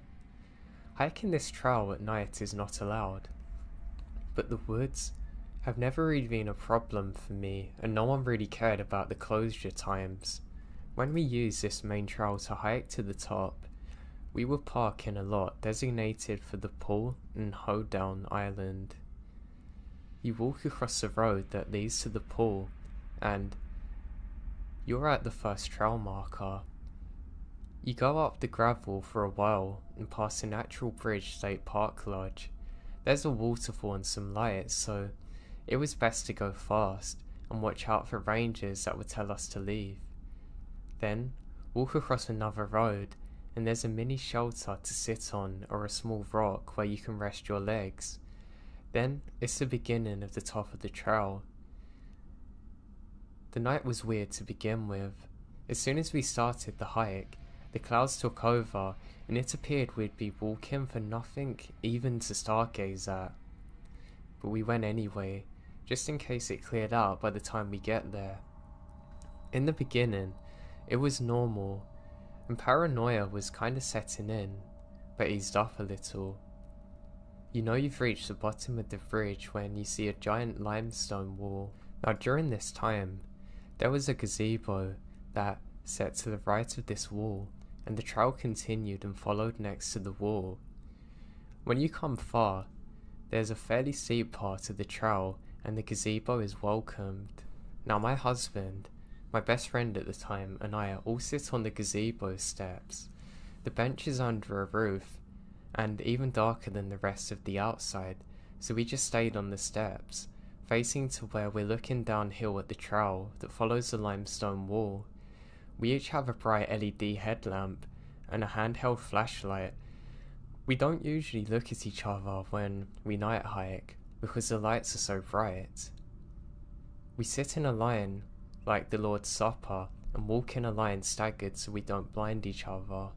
It's after hours at this point, so no ski lift rides had gone on for hours and the rangers had already done the sweep and left before we could get there. We left no time between them making sure the trail and the top were clear and start our hike. The ski lifts takes you to the top, but there are workers that stay and do counts and only leave after it's clear. I guess I have to make these points because that's what I was thinking when what seemed out of nowhere, a girl with a headlamp begins to walk down the trail. This is kind of odd really. She's in a sundress and flip-flops. This hike is uphill, and while it's fairly easy to hike up, it's not easy to do without real shoes or water.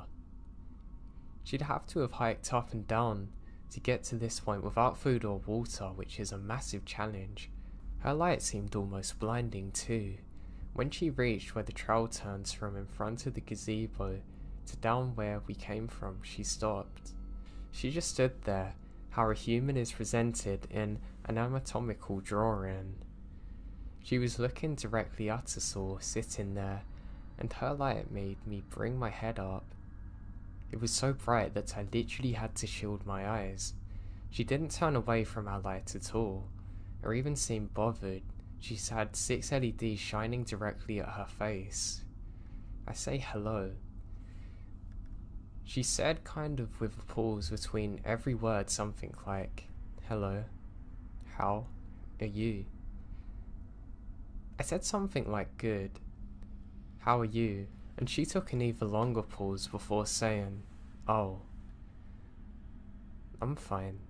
And she just stood there with her hands to her side, facing down, staring at us. Her light made it impossible to really see her face. It was unnaturally bright.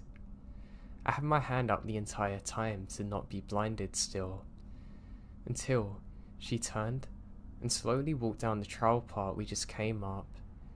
She got to the part where the trail turned, and we saw her light just stay in that one spot for a minute, until she turned and the light faded out of sight.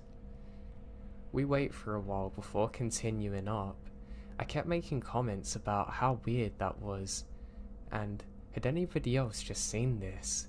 And was I being overly paranoid with my fear? And why did no one come after her? Why had she done this all alone at night? And somehow without being found by any ranger. We got up after a bit and started back up to the top. It felt like it took much longer than it ever had in the past, but we made it to the top. There's stone steps named Fat Man Squeeze that you get to at the top of the bridge, and you can walk across it and whatever. Going up and being on the top, we can hear twigs snapping, almost alternating from left to right. We lay down and stargaze, but the clouds are thicker now. It was miserably hot, and we can hear voices at the same time. My husband kept checking for people. He never saw anyone.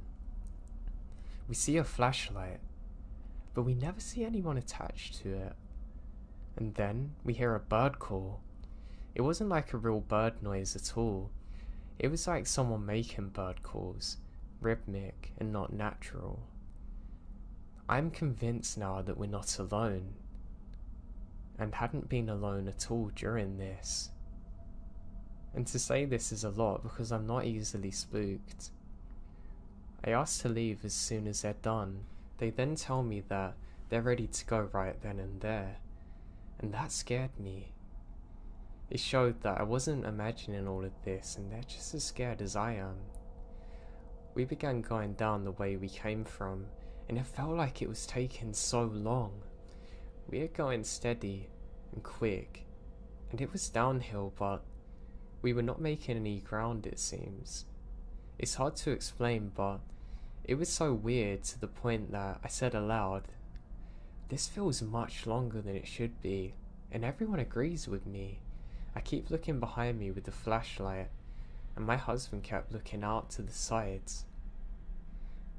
I kept feeling watched and couldn't figure out where the footsteps were coming from. It sounded as though they're coming from all directions. I would turn my head in the direction of a sound and not see anything. When my husband was walking, he kept saying he was catching eyes in the flashlight. Usually you catch a raccoon's eyes spying on you. But he was afraid maybe it's a bigger animal like a bear or something. And even weirder is that he never seemed to catch contact with it truly when his flashlight went over it. Now by now, we're hiking down a semi-flattish area compared to the downhill hike we've been doing at least. The log fence or handrail or whatever it's called is on our right side. Now, we're walking in a row within reaching distance of this barrier, and my husband just stops walking altogether and says, "What's that?" But the question is more of an alert than a question. I move my headlamp in that direction and don't see anything at first. Then, both of his lights catch a shape, and then my headlamp also does the same. I move my headlamp to the center and catch it while my friend simultaneously finds it in her lights as well.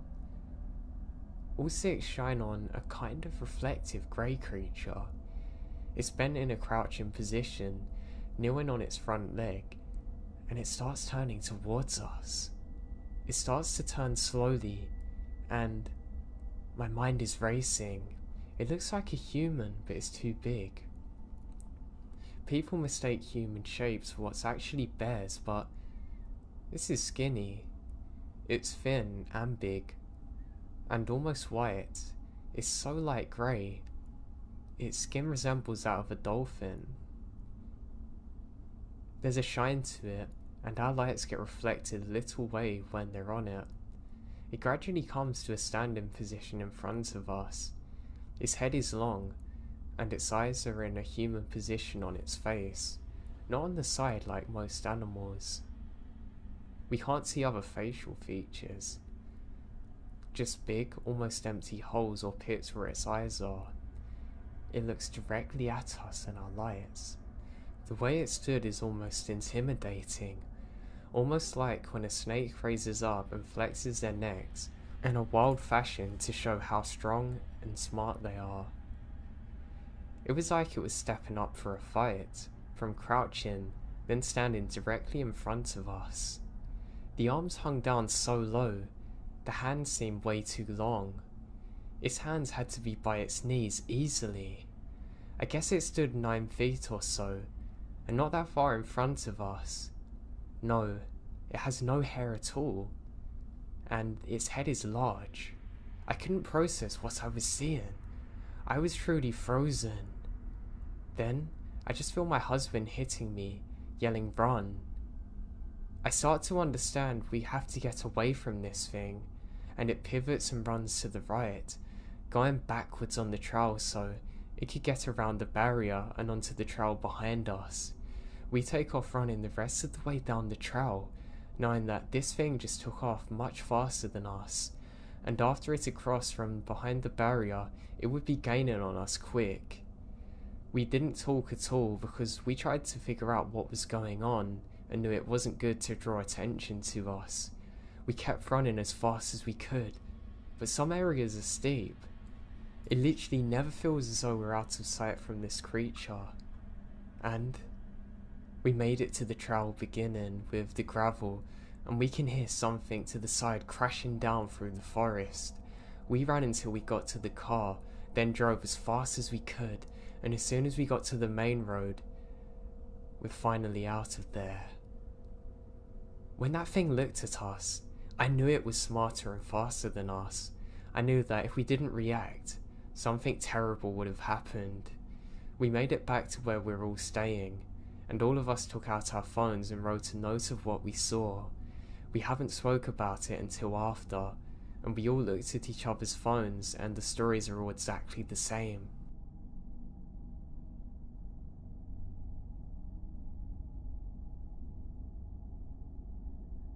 When I was 12, me and a group of my friends would play hide and seek in those woods where we're on the edge of our neighbourhood.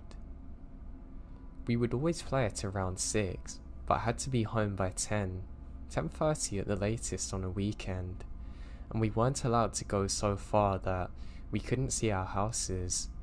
Those are the only rules our parents had for us.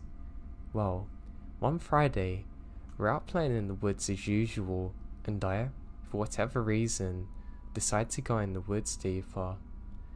I can't remember how far I went into those woods, but I do remember coming across an old shack.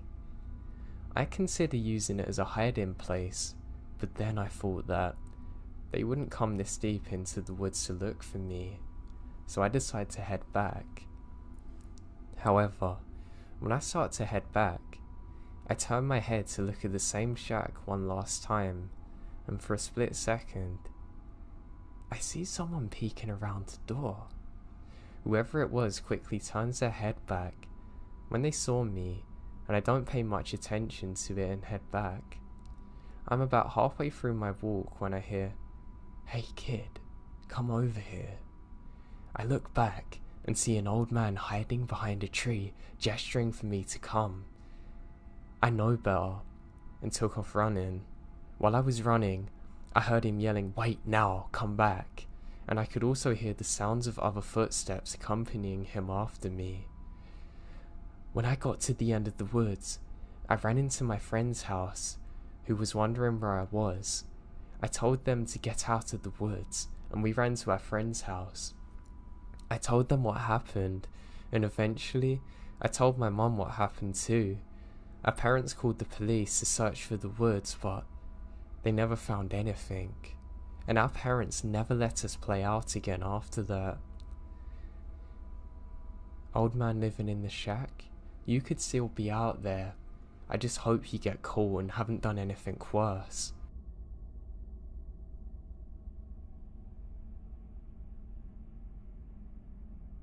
My old man was an avid outdoorsman in the Colorado Rockies in the late 80s. He'd go on week-long treks with his buds.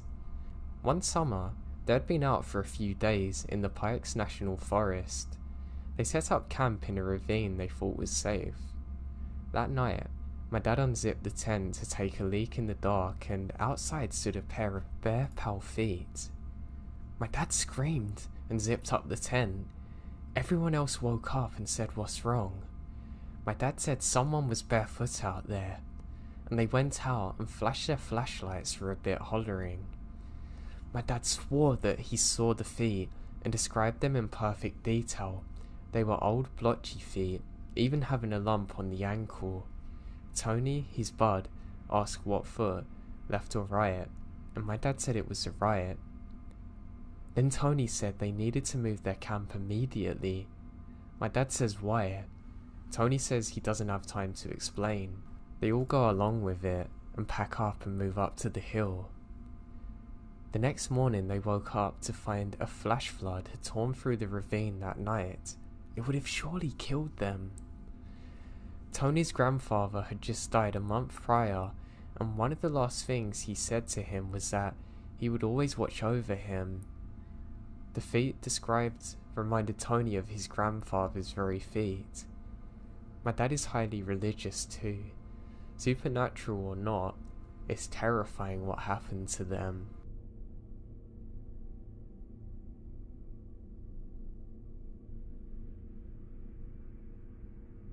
So this happened to me when I was about 7, and I lived in Portland with my grandparents. Now my grandma and I would always watch Lost together every night, and then the news would always come on afterwards. When we saw there was a sniper that was going around our area, in the woods somewhere, and they were looking for him, and lost his location, it blew our minds. I remembered one day at school, the whole school had to go on lockdown, because someone reported seeing him near the school, and so everyone had to go to the hall and wait out the entire situation to clear. I don't think we left school until 7 PM. The police caught him and took him in for questioning. Later on, we found out through the news that he was hiding out in these small woods that are behind our house, literally meters away. Now my grandma and I would go for bike rides and walks most evenings. The only reason we hadn't was because of the shooter. I refused to leave the house for a good week or so because I was scared that he'd still be out there, and I wouldn't let my grandparents leave either because I was so scared something bad would happen to them. To this day, I still have a mini panic attack every time I go near them woods. Just the thought that at some point in time, only meters away, there was a killer waiting in the woods in camouflage terrifies me.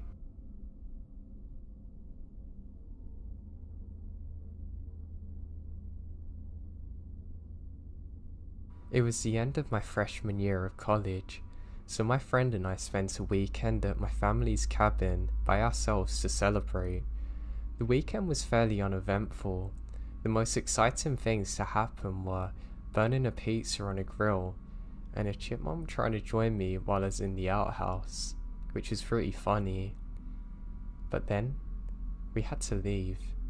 Even though I'd gone to the cabin every summer since I was born, I still didn't know very well how to get from it. We had been using my friend's dad's GPS. It was pretty old and probably hadn't been updated in a while, which is likely why it took us where it did. The route we took was fairly unfamiliar to me, but what do I know? It's a GPS. I trusted it enough to bring us wherever we needed to go. It ended up taking us down a twisted side road that I knew was wrong, but I kept going, thinking that maybe going through the woods would be faster. That's when it told me to take a left. I obeyed, but was extremely confused because it looks to be a dirt road. I slow down to look at the GPS when my friend lets out a horrid, "Oh my god." I look up and realise we're not on the road at all. We're on someone's driveway. Then I saw the dolls. They were worn by the weather, full of dirt and faded from the sun. The ones I took note of were clowns, and bodiless and beheaded. There were so many, I can't even make out how many there actually are. Every single one's hanging from a tree. My friend and I were both shrieking at this point. Her yelling at me to back up and get out of there, me yelling what the hell over and over again. We safely got back to the main road and followed that until the GPS gave us a different route, which took us home without incident. Although I didn't see the person living in that rundown house, it was one of the most terrifying things that ever happened to me. It didn't even feel real when it was happening. It felt like I'd been dropped into the middle of a horror movie about a serial killer with some doll fetish or something. Sometimes I wonder what would have happened if the person who lived there actually saw me pulling up, but I try not to let my imagination get the best of me. I hate to think of whoever's responsible for that house, if they still live there.